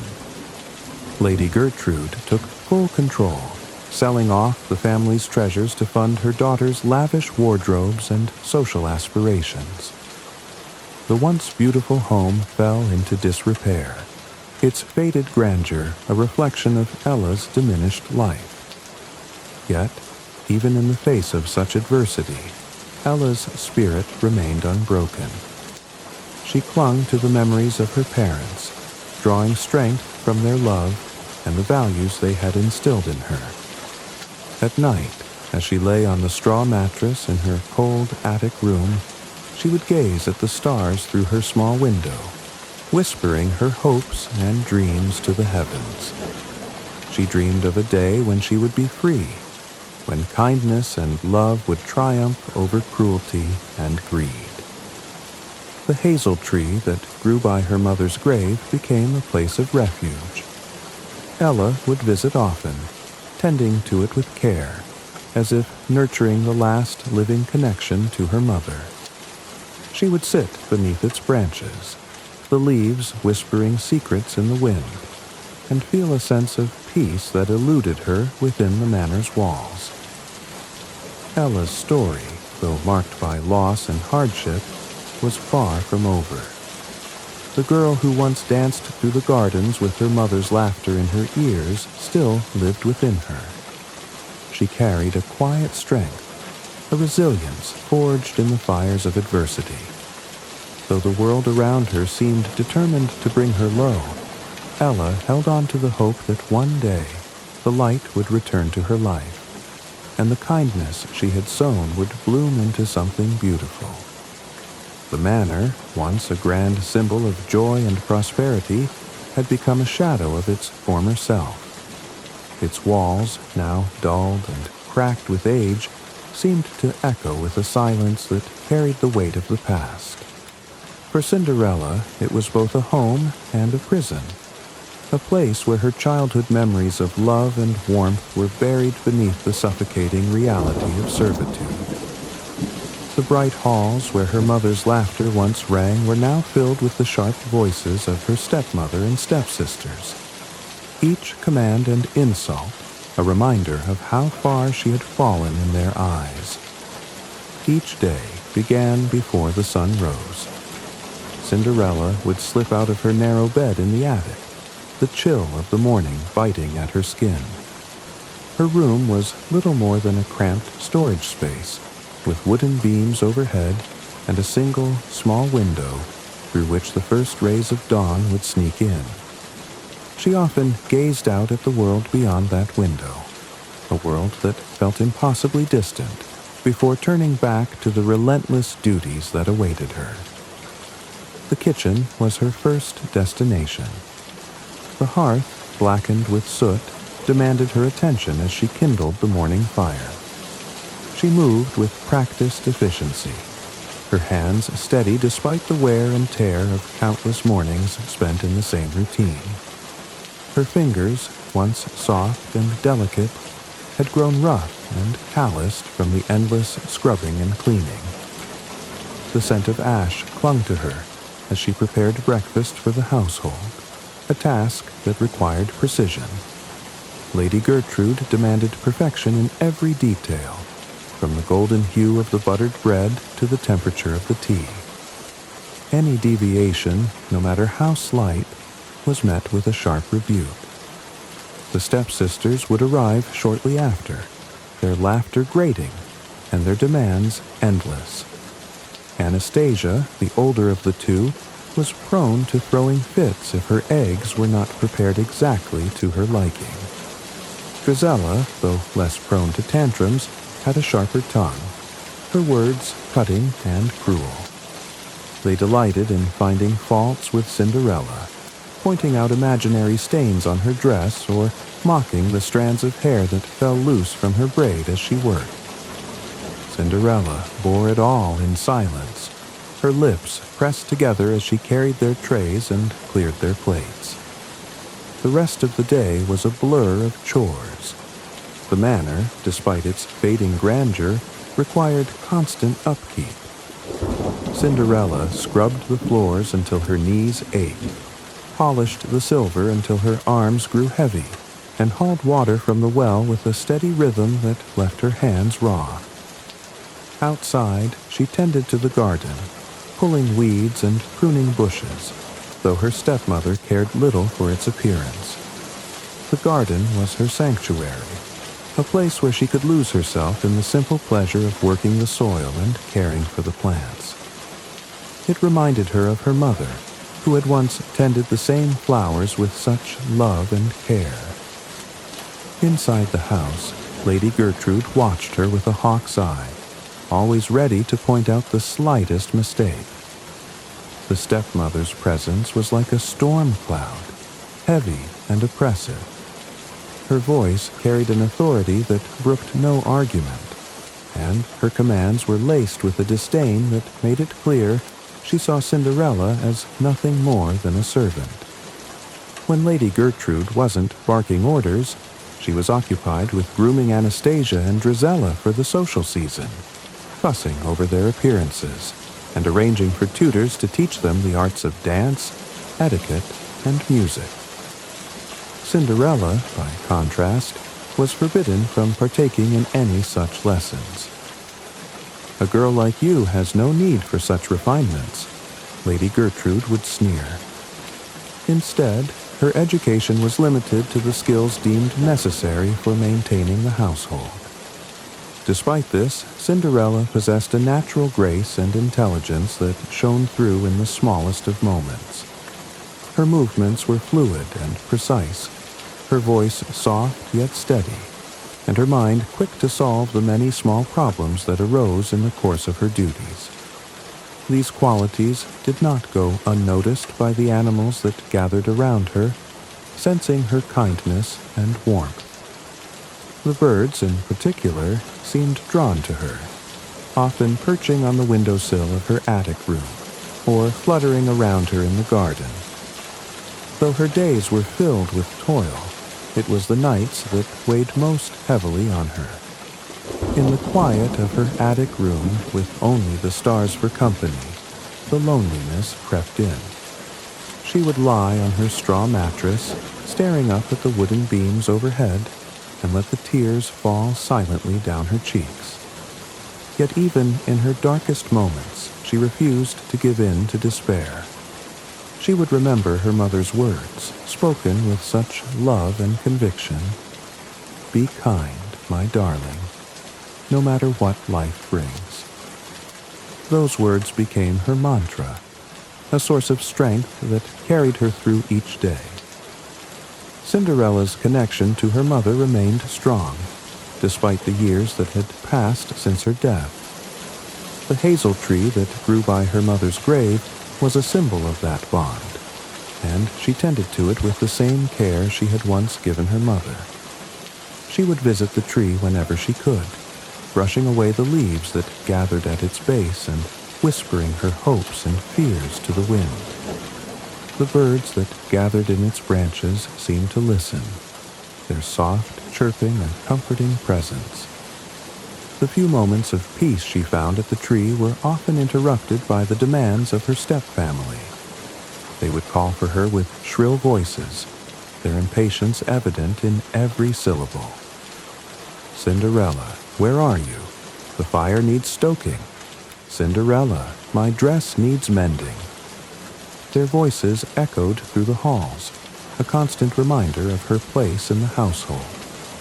No task was too small or too menial for them to assign to her, and they took pleasure in finding new ways to humiliate her. One evening, as she sat by the hearth mending a torn dress for Drizella, the two stepsisters began to taunt her. They spoke of the grand balls they would one day attend, spinning elaborate fantasies of the suitors who would be captivated by their beauty. "What about you, Cinderella?" Drizella sneered. "Will you marry the chimney sweep? Or perhaps a farmer with dirt under his nails?" Anastasia laughed, her voice shrill and mocking.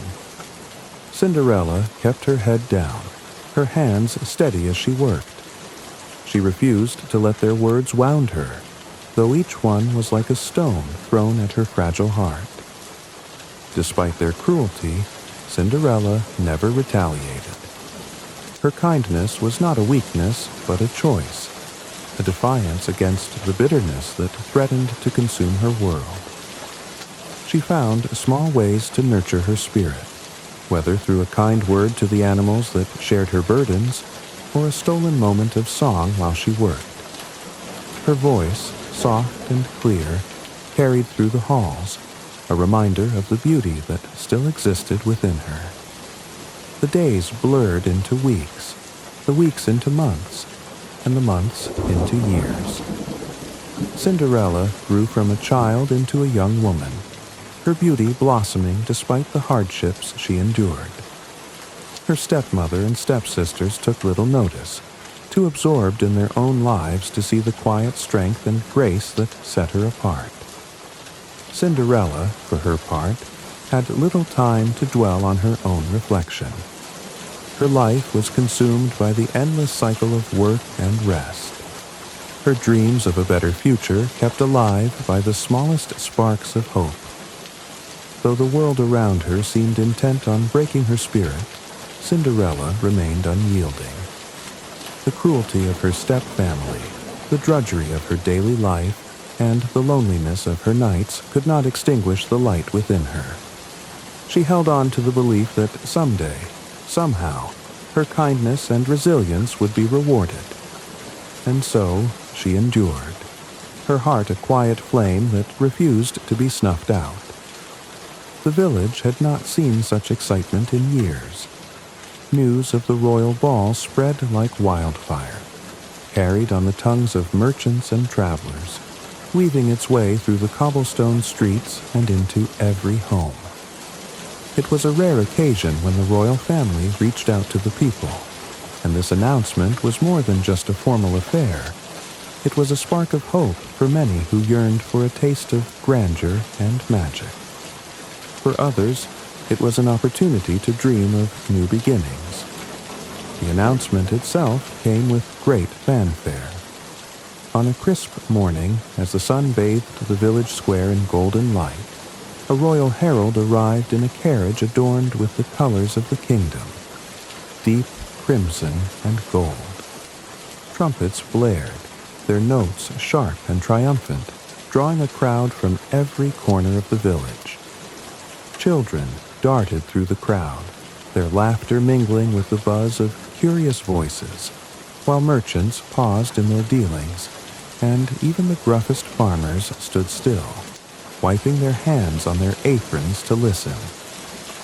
Cinderella, drawn by the commotion, made her way to the square. Her chores for the morning were nearly done, though she knew her stepmother would scold her for leaving her tasks unfinished.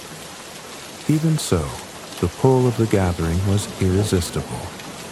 She slipped through the throng of people, her slight frame allowing her to weave unnoticed until she reached a spot where she could see the herald clearly.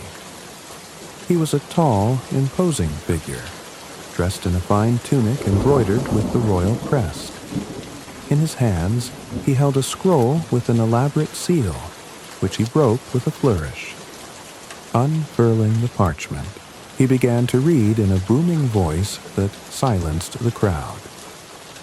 By decree of His Majesty, King Frederick the Benevolent, and Her Majesty, Queen Eleanor the Wise, the herald announced, his voice carrying over the square.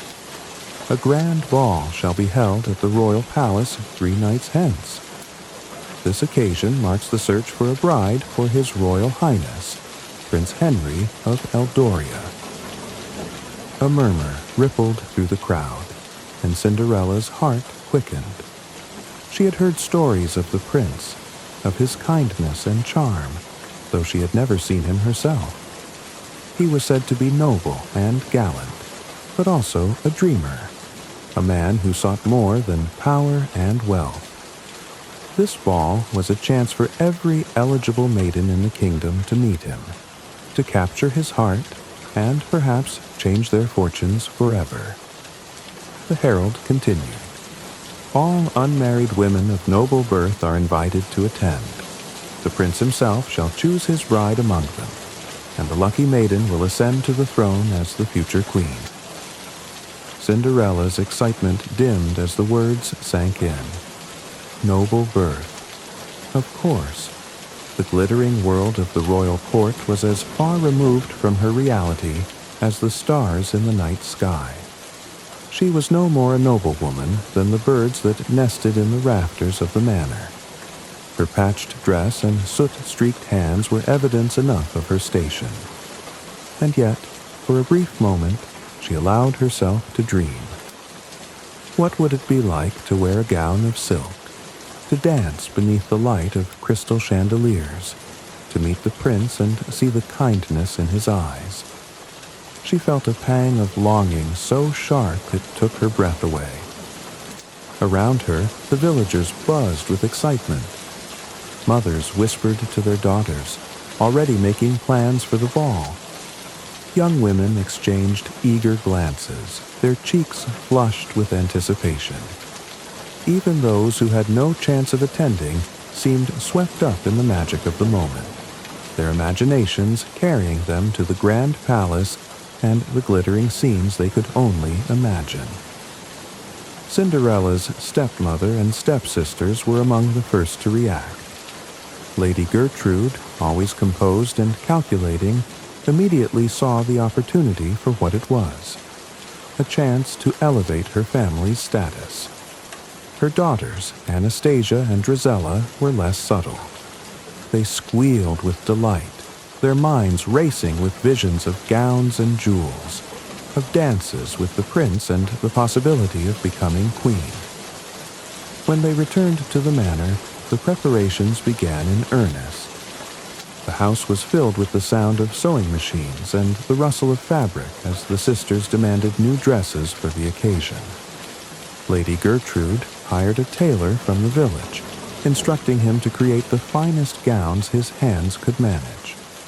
She fussed over every detail, from the cut of the fabric to the placement of the embellishments, her sharp eyes missing nothing. Cinderella watched from the shadows, her heart heavy. She dared not voice her desire to attend the ball, knowing how her stepmother would react. Lady Gertrude would laugh, her lips curling into that cruel smile that always made Cinderella feel small. "You," she would say, her voice dripping with mockery. "A girl covered in soot, with no title or dowry. What would the prince want with you?" And so Cinderella kept her dreams to herself, burying them deep within her heart. She busied herself with the preparations, mending hems, stitching lace, and polishing shoes until they gleamed. She worked tirelessly to ensure her stepsisters looked their best, though their demands grew more outlandish with each passing day. Anastasia insisted on a tiara encrusted with crystals, while Drizella demanded a train so long it would sweep across the ballroom floor. Cinderella fulfilled their wishes without complaint, her hands steady even as her heart ached. On the eve of the ball, the household was in chaos. The sisters bickered over accessories, their voices rising to a shrill crescendo as they fought over who would wear the ruby necklace. Lady Gertrude, exasperated, intervened with a voice that brooked no argument, silencing them with a single glare. Cinderella worked late into the night, ensuring every detail was perfect. She hemmed skirts, sewed on buttons, and ironed the delicate fabrics until her fingers ached and her eyes burned with exhaustion. When the morning of the ball arrived, the manor was alive with excitement. Anastasia and Drizella preened before the mirror, admiring their reflections and gloating about the impression they would make on the prince. Lady Gertrude supervised every step of their preparations, her sharp eyes scrutinizing their hair, makeup, and gowns. Cinderella, meanwhile, was invisible to them. She stood in the corner, her hands clasped tightly in front of her, longing to speak but unable to find the words. She wanted to ask just once if she might attend the ball, not as a noblewoman, not as a guest of honor, but simply as herself. Yet she knew the answer before she even opened her mouth. When she finally gathered the courage to speak, her stepmother cut her off with a dismissive wave. "Don't be ridiculous, Cinderella," Lady Gertrude said, her tone icy.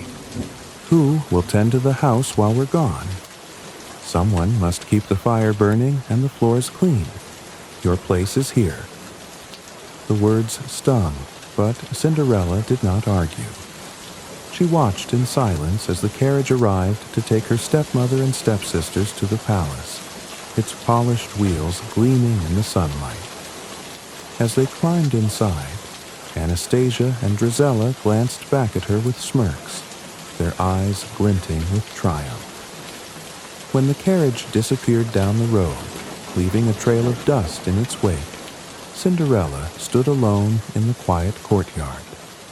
The stillness pressed against her like a weight, and for the first time, she allowed herself to cry. She wept for the life she had lost, for the dreams that seemed forever out of reach, and for the loneliness that filled her heart. Yet even in her sorrow, a spark of hope remained. Deep within her, a voice whispered that her story was not yet over, that perhaps, just perhaps, magic still lingered in the world, waiting for the right moment to reveal itself. And so, she dried her tears, lifted her chin, and turned back to the house, unaware that her life was about to change forever. The manor was shrouded in an oppressive quiet after the departure of Lady Gertrude and her daughters. The echo of the wheels of their carriage faded into the distance, leaving Cinderella alone in a house that felt even colder and emptier than usual. She stood in the doorway, watching the road until the last trace of dust had settled. The evening was fast approaching, and the first stars began to shimmer faintly in the deepening blue sky. Her heart, heavy with longing and sorrow, seemed to beat louder in the silence. Cinderella returned to the kitchen, the hearth casting a faint glow against the darkened walls. The chores she had been left with, the endless list of tasks assigned by her stepmother, waited for her. Yet, for once, she couldn't bring herself to care. Her hands lingered on the edge of the worn wooden table as her mind wandered to the grand ball she had no hope of attending. She imagined the glittering chandeliers, the sweeping gowns, and the music that would fill the palace. Most of all, she imagined the prince, his kind eyes searching the crowd for someone who truly saw him, not just his title or wealth. Her longing was interrupted by a sudden movement outside the window. A bird, small and delicate, hopped onto the sill, its head tilting as it chirped softly.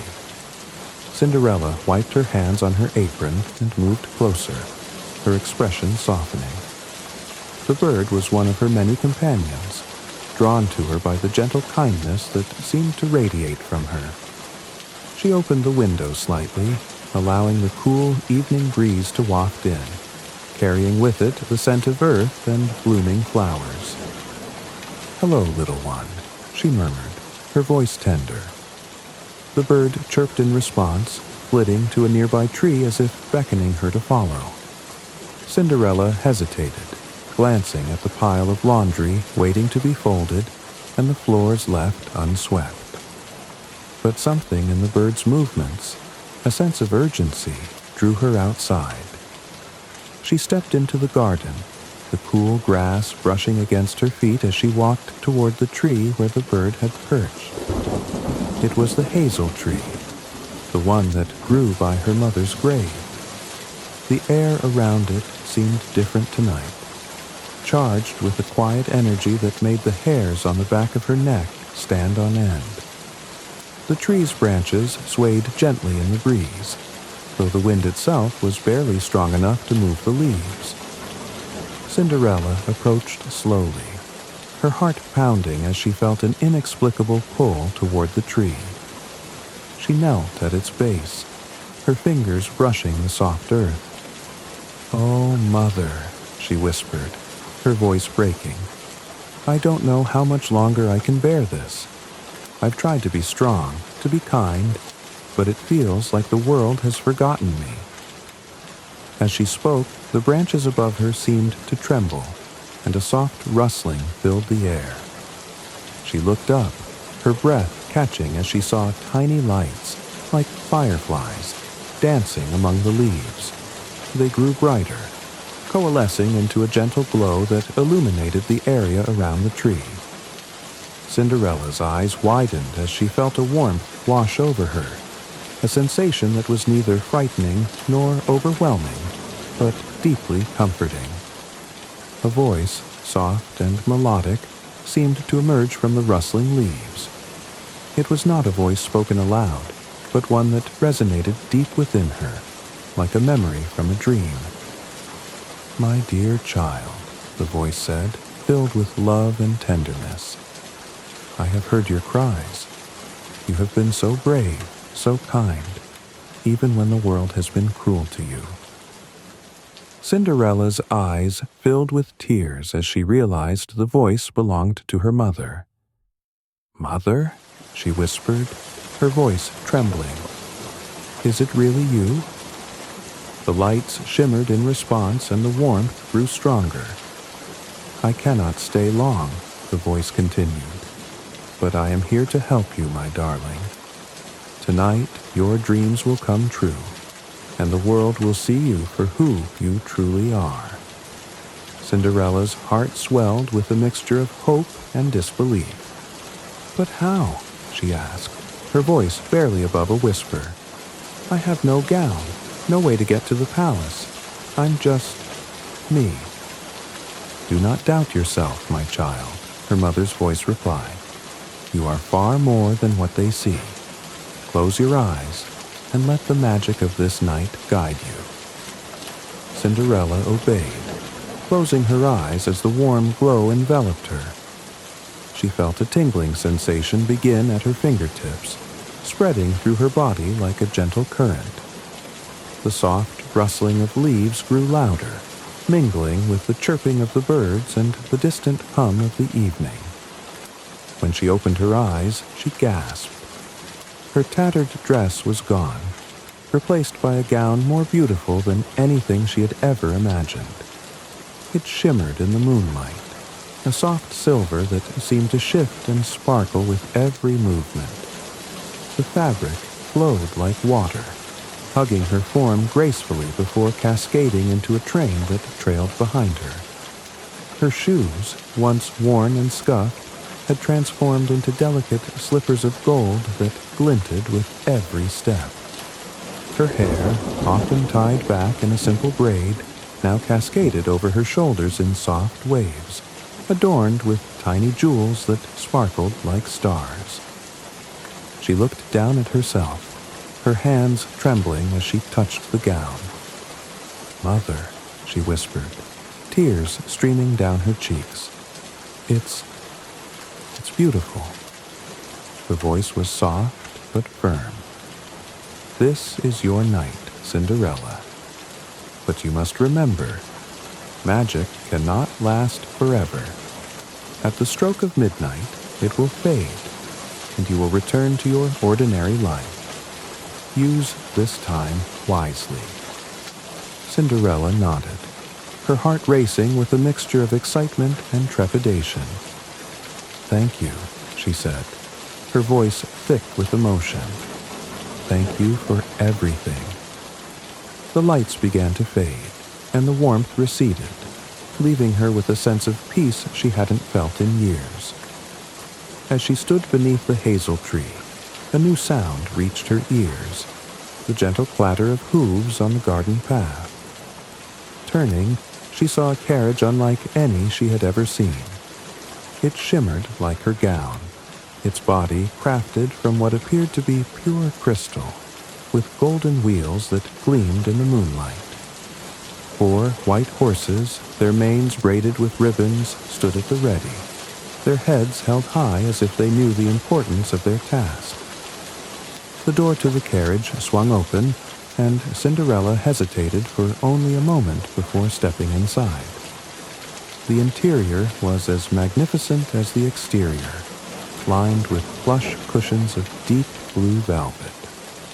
She settled into the seat, her heart pounding as the carriage began to move, carrying her toward the palace.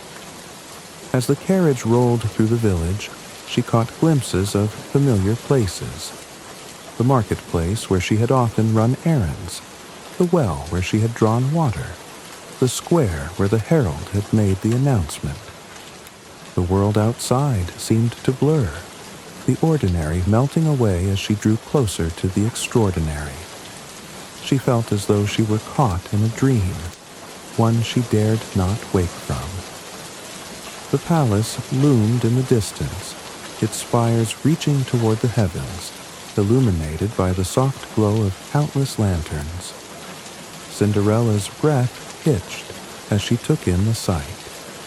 The grand building, with its marble columns and glittering windows, was more magnificent than she had ever imagined. The music of 100 instruments floated through the air, mingling with the laughter and chatter of the guests who were already gathered inside. The carriage came to a gentle stop at the base of the palace steps, and the door swung open. Cinderella hesitated, her hands trembling as she reached for the handle. She stepped out, her golden slippers touching the ground with a soft click, and raised her head to take in the grandeur before her. She felt the eyes of the attendants on her, their expressions a mix of awe and admiration. But she paid them no mind. For the first time in her life, she felt like she belonged. As she ascended the steps, her heart swelled with a mixture of anticipation and nervousness. The doors to the ballroom stood before her, gilded and imposing, yet inviting. She took a deep breath, steadying herself, and stepped forward. The doors opened, and the world of magic and possibility awaited her inside. The grand ballroom of the palace was a sight that could take one's breath away. Its towering ceilings glittered with the light of 1,000 chandeliers, each crystal reflecting a cascade of gold and silver across the polished marble floors. The walls were adorned with intricate carvings and tapestries that told the stories of the kingdom's history. Battles won, alliances forged, and legends immortalized. Everywhere Cinderella looked, there was opulence. Golden candelabras, tables laden with delicacies, and flowers so vibrant they seemed almost unreal. The air itself shimmered with a sense of magic, as though the palace had been transformed into a living, breathing fairy tale. When Cinderella stepped through the grand double doors, all eyes turned to her. The hum of conversation faltered, and for a moment the music seemed to soften, as though the room itself was holding its breath. She stood at the top of the sweeping staircase, her silver gown catching the light and refracting it in delicate rainbows. Her golden slippers glimmered with each step, and her hair, adorned with sparkling jewels, framed her face like a halo. Though she was nervous, the warmth of her mother's words lingered in her heart, steadying her as she descended. The prince, standing near the musicians at the far end of the room, felt his heart skip a beat. He had spent the evening greeting noblewomen and dancing out of obligation, his polite smile never quite reaching his eyes. But now, as this mysterious woman entered the room, everything else seemed to fade. She moved with a grace and confidence that belied her humility, her beauty shining from within rather than merely from the gown she wore. For the first time that evening, Prince Henry felt his curiosity ignite. Who was she? Cinderella was acutely aware of the weight of the gazes upon her, but she refused to falter. The warmth of the golden light, the gentle strains of the orchestra, and the soft whispers of admiration filled her senses, giving her courage. She glanced briefly at the faces in the crowd, catching sight of Anastasia and Drizella. Her stepsisters were oblivious to her identity, their mouths agape as they tried to place this enchanting stranger who seemed to have captivated everyone in the room. Lady Gertrude, ever composed, narrowed her eyes suspiciously, but even she could not look away. As Cinderella reached the base of the staircase, an attendant announced her arrival with a voice that echoed through the room. The Lady Cinderella. The name wasn't hers, not really, but it was enough. She felt a thrill of both joy and disbelief as the title rolled off his tongue, as though she truly belonged among these noble guests. The prince wasted no time crossing the room toward her. The crowd parted for him as though they, too, understood the inevitability of this meeting. When he reached her, he offered a deep bow, his eyes never leaving hers. "My lady," he said, his voice warm and inviting, "would you grant me the honor of a dance?" Cinderella hesitated for only a moment before curtsying gracefully. "It would be my pleasure, Your Highness," she replied, her voice soft but steady. The orchestra began a new melody, one that seemed to match the magic of the moment. The prince led her to the center of the ballroom, and as their hands touched, Cinderella felt a spark, a connection that sent warmth rushing through her. They moved together as though they had danced 100 times before, their steps perfectly in sync. The world around them blurred, the other guests fading into the background as they became the center of the universe, orbiting one another in perfect harmony. For the prince, the dance was unlike any he had experienced. He had grown accustomed to the rigid formality of courtly interactions, the superficial charm of noble women who spoke only of wealth and power. But this woman was different.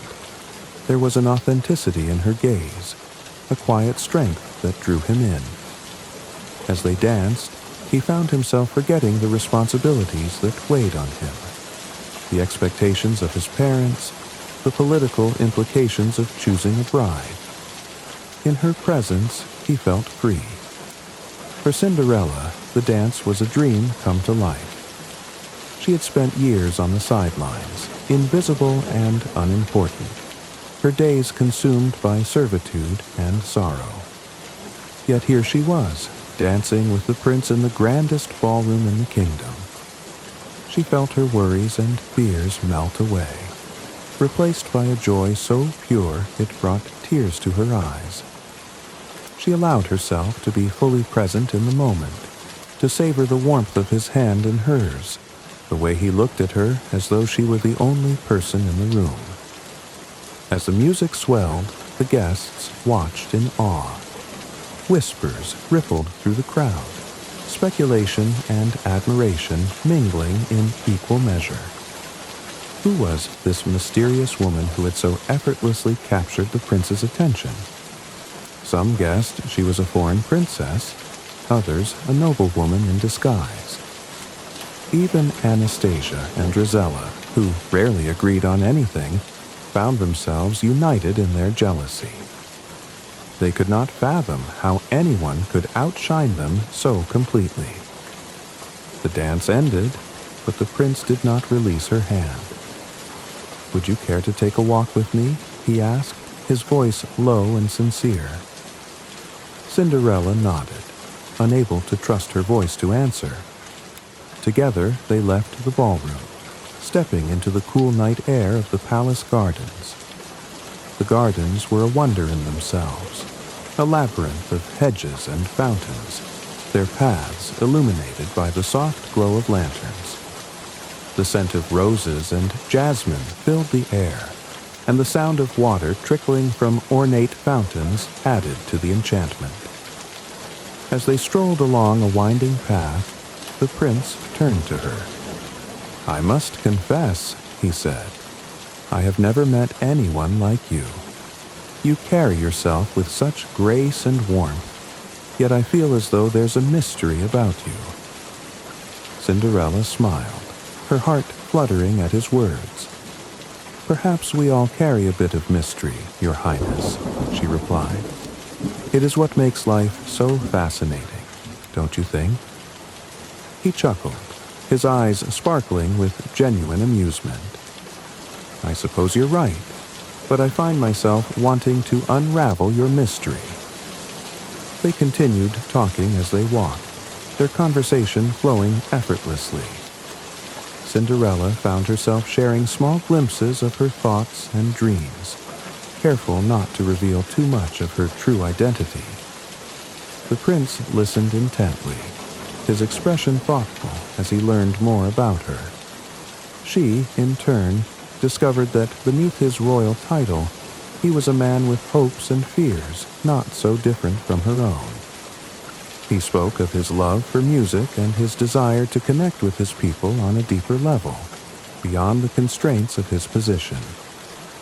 Time seemed to slip away as they wandered through the gardens, but the distant chime of the palace clock brought Cinderella back to reality. 11:30. Her heart raced as she realized how little time she had left. The magic that had carried her here would soon fade, and with it, her chance to be a part of this world, even for a single night. "I must go," she said abruptly, her voice tinged with regret. The prince frowned, his confusion evident. "So soon?" "The night is still young." She shook her head, stepping back as she fought the urge to stay.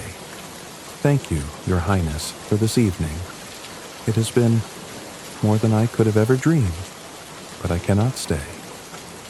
Before he could protest, she turned and hurried back toward the palace, her gown shimmering in the moonlight. The prince called after her, but she did not stop. Her golden slippers clicked against the stone path as she ran, her heart pounding with a mixture of exhilaration and dread. She reached the grand staircase, her breath hitching as she glanced back one last time. The prince stood at the edge of the garden, his expression one of bewilderment and longing. She wanted to run back to him, to explain, but the clock struck midnight, and she knew she couldn't risk it. She fled into the night, the first threads of her magical gown beginning to unravel as she disappeared into the shadows. When she reached the carriage, it transformed back into its humble pumpkin form, the horses returning to their mousy selves. Cinderella stood in the cool night air, her heart heavy but her spirit alight. Though the magic had faded, the memory of the prince's kindness and their shared connection lingered, a spark of hope she would carry with her always. For the first time in years, she allowed herself to believe that her life could change, and that perhaps, just perhaps, she had already begun to change it. The next morning, Cinderella awoke to the golden light of the sun streaming through the tiny attic window. The events of the previous night felt like a dream, a fleeting glimpse of a life she could hardly believe she had lived, even for a moment. Her heart ached with a strange mixture of joy and longing as she replayed the memory of the prince's warm gaze, the feel of his hand in hers, and the music that seemed to carry her through the air. Yet, as she looked down at her worn dress and calloused hands, reality settled over her like a heavy blanket. She was still just Cinderella, bound to a life of servitude. Downstairs, the household was abuzz with excitement. Anastasia and Drizella, completely oblivious to the identity of the mysterious woman who had captivated the prince, recounted every detail of the ball with exaggerated flourish. They had seen her, of course, the radiant stranger who outshone everyone, including themselves. But they could not fathom that she had been standing beside them in their very home just hours before. Lady Gertrude listened with a sharp smile, her mind already turning with schemes to ensure one of her daughters claimed the prince's heart. Cinderella listened to their chatter as she went about her chores, her hands scrubbing the floors while her thoughts wandered back to the prince. She wondered if he had thought of her since she fled, if he had noticed the sense of loss that had hung in the air after her departure. She wondered if he, too, felt the pull of their connection and the strange certainty that, even in a room filled with nobles, they had found something rare and precious in each other. That night, as the stars began to light up the sky, Cinderella found herself once again at her mother's hazel tree. The air was still, and the leaves whispered gently in the breeze. Her heart was heavy with the knowledge that the second night of the ball was beginning, and she would not be there to experience it. She knelt at the base of the tree, her fingers brushing the soft earth. "Oh, Mother," she whispered, her voice trembling. "Last night was like a dream, and I fear it will be the only taste of happiness I'll ever know. I wish I could see him again." As she spoke, a soft glow began to emanate from the tree, just as it had the night before. The warmth enveloped her, filling her with a sense of peace and hope. The familiar voice of her mother resonated in her mind, gentle and reassuring. "Have faith, my child. The magic is not yet finished." Before Cinderella could respond, the glow intensified, and she felt the same tingling sensation as her dress transformed once more. This time, her gown was a deep, shimmering blue, like the night sky adorned with tiny stars. Her slippers, still golden, seemed to glint even brighter in the moonlight.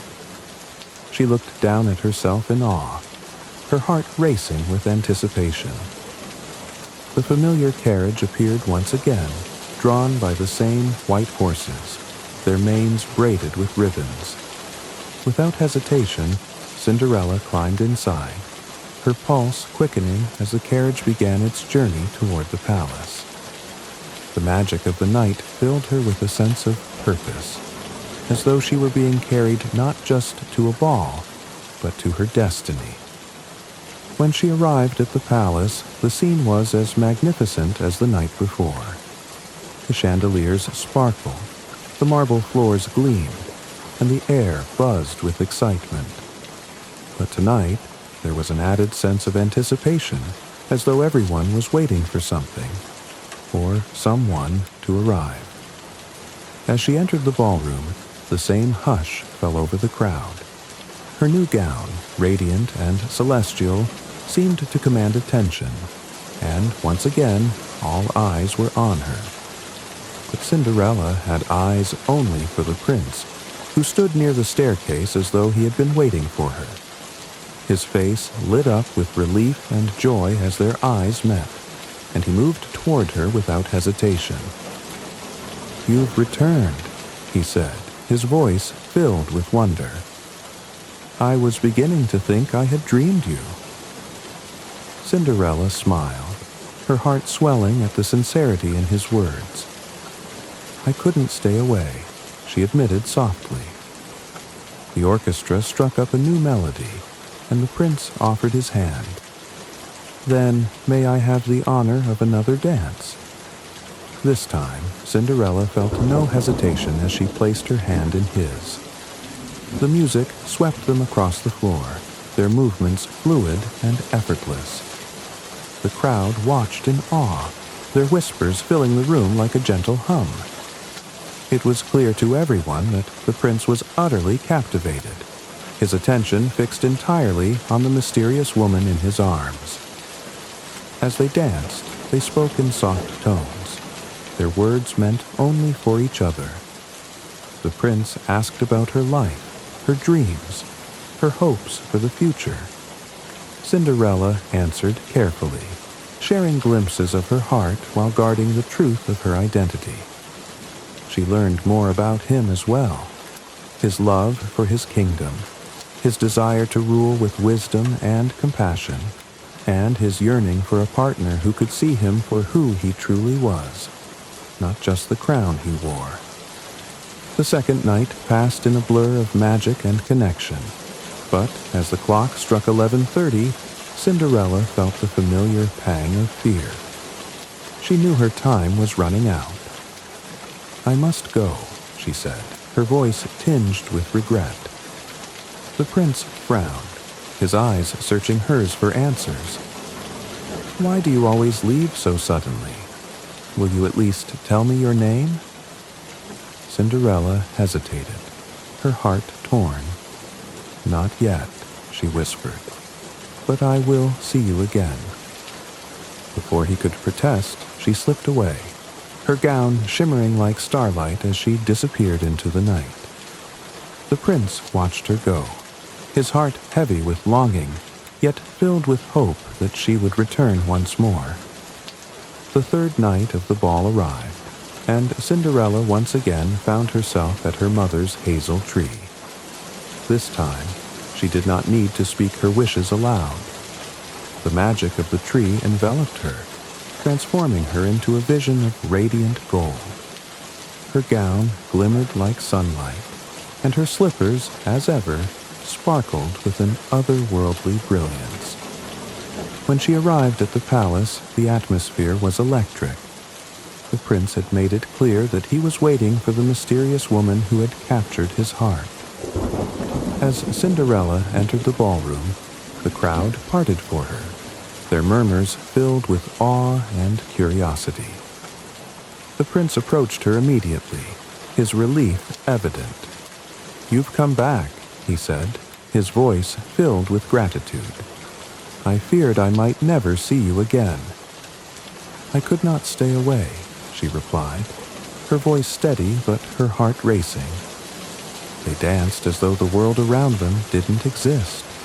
The connection between them deepened with every step, every word exchanged. The prince's gaze never left hers, and Cinderella felt as though she were truly seen, not as a servant or a stranger, but as someone who mattered. As the final hour of the evening approached, Cinderella felt the familiar pang of dread. She knew this was her last chance to hold on to this magical world, to share something real with the man who had shown her kindness and joy. Yet she also knew she could not stay. When the clock struck midnight, she pulled away, her heart breaking as she whispered, "I must go." The prince reached for her, desperation in his eyes. "Please, tell me your name." But Cinderella could not answer. She turned and fled, her golden slippers clicking against the marble floors as the magic began to fade. In her haste, one slipper slipped from her foot, landing on the stairs behind her. She didn't stop to retrieve it, her only thought to escape before the magic vanished entirely. As the palace doors closed behind her, the prince picked up the delicate slipper, holding it as though it were the most precious thing in the world. He made a silent vow. He would find her, no matter how long it took, and discover the truth of the woman who had stolen his heart.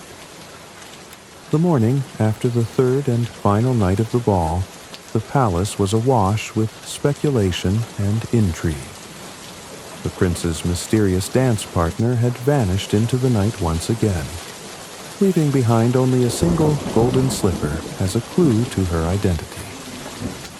Prince Henry held the delicate slipper in his hands as though it were the most precious artifact in the kingdom. Its intricate design, so light and fragile, seemed to hold the very essence of the enchanting woman who had captivated him. He had spent the sleepless night replaying every moment with her, every word exchanged, and the look in her eyes that spoke of something deeper, something true. Determined to find her, the prince made an announcement that sent ripples of excitement and anticipation through the kingdom. The golden slipper, he declared, would be the key to identifying the woman who would become his bride. Every maiden in the realm, noble or common, would have the chance to try it on. The woman whose foot fit the slipper perfectly would be the one he had danced with, the one who had captured his heart. His knights and royal messengers were dispatched immediately, carrying the slipper to every corner of the kingdom. The search began in earnest, with the royal entourage traveling from village to village, house to house. Crowds gathered wherever the royal carriage appeared, their faces filled with excitement and curiosity. The golden slipper became the symbol of hope for many young women who dreamed of becoming the prince's bride. Lines of eager maidens formed at every stop, each hoping to be the one who could claim the slipper as her own. The prince accompanied his knights, his presence lending gravity to the search. Though his advisors had warned him against this approach, fearing it would lower his status, he was resolute. He could not entrust this task to others. He needed to see for himself, to be absolutely certain when he found her. The sight of him descending from the carriage, his expression determined yet kind, only added to the fervor of the crowds. At each house, the process was the same. The slipper, protected by a velvet cushion, was carefully presented to each maiden. One by one, they stepped forward, their faces alight with anticipation as they slipped off their shoes and extended their feet. But no matter how hard they tried, the slipper never fit. Some tried to force their feet into it, wincing as they attempted to wedge themselves into its delicate confines. Others, realizing immediately that it was hopeless, stepped back with disappointment etched across their faces.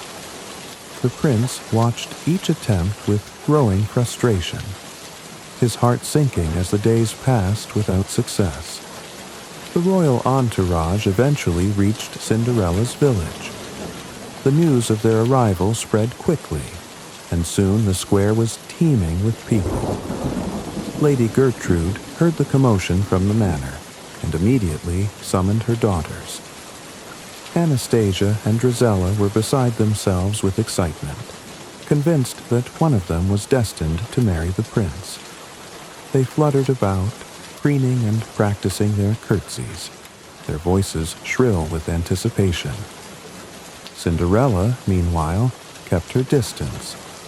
She stood in the shadows of the kitchen, her hands busy with a task she barely noticed. Her heart raced as she listened to the stepsisters' chatter, her mind swirling with thoughts of the prince and the nights they had shared. She dared not hope, dared not believe that he could find her. And even if he did, what would he see? A servant, a girl in rags, unworthy of a place beside him. Yet the memory of his gaze, filled with warmth and recognition, lingered in her mind like a spark that refused to be extinguished. When the prince and his entourage arrived at the manor, Lady Gertrude greeted them with exaggerated politeness, her demeanor calculated and saccharine. She ushered them into the sitting room, where Anastasia and Drizella waited, dressed in their finest gowns and adorned with jewelry that sparkled in the sunlight streaming through the windows. They curtsied deeply, their movements practiced and theatrical, and exchanged fawning words with the prince. The slipper was brought forth, and the stepsisters were invited to try it on. Anastasia went first, her face a mask of determination. She slipped off her shoe and extended her foot, her expression faltering as the slipper stopped short at her toes. She tried again, pushing harder, her face turning red with the effort, but it was no use. The slipper was far too small.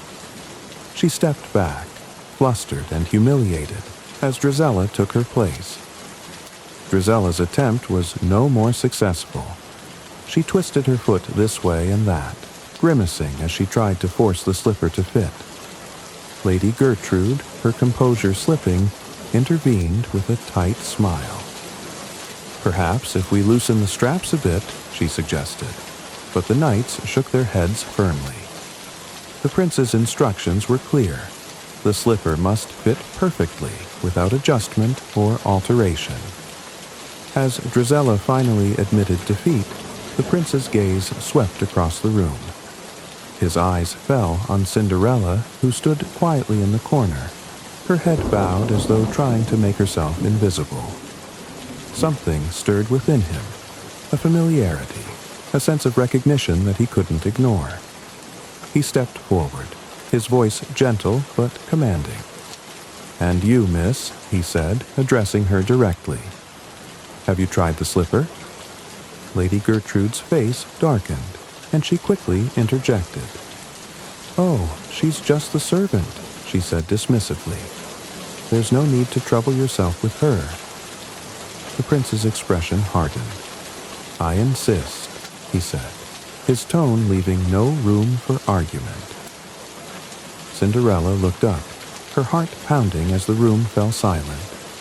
The stepsisters stared at her with wide eyes, their shock quickly giving way to scorn and disbelief. Lady Gertrude's lips pressed into a thin line, but she had no choice but to step aside as the prince gestured for Cinderella to come forward. Her hands trembled as she approached, her gaze flickering nervously between the prince and the golden slipper. She sat down slowly, her breath catching as the knight holding the slipper knelt before her. Her stepmother and stepsisters looked on with barely concealed contempt, their whispers sharp and venomous. When the slipper was placed on her foot, it slid on effortlessly, fitting as though it had been made for her. The room fell silent, the tension so thick it seemed to fill the air. Cinderella's stepsisters gasped, their faces pale with shock. Lady Gertrude's expression twisted into one of disbelief and fury, her carefully constructed facade crumbling. The prince's face lit up with joy and recognition. "It's you," he said softly, his voice filled with wonder. "I knew it." Cinderella met his gaze, her eyes brimming with tears. "Your Highness," she whispered, her voice trembling. "I never thought." Before she could finish, the prince took her hands in his smile warm and sincere. "I don't care who you are or where you come from," he said. "You are the one I've been searching for, the one I danced with, the one who saw me for who I truly am. Will you come with me?" Cinderella's heart swelled as she nodded, unable to find the words to express the whirlwind of emotions coursing through her. The prince helped her to her feet, and as she stood beside him, the light streaming through the window seemed to cast a golden glow around them. Lady Gertrude and her daughters watched helplessly as Cinderella was escorted to the carriage, the golden slipper still glinting on her foot. For the first time in years, Cinderella felt free to dream, to hope, and to embrace the life she had always deserved. The prince's search had come to an end, but Cinderella's journey was just beginning. The sun was beginning to dip below the horizon as the royal carriage rolled through the gates of the palace, carrying Cinderella and the prince. The golden light of dusk bathed the grand structure in warmth, its spires glowing like something out of a dream. Cinderella sat silently beside the prince, her heart a whirlwind of emotions. She had spent so many years longing for freedom, imagining a world beyond the walls of her stepmother's house, yet never daring to believe it could be real. And now, here she was, sitting beside the man who had seen her for who she truly was. The prince, too, was quiet, though his gaze rarely left her. There was a gentleness in his expression, a mixture of wonder and certainty. It was as if, despite the whirlwind of the past few days, he had always known this moment would come. When the carriage came to a halt at the palace steps, he extended his hand to her, his eyes meeting hers. "Are you ready?" he asked softly.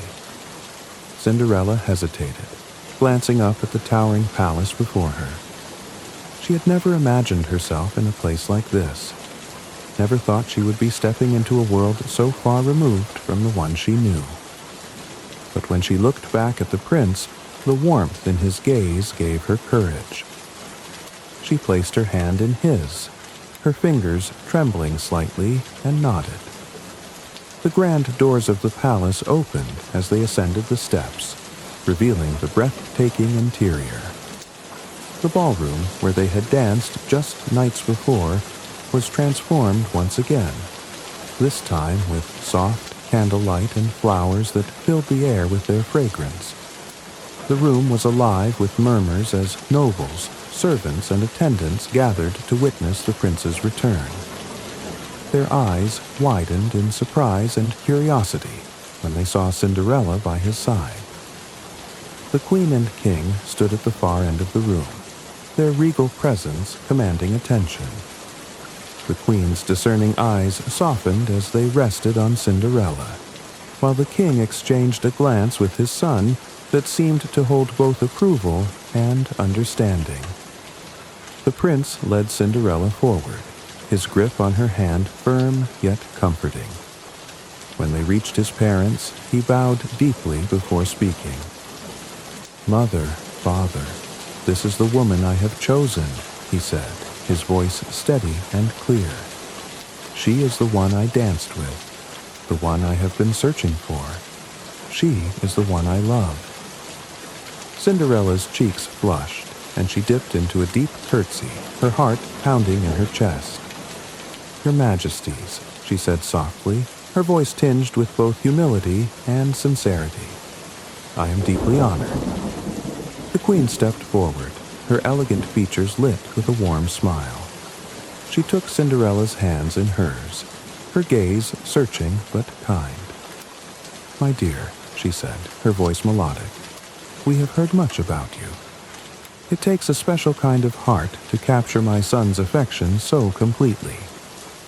Cinderella blinked back tears, overwhelmed by the kindness in the queen's words. I am no one special, Your Majesty," she replied, her voice trembling. "I have no title, no riches. I am only a girl who has dared to dream."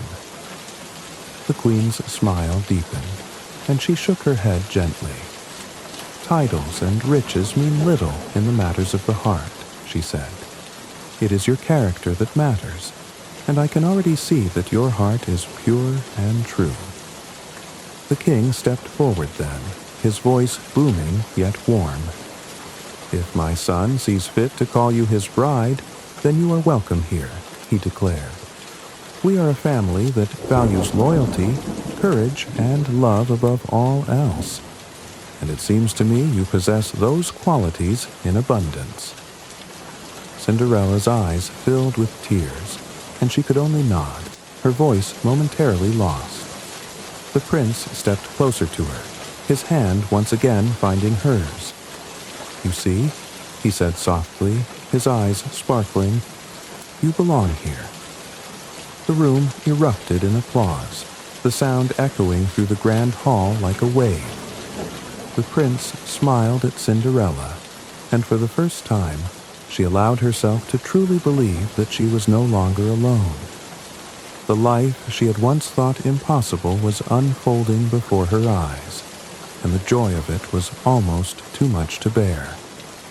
The festivities that followed were unlike anything Cinderella had ever experienced. The prince introduced her to members of the court, each of whom greeted her with a mixture of curiosity and admiration. Servants hurried to prepare a grand feast in her honor, and the orchestra began to play a melody so sweet it brought a smile to her lips. Yet through it all, the prince never left her side, his presence a steady source of comfort. As the evening progressed, Cinderella found herself standing on the palace balcony, looking out over the kingdom. The stars above sparkled like diamonds, and the cool night air brushed against her skin. She closed her eyes for a moment, letting the peace of the moment wash over her. "Penny, for your thoughts?" The prince's voice came from behind her, warm and teasing. She turned to find him watching her, his expression soft and curious. "I was just thinking about how much my life has changed," she admitted. "I never thought I would see a night like this. For so long, I was invisible, forgotten." The prince stepped closer, his hand reaching out to brush a strand of hair from her face. "You were never invisible to me," he said gently. "From the moment I saw you, I knew you were someone extraordinary." Cinderella smiled, her heart swelling with gratitude. "You saw me when no one else did," she said, her voice thick with emotion. "For that, I will always be grateful." The prince took her hand, his thumb brushing lightly over her knuckles. "And I am grateful for you," he replied, "for showing me what it means to truly see someone, to truly care. I never want to let you go." Tears glistened in Cinderella's eyes as she looked up at him. "Then don't," she whispered. In that moment, as the stars above them bore witness, the prince leaned down and kissed her. It was a kiss filled with all the love, hope, and promises that words could not express. The past, with all its hardships, faded away, leaving only the present, a moment of pure joy and connection. The sound of applause and cheers reached them from the ballroom, where the court had clearly witnessed their exchange. Cinderella laughed softly, her cheeks flushed, and the prince smiled at her, his expression one of unshakable devotion. "Shall we return?" he asked, offering his arm. Cinderella nodded, slipping her arm through his. Together, they stepped back into the warmth of the ballroom, where their future awaited them. The world they entered was one of light and celebration, but more importantly, it was one they would face together.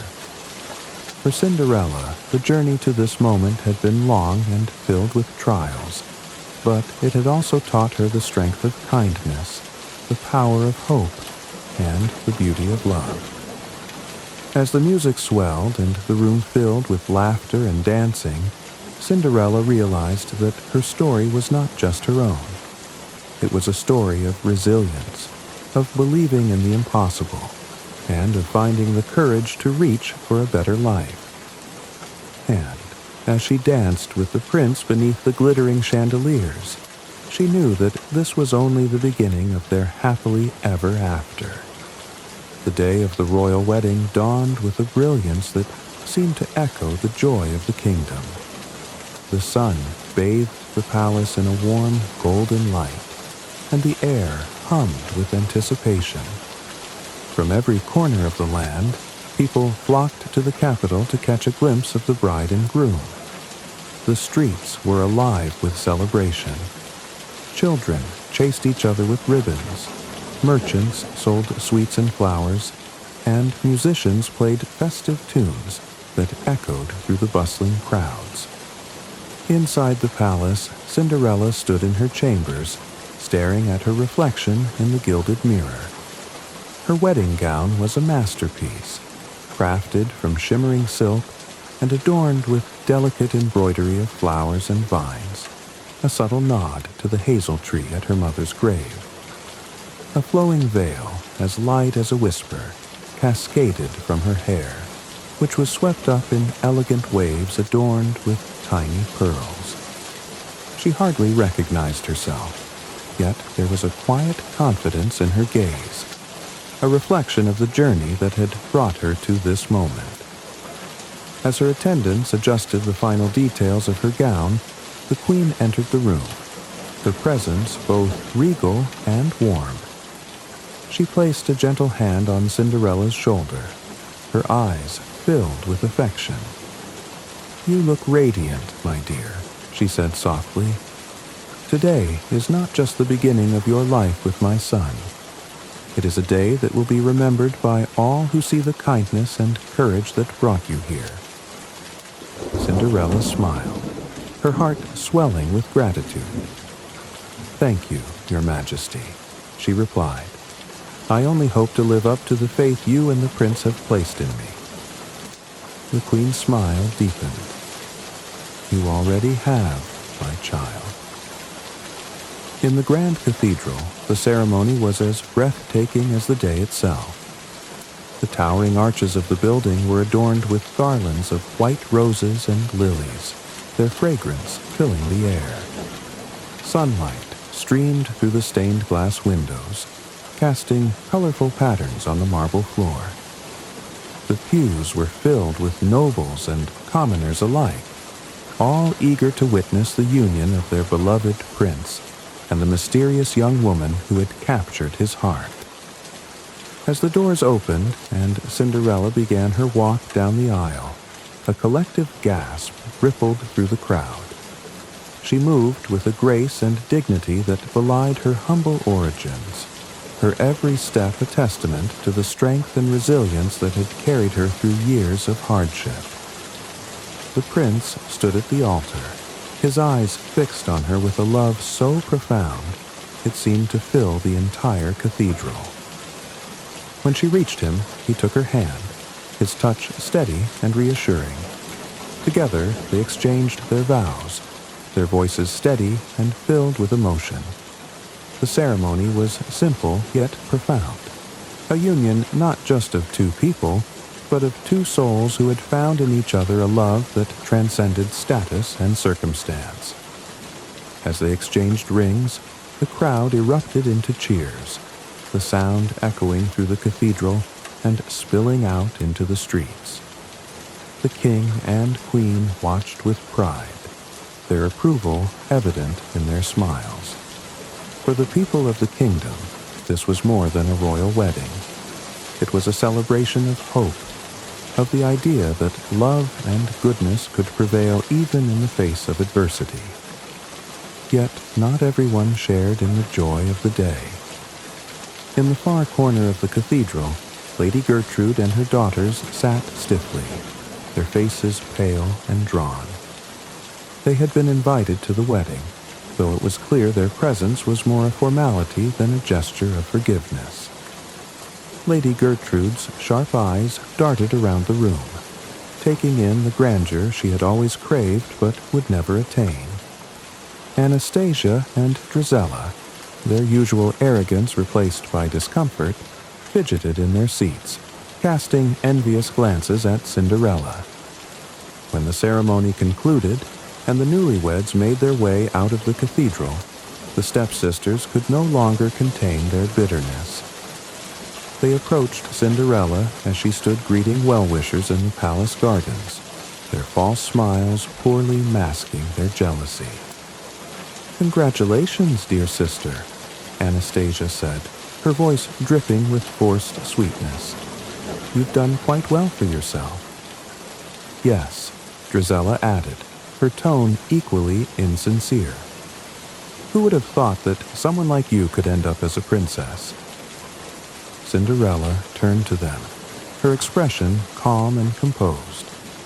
She had anticipated this moment and had prepared herself to face it with the same kindness and grace that had carried her through every trial. "Thank you for your kind words," she said, her voice steady. "I hope this day reminds us all of the importance of love and forgiveness." Lady Gertrude stepped forward then, her smile tight. "How generous of you, dear Cinderella," she said, her tone laced with condescension. "But surely you must understand that such lofty ideals are easier to espouse from a palace." The prince, who had been observing from a short distance, stepped forward, his presence commanding. "Lady Gertrude," he said, his voice calm but firm. "Today is a day of celebration, not discord. If you cannot offer genuine goodwill, I suggest you take your leave." Lady Gertrude stiffened, her composure faltering under the prince's steady gaze. "Of course, Your Highness," she said, dipping into a shallow curtsy. "We mean no disrespect."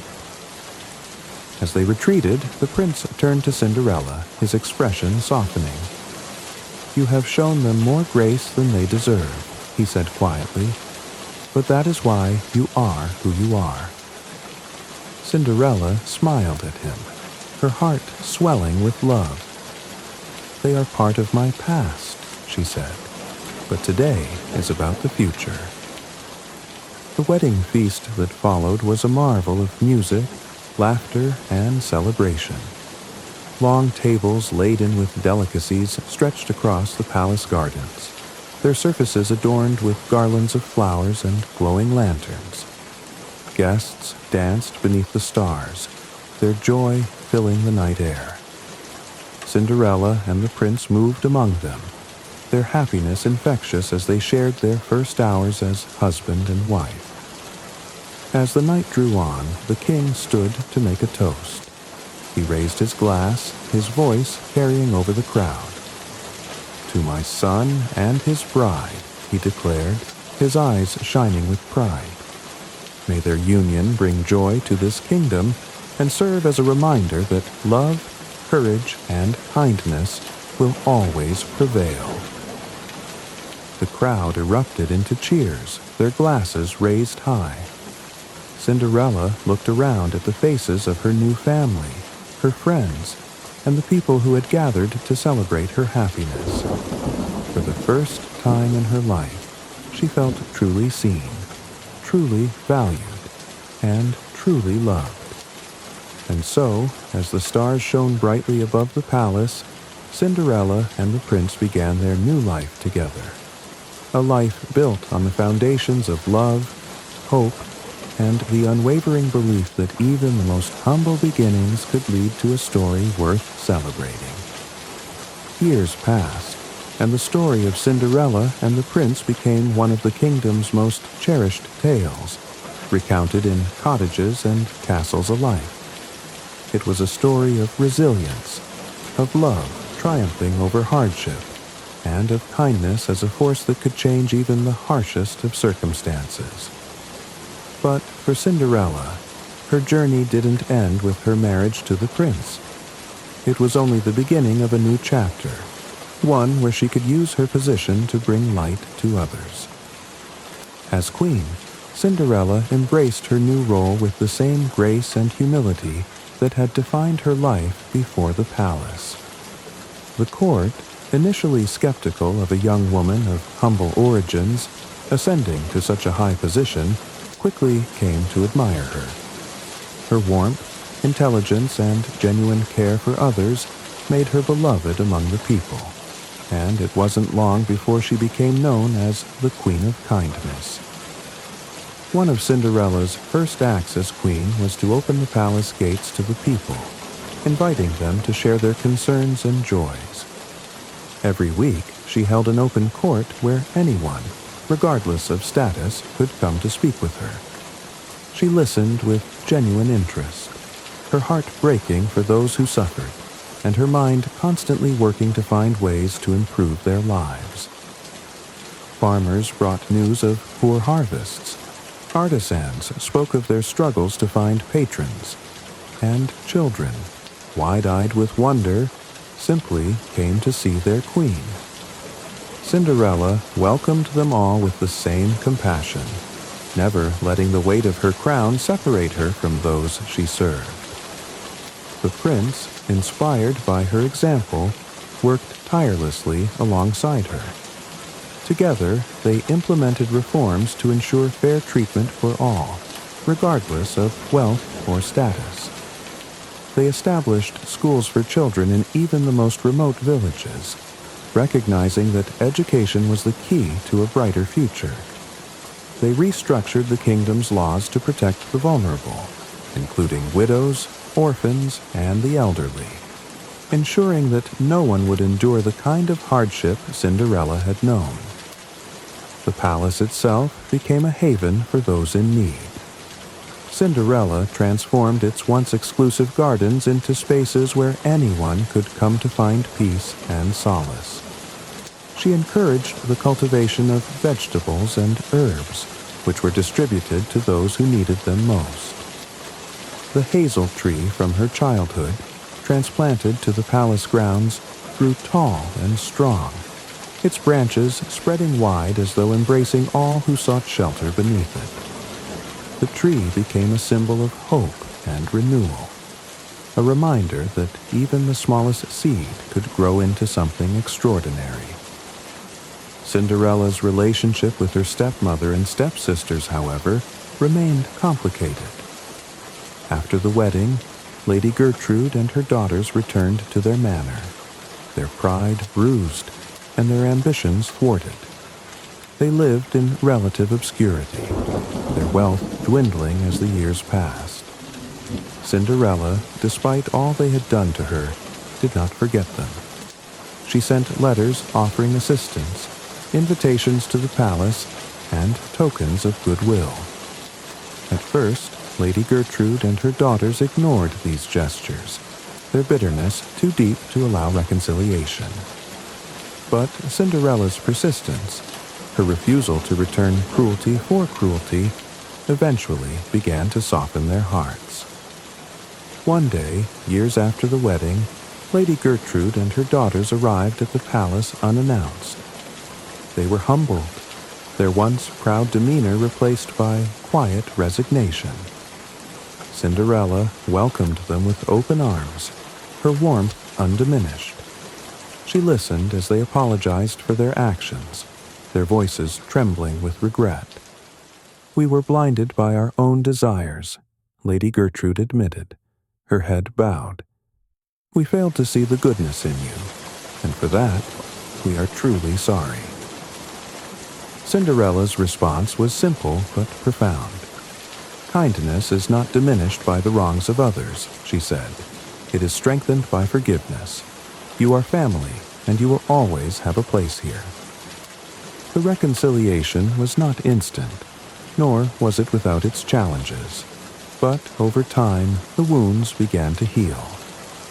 Anastasia and Drizella found meaningful roles within the kingdom, using their talents in art and music to contribute to the court. Lady Gertrude, though less involved, lived out her days in quiet reflection, her relationship with Cinderella transforming into one of mutual respect. The legacy of Cinderella's kindness extended far beyond her personal relationships. Her story inspired countless others to embrace compassion in their own lives. In villages across the kingdom, people began to look out for one another, offering help to neighbors in need and welcoming strangers with open arms. The kingdom flourished, not just because of economic reforms or royal decrees, but because its people began to embody the values their queen held dear. Even the children of the kingdom felt the ripple effects of her influence. Stories of Cinderella's rise from servant to queen became bedtime tales, teaching lessons of courage, kindness, and perseverance. Parents reminded their children that goodness could be found in even the darkest moments, and that dreams, no matter how impossible they seemed, were worth chasing. As the years passed, Cinderella and the prince raised a family of their own. Their children grew up surrounded by love and guided by the same principles their parents cherished. The royal family was often seen walking among the people, visiting markets, attending festivals, and sharing in the joys and struggles of those they ruled. They were not distant figures, but part of the fabric of the kingdom, beloved and trusted. One evening, as the sun set over the palace gardens, Cinderella sat beneath the hazel tree with her children. They listened intently as she told them the story of her life, of the hardships she had faced, the magic that had changed her fate, and the choices that had brought her to where she was now. She spoke of her mother's words, the ones that had carried her through even the darkest days. "Be kind, my darling, no matter what life brings." Her youngest daughter, wide-eyed and curious, asked, "Did you ever stop being kind, Mama, even when people were mean to you?" Cinderella smiled, her eyes shining with both joy and the weight of memory.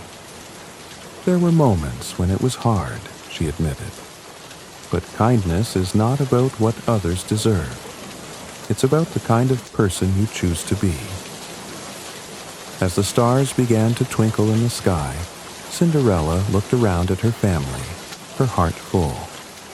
The life she had built, the love she had found, the joy she had shared, the good she had done, was more than she had ever dared to dream. Her story, once filled with sorrow, had become a testament to the transformative power of hope and compassion. And so, as the kingdom thrived under her care and her legacy grew with each passing year, Cinderella's name became synonymous with kindness. Her story was a reminder to all that even the smallest acts of love could change the world, and that even the humblest beginnings could lead to the most extraordinary endings.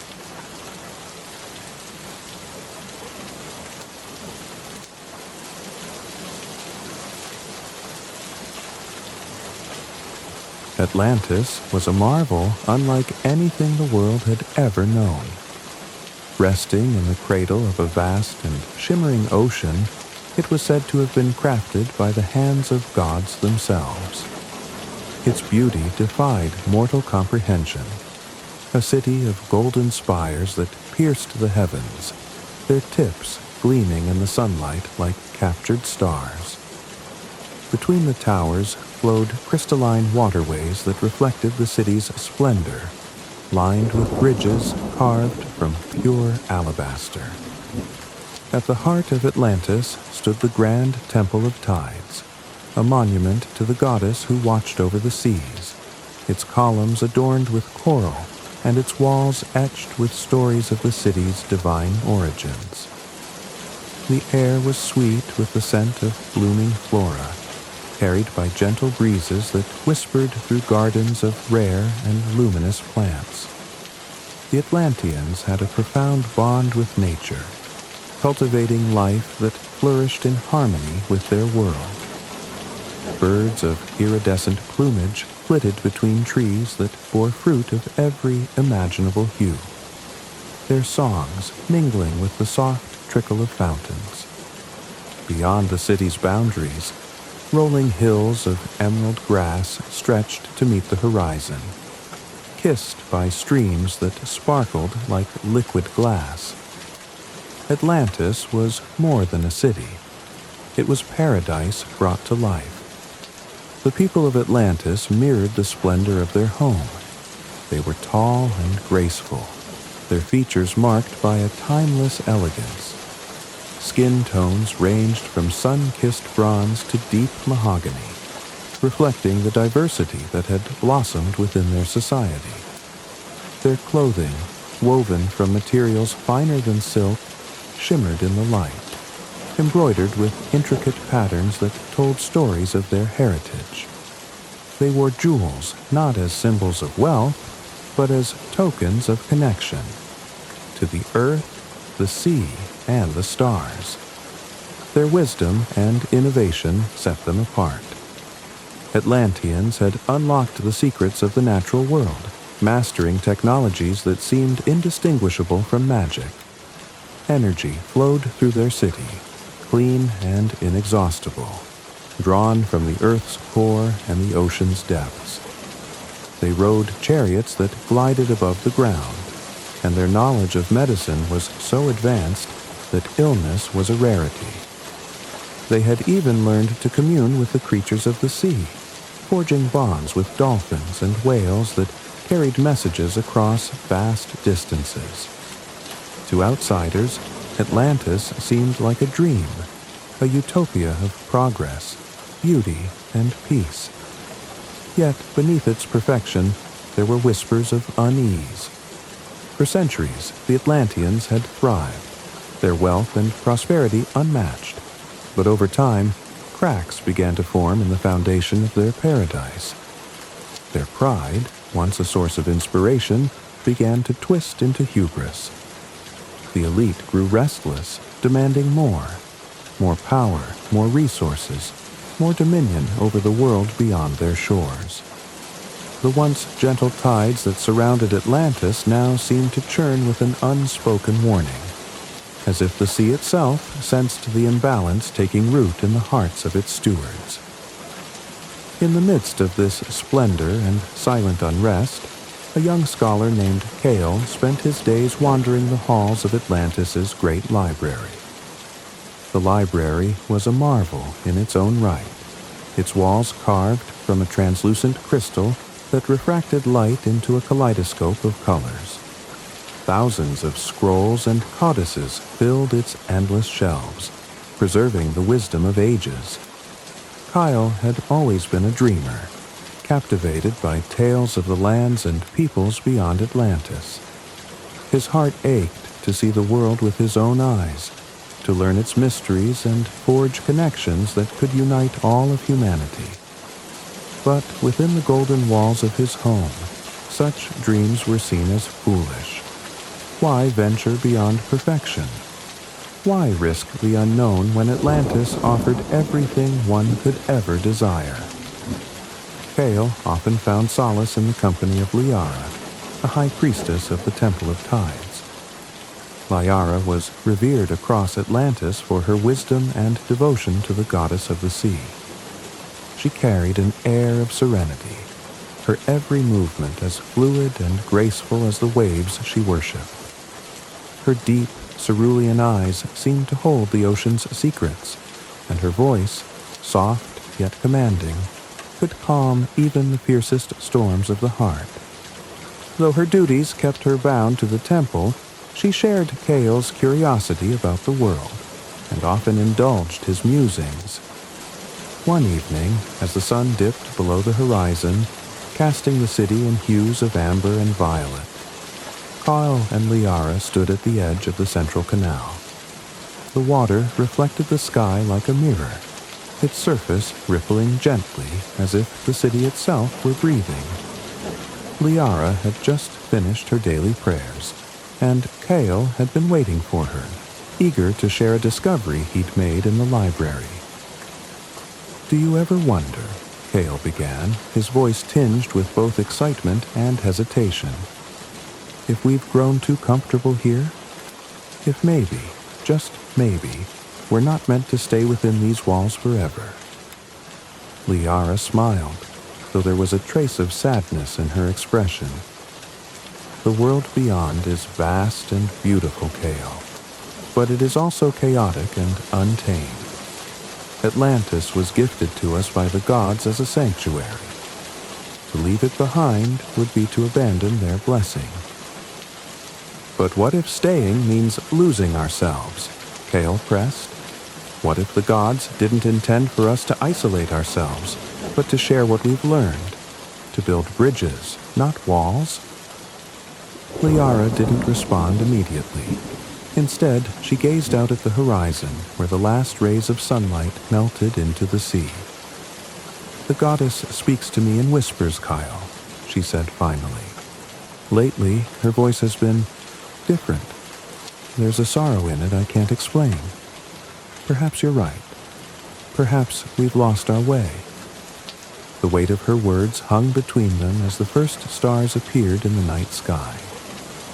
Kyle wanted to say more, to convince her that their future lay beyond the borders of Atlantis, but a part of him hesitated. Liara bore the burdens of her people more deeply than anyone he knew, and he feared adding to her pain. Far above them, on the highest balcony of the royal palace, King Oran stood alone, gazing down at his city. His once vivid hair had turned silver, and his shoulders bore the weight of countless sleepless nights. For weeks, his dreams had been plagued by visions of Atlantis's destruction. Waters rising, fires consuming, and voices crying out in despair. He had confided in no one, not even Liara, fearing that to speak of it would make it real. Yet, as he looked out over the city bathed in moonlight, a profound sense of foreboding gripped him. Atlantis had always been a beacon of hope, a testament to what humanity could achieve. But now, he wondered if it had become a monument to their arrogance. He closed his eyes, silently praying to the goddess for guidance. The sea's response was a distant roar, its waves crashing harder against the shores than they ever had before. For all its beauty, Atlantis stood on the brink of a fate it could not yet see. Its people danced and sang beneath the stars, unaware that their paradise was built on borrowed time. The sea, once a source of life and abundance, now watched with an ominous patience. It would not be long before it reclaimed what was always meant to be its own. Atlantis was a masterpiece, a city carved from the dreams of gods and men, standing proudly as the epitome of human achievement. Its magnificence was woven into every corner of its vast expanse, where towering spires reached toward the heavens, and streets of polished white stone shimmered under the sun. The canals that ran through the city were alive, not merely with the crystal-clear waters that flowed endlessly, but with the gentle hum of energy that coursed through them, a subtle reminder of the advanced knowledge that sustained the city's harmony. The Atlanteans called it the breath of the ocean, a force that powered their chariots, their homes, and their lives, drawn from the endless rhythms of the sea and the earth's core. The city was a labyrinth of artistry and innovation. Its walls bore intricate carvings of the gods who had blessed Atlantis with their favor, their depictions larger than life, watching over the people with unyielding gazes. Temples dedicated to various deities adorned the landscape, their roofs crowned with gemstones that caught the light and scattered it in radiant patterns across the streets below. Even the smallest dwelling was a marvel, adorned with mosaics that told stories of heroism, love, and divine intervention. These homes were crafted not merely for shelter, but as expressions of the Atlanteans' deep reverence for beauty and meaning in all things. Commerce thrived in the grand marketplaces, where traders from across the city gathered to sell wares unlike anything found elsewhere. There were fabrics that shimmered like liquid silver, fruits that glowed faintly as if lit from within, and crystals that emitted soft, soothing hums when held. Merchants called out their offers in melodic tones, their voices blending into a harmonious symphony of life and prosperity. Above the markets, soaring chariots glided effortlessly, their passengers enjoying the spectacle below as they moved between towering structures suspended on platforms that defied gravity. The people of Atlantis were no less extraordinary than their city. They were a society of thinkers, creators, and dreamers.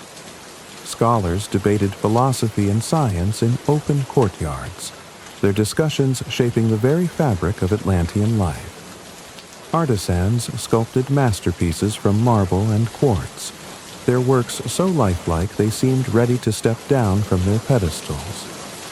Musicians played instruments that produced sounds so ethereal they could move listeners to tears, and poets spun words that resonated deep within the soul.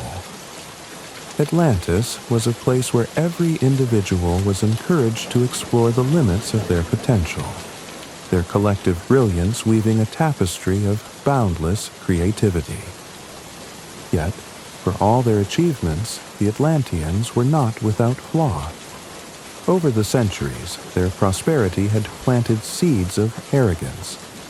The harmony that had once defined their society began to erode, replaced by an insidious hunger for more wealth, more power, more dominion over the natural world.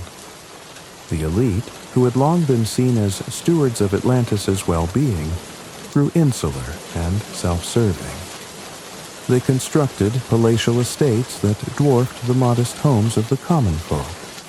Their gardens filled with exotic plants brought at great expense from distant lands. For them, Atlantis was not merely a home, but a stage upon which to display their wealth and superiority. Kyle often wandered the outskirts of the city, where the contrast between grandeur and neglect was most striking. Here, the air was less fragrant, the canals less pristine. The people who lived in these districts toiled endlessly to maintain the city's splendor, their labor unacknowledged by those who reaped its benefits. Kyle, with his insatiable curiosity, would speak to them, listening to their stories and struggles. He found them to be no less brilliant than the scholars and artists he admired, their wisdom born of resilience, and their creativity a testament to their determination. Yet, their voices were rarely heard in the grand halls of Atlantis where decisions were made. Liara, too, began to sense the cracks in their paradise. As a high priestess, she had long been attuned to the goddess's will, her prayers a bridge between the divine and the mortal. But in recent months, her connection to the goddess had grown strained. During her rituals, she felt a heaviness in the air, as if the sea itself were restless. The sacred waters that filled the temple's pools no longer glowed with the same soft light, their surface occasionally marred by ripples that had no earthly cause. Liara prayed for guidance, but the goddess's voice, once clear and reassuring, now came to her in fragmented whispers, heavy with sorrow. One evening, as Liara performed a cleansing ritual in the temple, she noticed something unusual. The waters in the central pool began to darken, swirling as if alive. From the depths emerged a single pearl, larger than any she had ever seen, its surface iridescent yet marred by a faint crack. She held it in her hands, its warmth pulsing like a heartbeat. It was a sign, though its meaning eluded her. Liara took it as a warning, a manifestation of the goddess's displeasure, a symbol of the fragile balance that held Atlantis together. Meanwhile, the city's leaders remained blind to these signs. In their arrogance, they believed Atlantis to be untouchable, a fortress of perfection that no force, mortal or divine, could challenge. They dismissed the growing unrest among the common folk, who had begun to question the inequities that defined their lives. They ignored the increasingly erratic behavior of the seas, the way the tides no longer followed their predictable patterns, and they scoffed at the scholars and priests who warned of the dangers of overreaching their bounds. Kyle, ever the idealist, refused to accept their complacency. In the great library, he unearthed ancient texts that spoke of a time before Atlantis, when the world was wild and untamed. These writings told of civilizations that had risen and fallen, their hubris leading to their undoing. He shared his findings with Liara, hoping to inspire her to act. But even she, burdened by the weight of tradition and duty, hesitated to challenge the status quo. One day, Kyle ventured beyond the city's walls to the cliffs that overlooked the vast ocean. There, he watched as waves crashed against the rocks, their force both mesmerizing and terrifying. It was here that he felt the true power of the sea, a force that gave life but could just as easily take it away. He thought of Atlantis, so proud and unyielding, and wondered if they had forgotten this truth. The city, for all its splendor, was not invincible. It was as much a part of the natural world as the cliffs and the waves, and it was subject to the same laws. When he returned to the city, Kyle tried once more to share his concerns, this time with a council of elders. He spoke passionately, his words carrying the urgency of a man who had seen the fragility of their existence. He warned of the signs, the restless seas, the growing inequities, the goddess's silence. But the elders, seated in their opulent chamber adorned with gold and gemstones, dismissed him. They saw him as a dreamer, his warnings the ramblings of a young man who did not understand the strength of Atlantis. Their dismissal only strengthened Cale's resolve. He began to gather like-minded individuals, scholars, priests, and laborers who shared his fears. Together, they formed a quiet alliance, determined to prepare for the worst. They began designing arks, massive vessels that could carry the people of Atlantis to safety should disaster strike. It was a plan born of hope and desperation, a last resort for a city that refused to see its own vulnerabilities. Liara, though torn, chose to support Kyle. She used her influence to gather resources and spread his message, even as she continued her duties at the temple. Her faith in the goddess remained steadfast, but she could not ignore the signs that their paradise was unraveling. She prayed that they were wrong, that Atlantis would endure. But deep in her heart, she knew that the city's splendor had become its greatest weakness.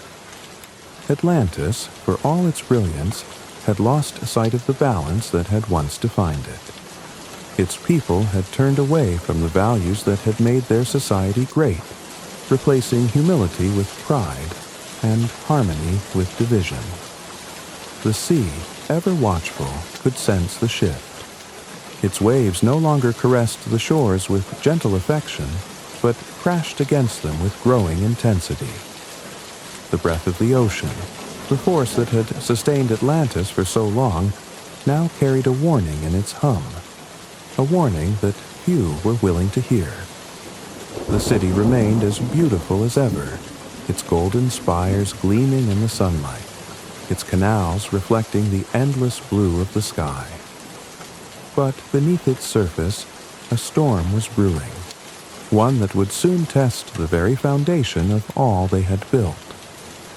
Atlantis stood on the edge of a precipice, its people blissfully unaware of the fall that awaited them. The city of Atlantis was still beautiful, still golden, but Kyle could feel its heartbeat faltering. The spires that pierced the heavens no longer inspired awe in him as they once did. Instead, they seemed to loom like silent sentinels, watching over a paradise that was crumbling from within. And yet, amidst the cracks spreading through the city, he found solace in Liara. She was his anchor, his constant, a flicker of light in a world dimmed by greed and denial. Their love, though forbidden, thrived in the shadows, nurtured by whispered words and fleeting touches stolen in moments of quiet secrecy. Kyle often found Liara at the Temple of Tides, her figure illuminated by the soft glow of the sacred waters. The temple, with its towering columns and endless pools of shimmering liquid, was a place where the divine and the mortal worlds intertwined. Liara moved with a grace that seemed almost otherworldly, her white robes trailing behind her like waves as she carried out her duties as High Priestess. She was revered by all, a symbol of hope and purity. But Kale saw the weight she carried, the burden of a city that looked to her for answers she did not have. One evening, as the city settled into the embrace of twilight, Kyle waited for her by the temple's gardens. The air was thick with the scent of blooming flowers, their petals glowing faintly in the fading light. Liara emerged from the temple, her face calm, but her eyes betraying a weariness she could not hide from him. Without a word, she walked to him, and they found their way to a secluded corner of the garden, a hidden alcove where vines draped like curtains and the world beyond seemed to disappear.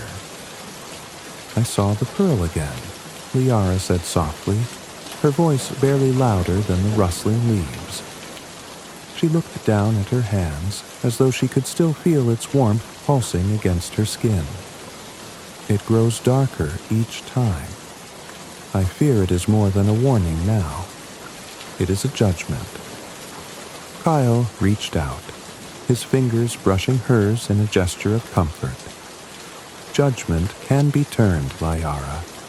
we can still change our course." She lifted her gaze to meet his, her cerulean eyes filled with a mixture of hope and despair. "Do you truly believe that? Do you think the goddess will forgive us for what we've become?" "I have to believe it," he replied, his voice firm. "If I don't, then what's the point of any of this? The goddess may be angry, but she gave us the wisdom to act, the chance to make things right. We can't just give up." Liara smiled faintly, though it didn't quite reach her eyes. "You have always been the dreamer, Kale. Perhaps that is why I love you."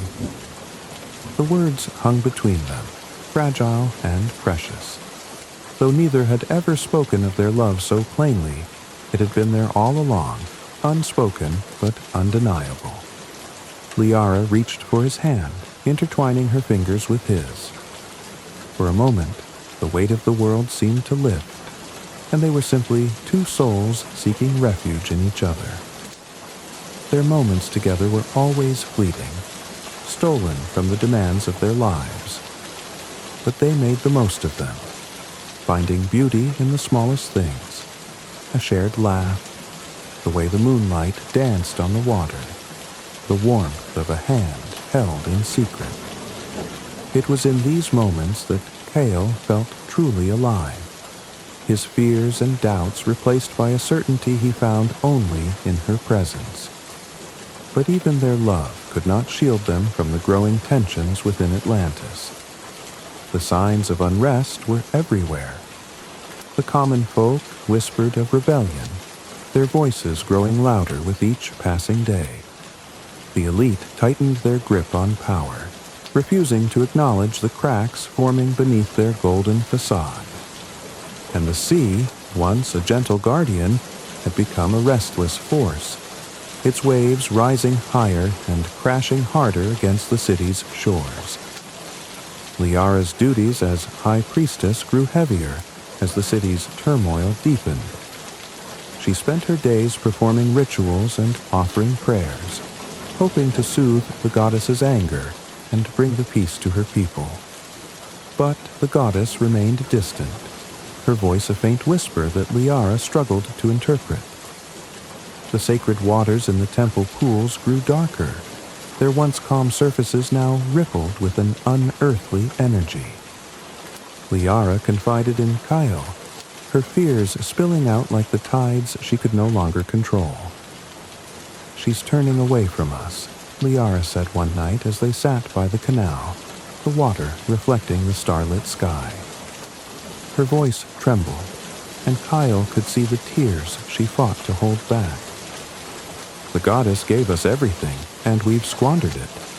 We've turned her gifts into weapons of greed and power. How can she forgive us for that?" Kyle took her hand, his grip steady and reassuring. "The goddess chose you, Liara. She speaks to you because she hasn't given up on us. If she had, she wouldn't bother to warn us at all." "But what if it's too late?" she whispered, her voice breaking.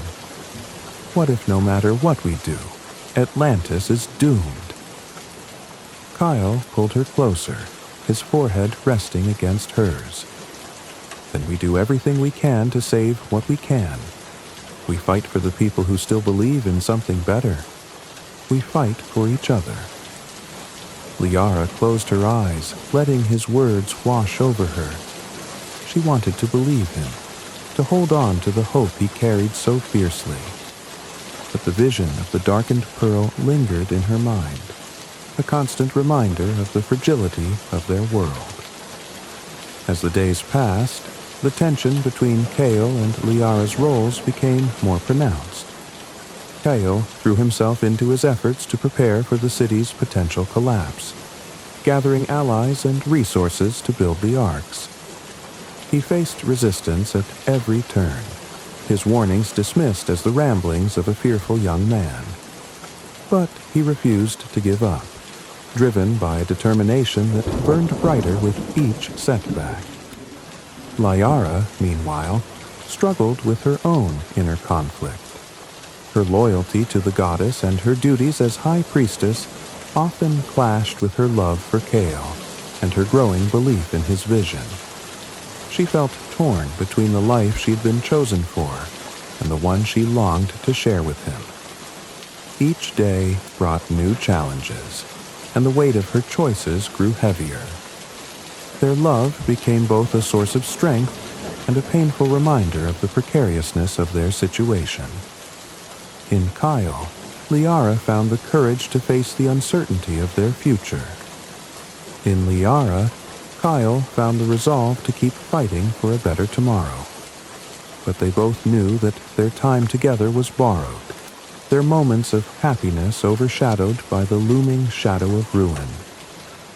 One night, as a storm raged over Atlantis, Chaol and Liara stood on the cliffs overlooking the sea.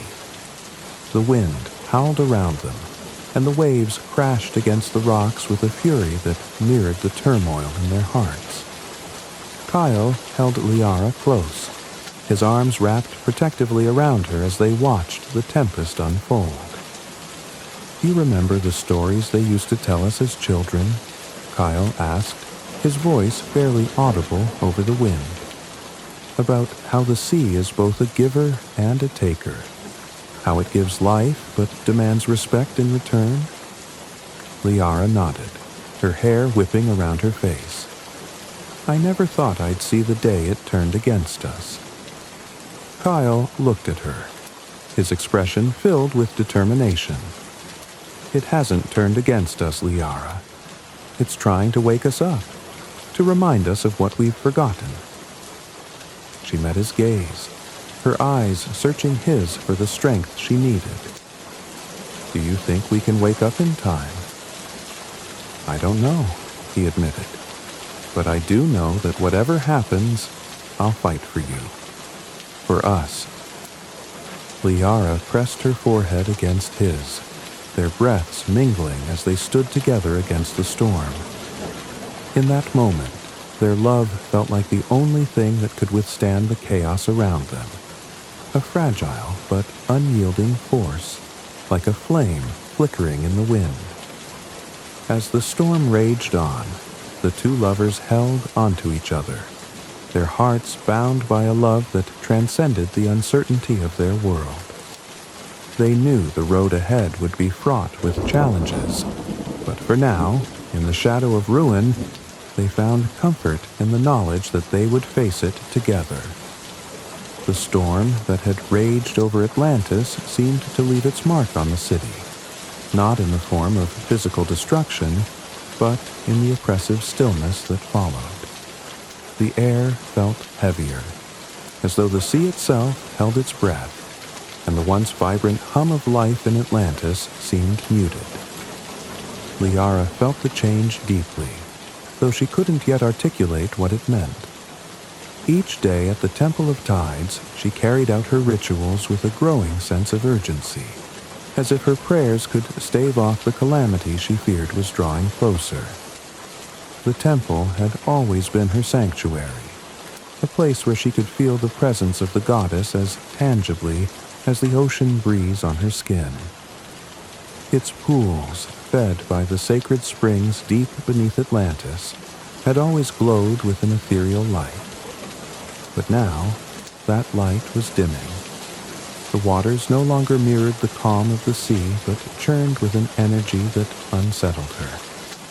The priests and acolytes noticed it too, their whispered concerns echoing through the temple halls, but none dared voice their fears aloud. Liara bore the weight of their unspoken worries, her every prayer tinged with desperation.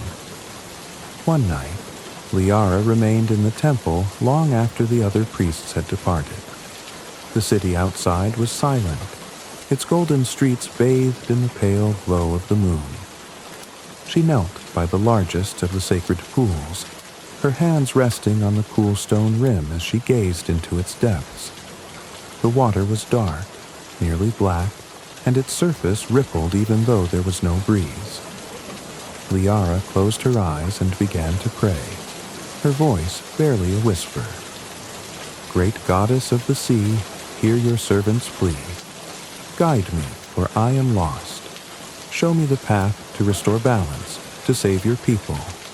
I beg of you, do not turn away from us." For a long moment, there was only silence. Then, the waters began to stir. Liara opened her eyes as the pool's surface started to glow faintly, the light spreading outward like the first rays of dawn breaking through the darkness. She leaned closer, her heart pounding in her chest. The light grew brighter, illuminating the temple with a cold, otherworldly glow. And then she heard it, a voice low and resonant, like the echo of waves crashing against distant cliffs. Liara. The sound of her name sent a shiver down her spine. It was the voice of the goddess, but it was not the voice she had known all her life. This voice was heavier, filled with sorrow and an undercurrent of anger. Liara bowed her head, her hands trembling against the stone. "Great goddess," she said, her voice faltering, "I am here. I seek your guidance." The light in the pool began to shift, forming shapes and patterns that seemed to dance across the water's surface. Liara watched as the images coalesced into a vision, a golden city crumbling beneath the weight of towering waves. Fires burned amidst the flood, their smoke rising into a sky darkened by storm clouds. She saw people running, their faces twisted in fear and despair, their cries swallowed by the roar of the sea. And then, in the heart of the chaos, she saw herself, standing alone in the temple as the waters rose around her. "The time of reckoning is near," the goddess's voice intoned. "Atlantis has strayed from the path of balance. The gifts I bestowed have been squandered, twisted into tools of greed and destruction. The harmony that once defined your people is no more." Liara felt tears streaming down her face as she watched the vision unfold. "Please, great goddess," she pleaded, "tell me how we can make this right. Tell me how we can save our home."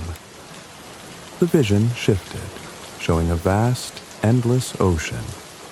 In its depths, Liara saw something glimmering, a pearl larger and brighter than the one she had found before. It pulsed with a warm, golden light, but as she watched, the light began to fade, replaced by a dull, lifeless gray. "The pearl of balance is cracking," the goddess said. "Its light dims with each act of hubris, each moment of greed. If it shatters, there will be no salvation. Atlantis will fall, and the sea will reclaim what was always meant to be hers." Liara's hands tightened on the edge of the pool. "There must be something we can do," she said, her voice shaking. "Some way to restore the balance." The light in the pool flickered, and the goddess's voice grew softer, almost mournful. "Sacrifice," she said. "Only through sacrifice can the balance be restored. But know this, Liara. Not all will survive. The path ahead is fraught with pain and loss." Liara's breath caught in her throat. She wanted to ask what kind of sacrifice was needed, but the light in the pool began to fade, and the voice of the goddess grew fainter. "Choose wisely, Liara," the goddess said, "for the fate of Atlantis rests in your hands." The pool returned to its usual dark, rippling state, and the temple fell silent once more. Liara sat back on her heels, her hands trembling and her mind racing. The vision had confirmed her worst fears. Atlantis was on the brink of destruction, and she had been entrusted with the impossible task of saving it. She felt a crushing weight settle on her chest, a burden she wasn't sure she was strong enough to bear. When she finally rose to her feet, the first light of dawn was creeping through the temple's windows. Liara left the temple and made her way to the cliffs overlooking the sea. The horizon was painted in shades of gold and pink, the ocean calm and deceptively peaceful. She stood there for a long time, her thoughts a whirlwind of fear, doubt, and determination. She thought of Gaul and his unwavering belief that Atlantis could change, that it was not too late to turn the tide. His passion and hope had always been a source of strength for her, but now she wondered if even he would falter in the face of what the goddess had revealed. The weight of her love for him mingled with the weight of her duty, and she felt as though she were being torn in two. That evening, Liara met Kyle in their hidden alcove in the temple gardens. She told him everything: the vision, the goddess's words, and the ominous warning of sacrifice. Kyle listened in silence, his expression unreadable, but she could see the storm brewing behind his eyes. When she finished, he took her hands in his grip firm and steady. "Liara, I don't know if we can stop what's coming," he said, "but if there's even the smallest chance, we have to try. We can't give up, not now." Liara searched his face, her heart aching with a mixture of love and despair. "What if the goddess is right?" she asked. "What if it's already too late?" Kyle shook his head. "It's only too late if we stop fighting. If there's one thing I've learned from you, Liara, it's that faith isn't about certainty.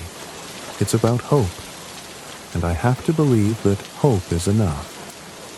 His words gave her strength, but the shadow of the goddess's warning lingered in her mind. As they sat together beneath the stars, Liara vowed to do everything in her power to protect Atlantis and the people she loved.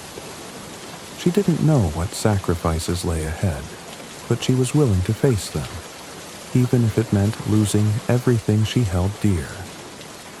The final days of Atlantis began with whispers of unease carried on the salt-laden breeze, as if the sea itself were trying to warn its people. The skies, once a serene expanse of blue, darkened prematurely each evening, painted with ominous streaks of red and gold.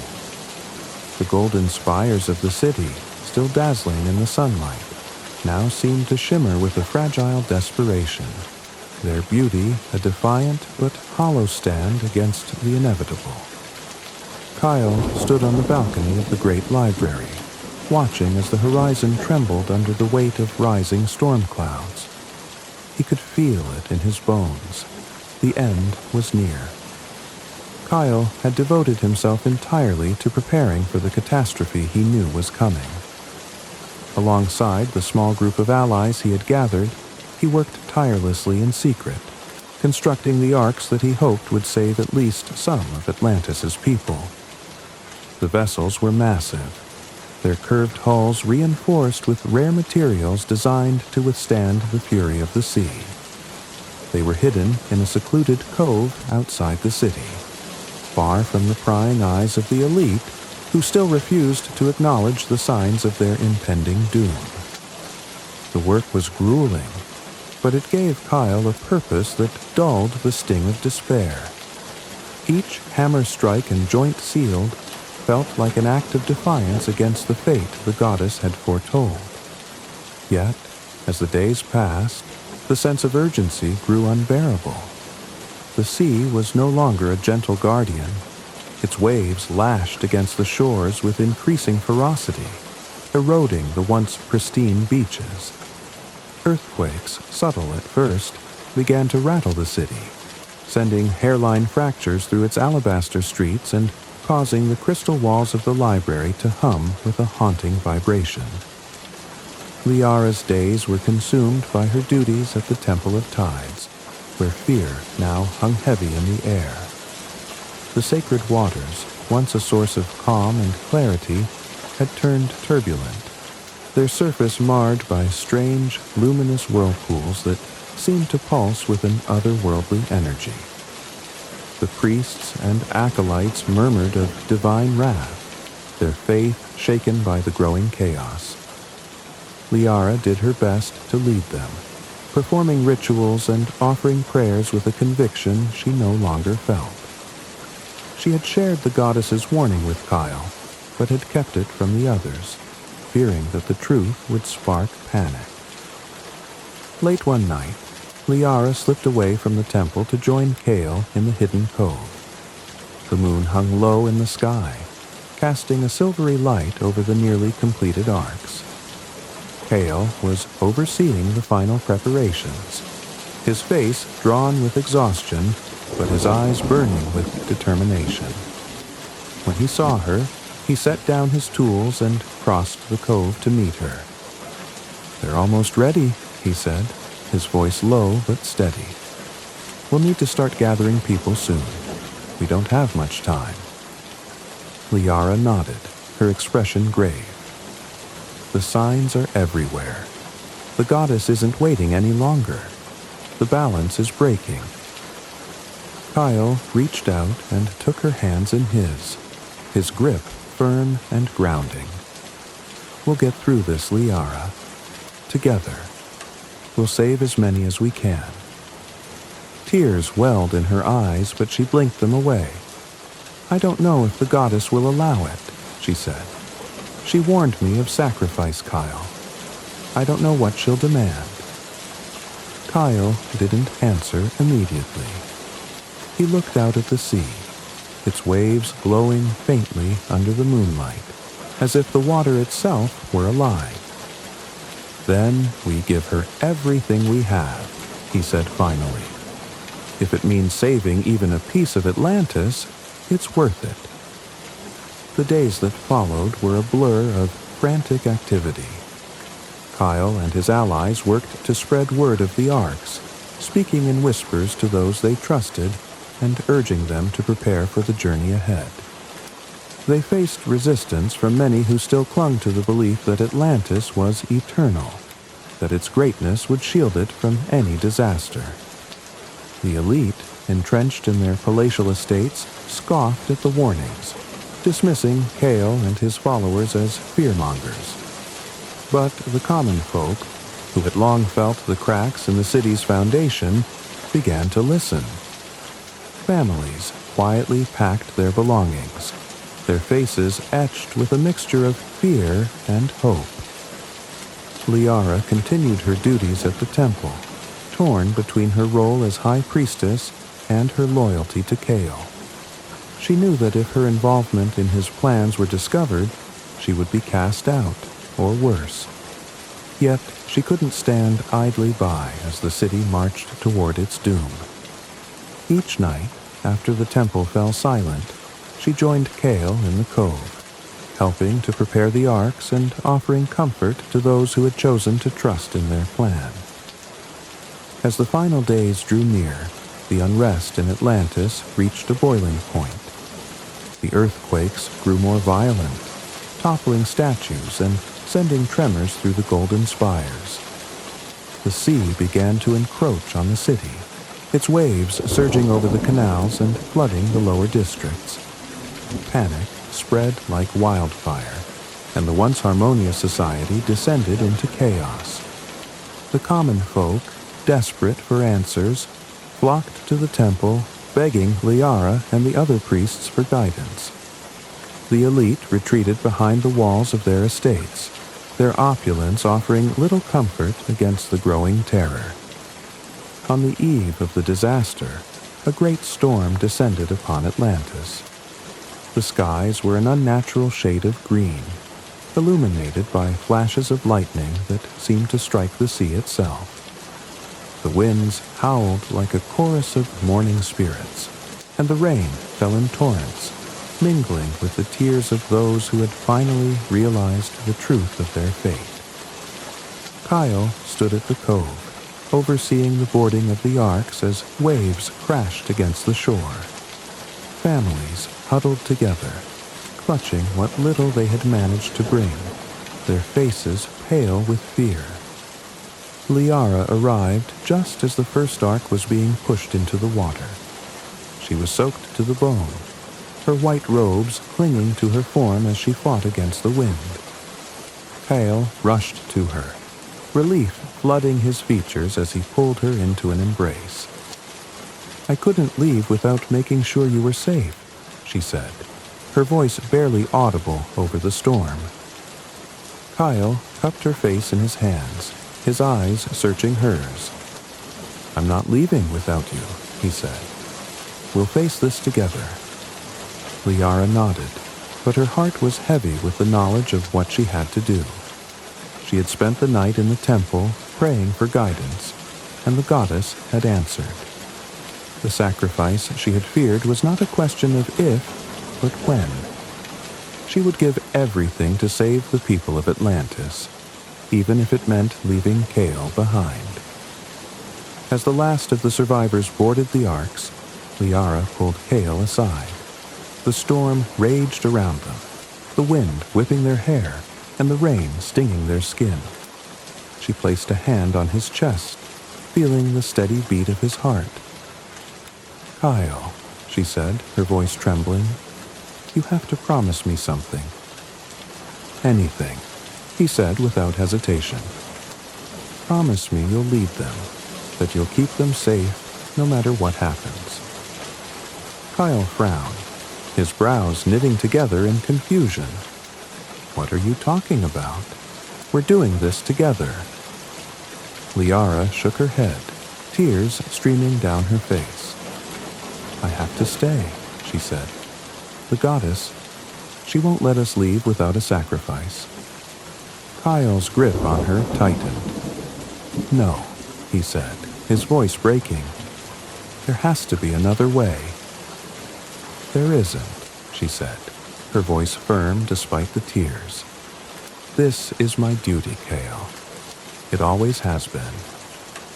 Before he could argue further, Liara leaned in and kissed him, her lips soft and desperate against his. When she pulled away, she stepped back, her hand slipping from his grasp. Kyle reached for her, but the waves surged between them, carrying him toward the ark as Liara turned and ran back toward the temple. Kyle's cries were lost in the storm as he was pulled aboard the ark, his heart shattering as he watched her disappear into the chaos. Liara returned to the temple, where the sacred waters now glowed with a blinding light.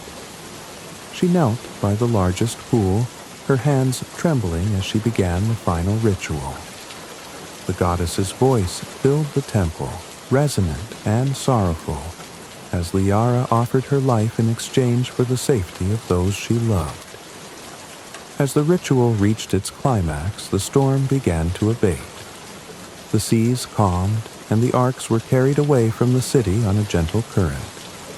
But Atlantis itself was not spared.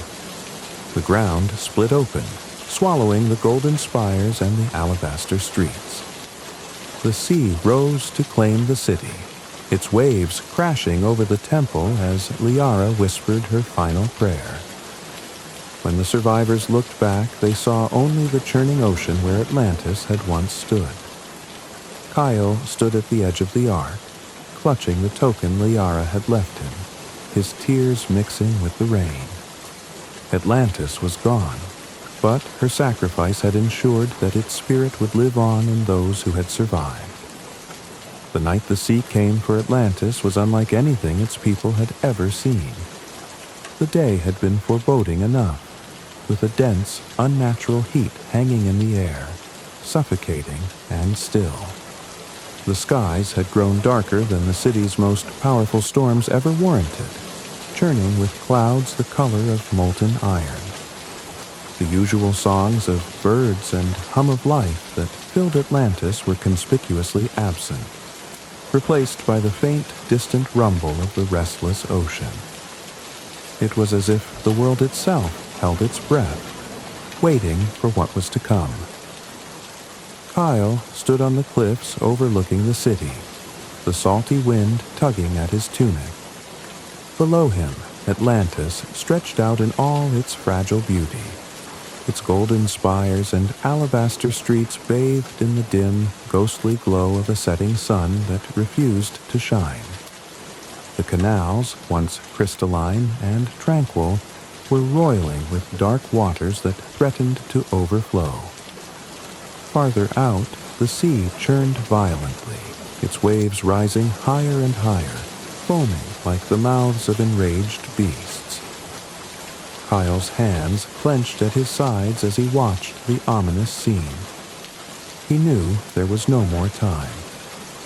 Down in the cove, the arcs lay ready, their massive forms hidden beneath the shadow of the cliffs. Over the past days, Kyle and his allies had ferried as many people as they could to the vessels, their hurried whispers drowned out by the growing storms. Families huddled on the decks of the arcs, their faces pale with fear and exhaustion. Some clutched what few belongings they had salvaged, while others held on to loved ones as if letting go would mean losing them forever. The air was thick with tension, and the quiet murmurs of prayers spoken in desperation. Kyle turned from the city and made his way down the narrow path to the cove. His heart pounded with every step, not just from the urgency of the moment, but from the knowledge that Liara was still in the temple. She had promised to join him once her final ritual was complete, but Kyle couldn't shake the feeling that she wouldn't come.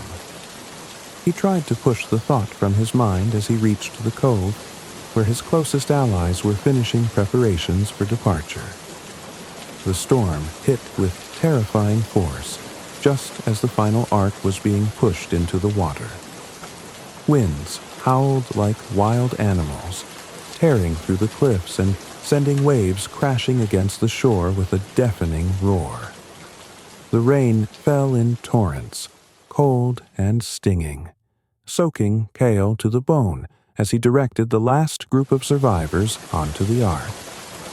The sea, which had always been a source of life and abundance for Atlantis, now seemed intent on consuming everything in its path. As the first ark began to drift away from the shore, Kyle scanned the crowd for Liara, his chest tightening with each passing moment. She wasn't there. His pulse quickened, and a cold dread settled over him. He turned to one of his allies, a young woman named Sira, who had been his most steadfast supporter. "Where's Liara?" he shouted over the wind, his voice raw with panic. Sira's face was pale, her dark hair plastered to her skin by the rain. She shook her head, her eyes filled with sorrow. "She hasn't come, Kyle. She's still at the temple." Kyle's breath caught, and for a moment the chaos around him faded into the background.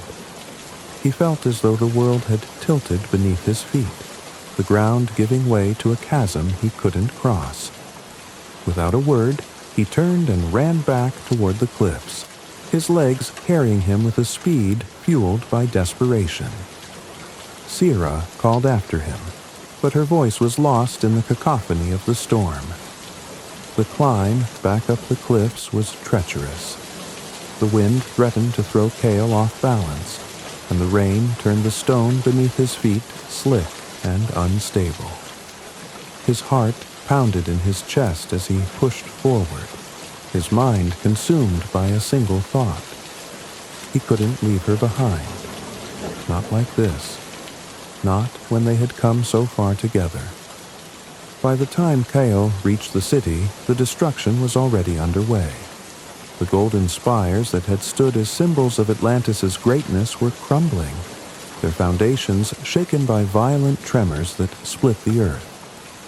Fires had broken out in several districts, their flames licking hungrily at the rain-soaked air. The canals had overflowed, their waters rushing through the streets in a torrent that swept away anything in their path.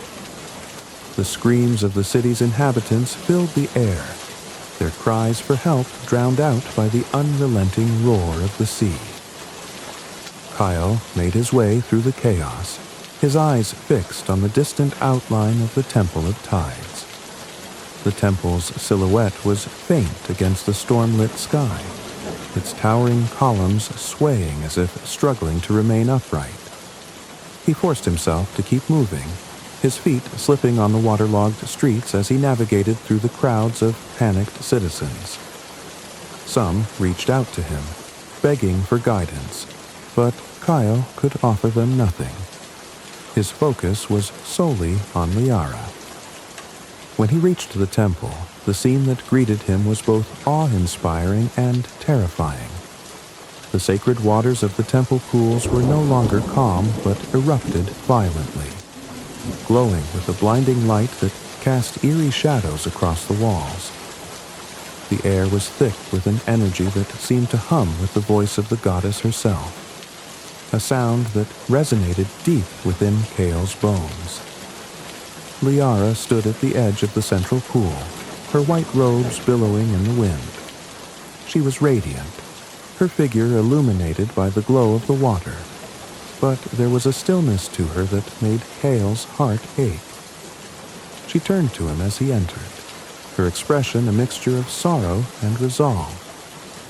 "You shouldn't have come back," she said, her voice steady despite the storm raging around them. Kale shook his head, his chest heaving with the effort of catching his breath. "I couldn't leave you, Liara. You're not doing this alone." She stepped toward him, her eyes shimmering with unshed tears. "You don't understand. I have to stay. The goddess has made it clear. This is the only way." Kyle reached for her, his hands gripping her shoulders as if to anchor her to him. "We can find another way. We can face this together." Liara placed her hands over his, her touch warm despite the cold that seemed to seep into everything else. "Kyle," she said softly, "this is my duty.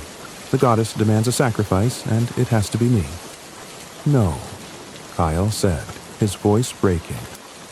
"You can't ask me to accept that."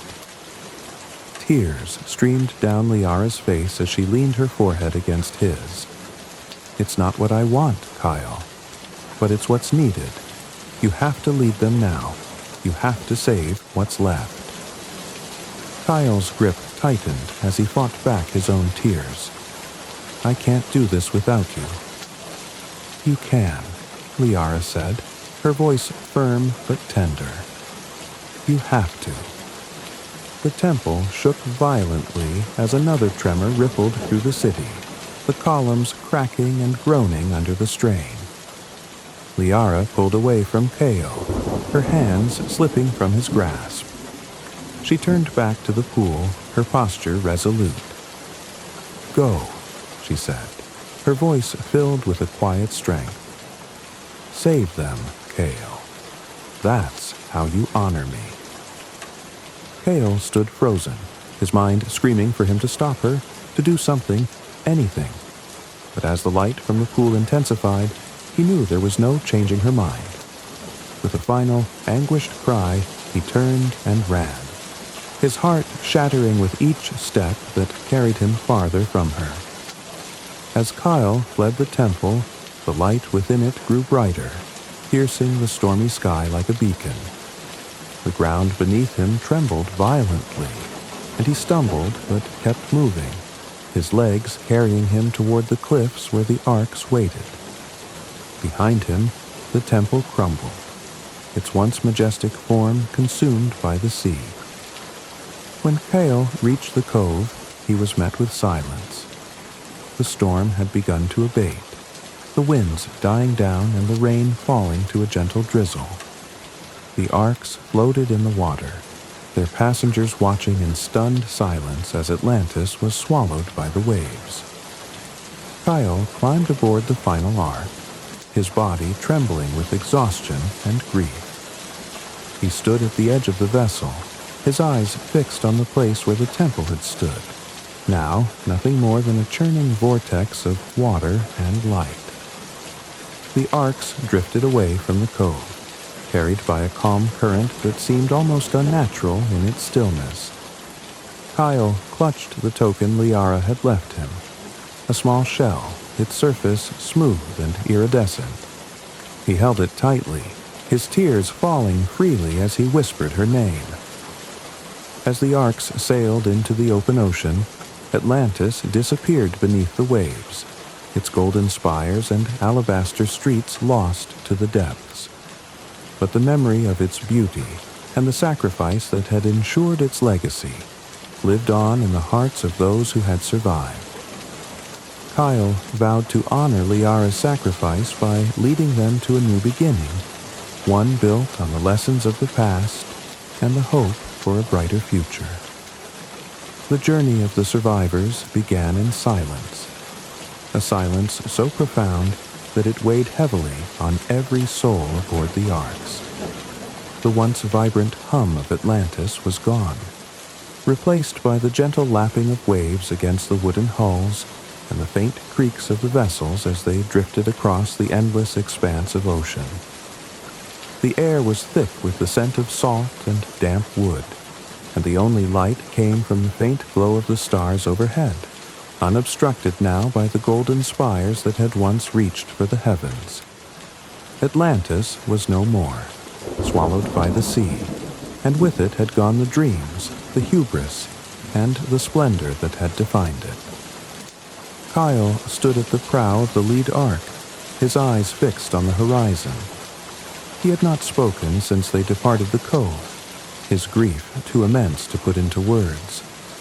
The token Liara had left him, a small iridescent shell, rested in his hand, its smooth surface cool against his skin. He turned it over and over, as if the simple act of holding it could anchor him to her memory. But the pain of her absence was a constant ache, a hollow void that threatened to consume him. Around him, the survivors moved quietly, their voices hushed as they whispered prayers or murmured words of comfort to one another. Families huddled together, clutching their children and what few possessions they had managed to save. Some wept openly, their tears falling into the sea, while others sat in stunned silence, their gazes distant and unfocused. The weight of their loss was palpable, a shared burden that bound them together even as it threatened to break them. Kyle's closest ally, Sira, approached him cautiously. Her dark eyes were red-rimmed from tears, but her expression was resolute. She placed a hand on his shoulder, her touch light but grounding. "You need to speak to them," she said softly. "They need to hear from you." Kyle turned to look at her, his brow furrowed. "What can I possibly say?" he asked, his voice hoarse. "What words could make any of this better?" "It's not about making it better," Sira replied. "It's about giving them hope. You're their leader now, whether you want to be or not. They're looking to you." Kyle hesitated, the weight of her words sinking in. He had never wanted to be a leader. He had never sought power or authority. All he had wanted was to save as many lives as he could, to give Atlantis a chance at a future. But now, with Atlantis gone, he realized that the survivors needed more than just a plan. They needed a reason to believe that life could go on. Reluctantly, Kyle stepped away from the prow and climbed onto a wooden crate that had been lashed to the deck. The survivors turned to look at him, their faces pale and expectant. He took a deep breath, steadying himself before he spoke. "I know that nothing I say can take away the pain we're all feeling right now," he began, his voice trembling but clear. "We've lost so much, our home, our loved ones, everything we knew. Atlantis is gone, and there's no going back." A murmur rippled through the crowd, some nodding in solemn agreement, others lowering their heads as fresh tears spilled down their cheeks. Kyle swallowed hard, forcing himself to continue. "But even in the face of this loss, we are still here," he said, his voice growing stronger. "We survive. And as long as we live, so does the spirit of Atlantis. It's not the city that defined us. It's the people. It's our knowledge, our resilience, our love for one another. Those are the things we carry with us, and those are the things that will help us build a new future." he paused, letting his words sink in. The survivors were listening, their eyes fixed on him with a mixture of sorrow and hope. Encouraged, he pressed on. The sea may have taken our city, but it has also given us a chance to start over, to learn from our mistakes, to create something better. It won't be easy, and there will be times when it feels impossible. But if we stand together, if we hold on to the best parts of who we are, we can make it through this. We can honor those we've lost by living, by thriving, by never forgetting what Atlantis stood for. A silence followed his words, heavy and expectant. Then, slowly, one of the survivors began to clap. Others joined in, the sound hesitant at first, but growing stronger. It wasn't a celebration, but a recognition of the truth in his words, a tentative step toward hope. Cale felt a flicker of warmth in his chest, a fragile but undeniable sense of purpose. As the days stretched into weeks, the survivors settled into a rhythm aboard the arks. The vessels, though crowded, were well constructed, their supplies carefully rationed to ensure that no one went hungry. The work of maintaining the arks and navigating the open ocean gave the people a sense of focus, a way to channel their grief into something productive. Kyle and Sierra worked tirelessly, coordinating efforts and tending to the needs of the survivors. They took turns steering the arks, relying on the stars to guide their path. Kyle often found himself gazing at the horizon, his thoughts drifting to Liara. He missed her with a pain that felt physical, a constant ache that no amount of time seemed to dull. He thought of her final moments in the temple, the resolve in her eyes as she chose to stay behind. Her sacrifice had saved them, but it had also left a void that no one else could fill. He clutched the shell she had given him, drawing strength from its presence. One evening, as the sun dipped below the horizon, painting the sky in hues of orange and gold, Kyle gathered the survivors on the deck of the lead ark. They stood together, their faces turned toward the setting sun, their silhouettes outlined against the fading light. "We've come so far," Kyle said, his voice carrying over the gentle sound of the waves. "And we still have a long way to go. But tonight, I want us to take a moment to remember those we've lost, to honor their lives, their sacrifices, and their love." He reached into his tunic and pulled out the shell, holding it up so that the light caught its iridescent surface. "This was given to me by someone I loved deeply, someone who gave everything so that we could be here. I carry it with me as a reminder of her, of what she stood for, of what we're fighting to preserve." The survivors watched in silence, their expressions somber but reflective. One by one, they began to share their own memories, their voices weaving a tapestry of loss and resilience. Stories of parents, siblings, friends, and lovers filled the air, their words a testament to the lives that had been left behind. It was a moment of collective mourning, but also one of unity, a reminder that they were not alone in their grief.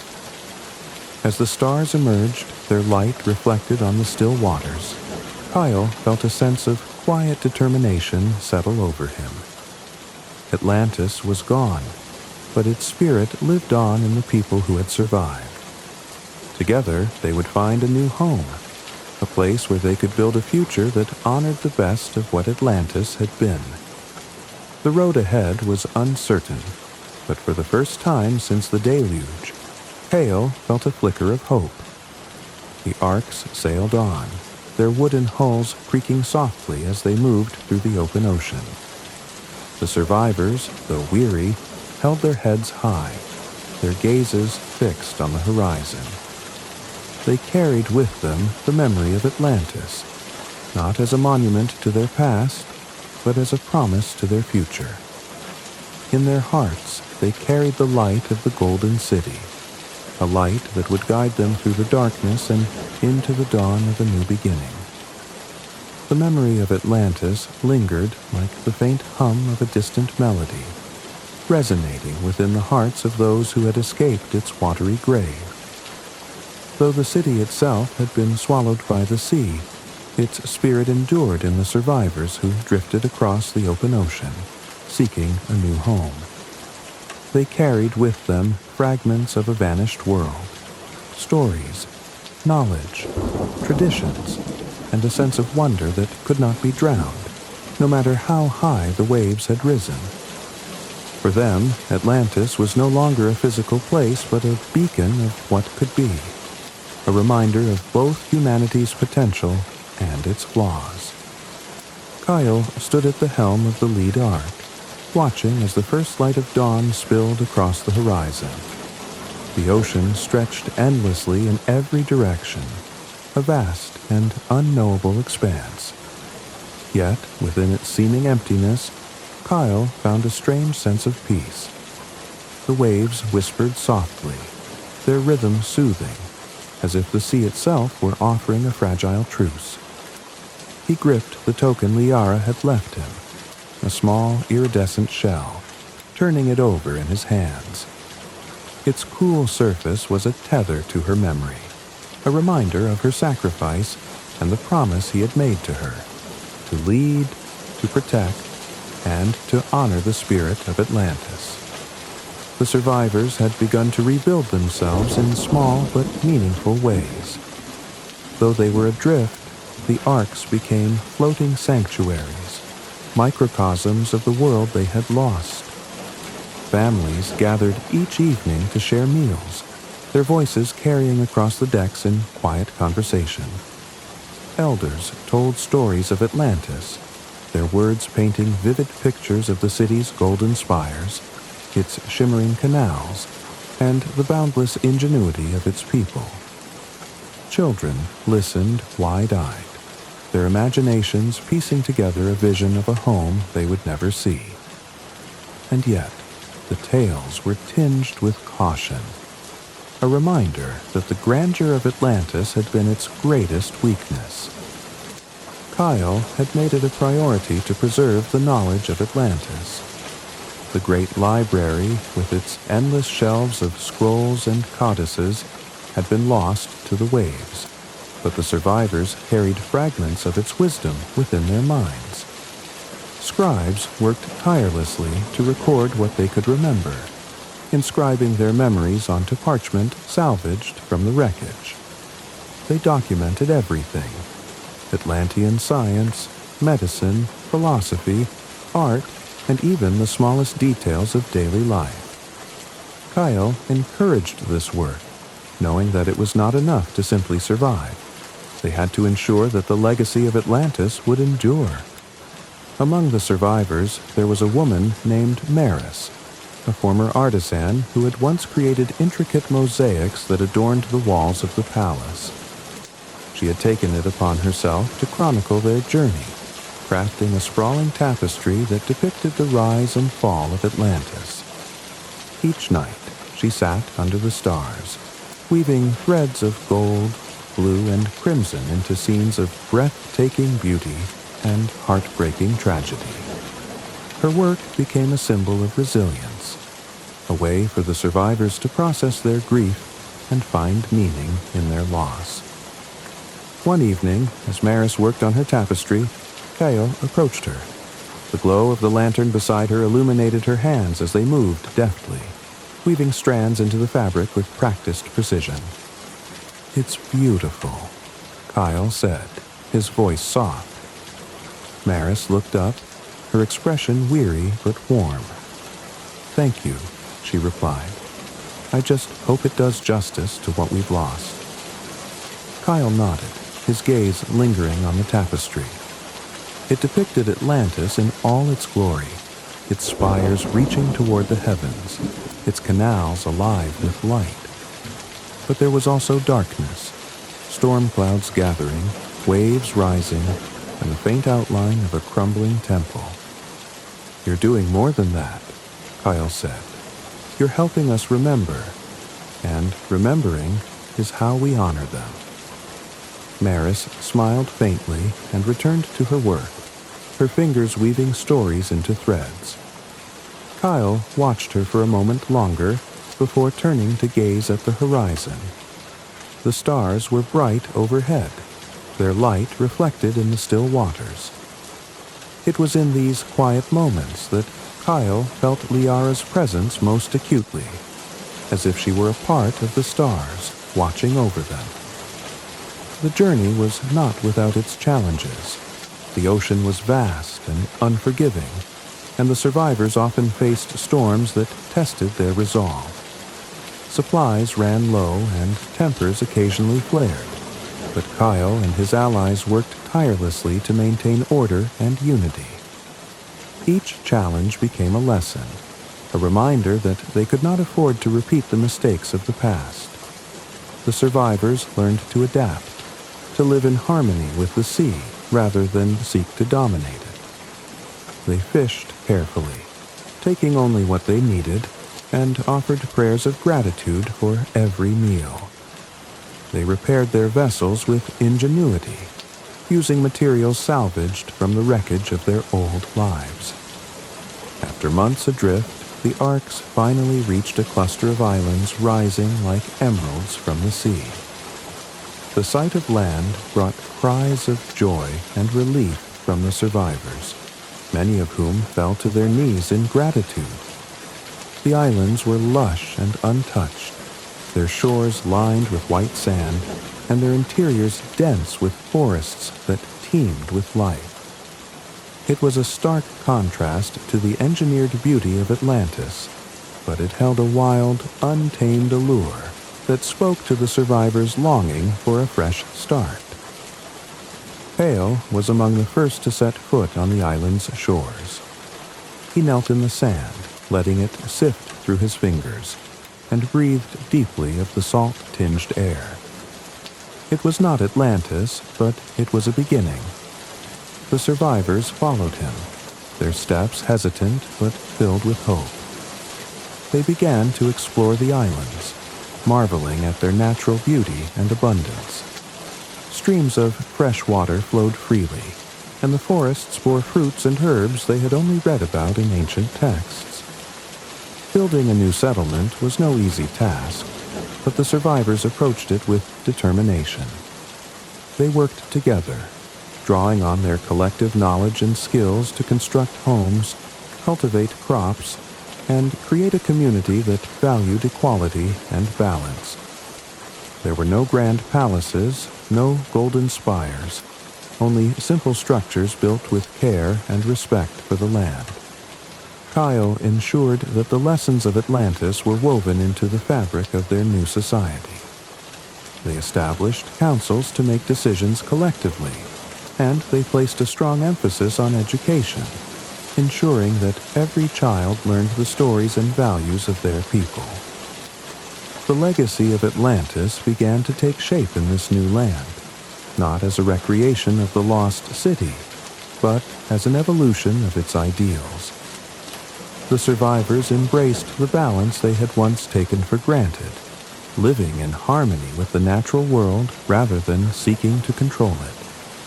They found joy in the simplicity of their new lives, in the laughter of children, the warmth of shared meals, and the beauty of the stars that guided them. Kyle, though still haunted by the memory of Liara and the city they had lost, found solace in the resilience of his people. He often walked the shores of the island, the shell she had given him clutched tightly in his hand. On one such walk, he paused to gaze out at the horizon, his thoughts drifting to her.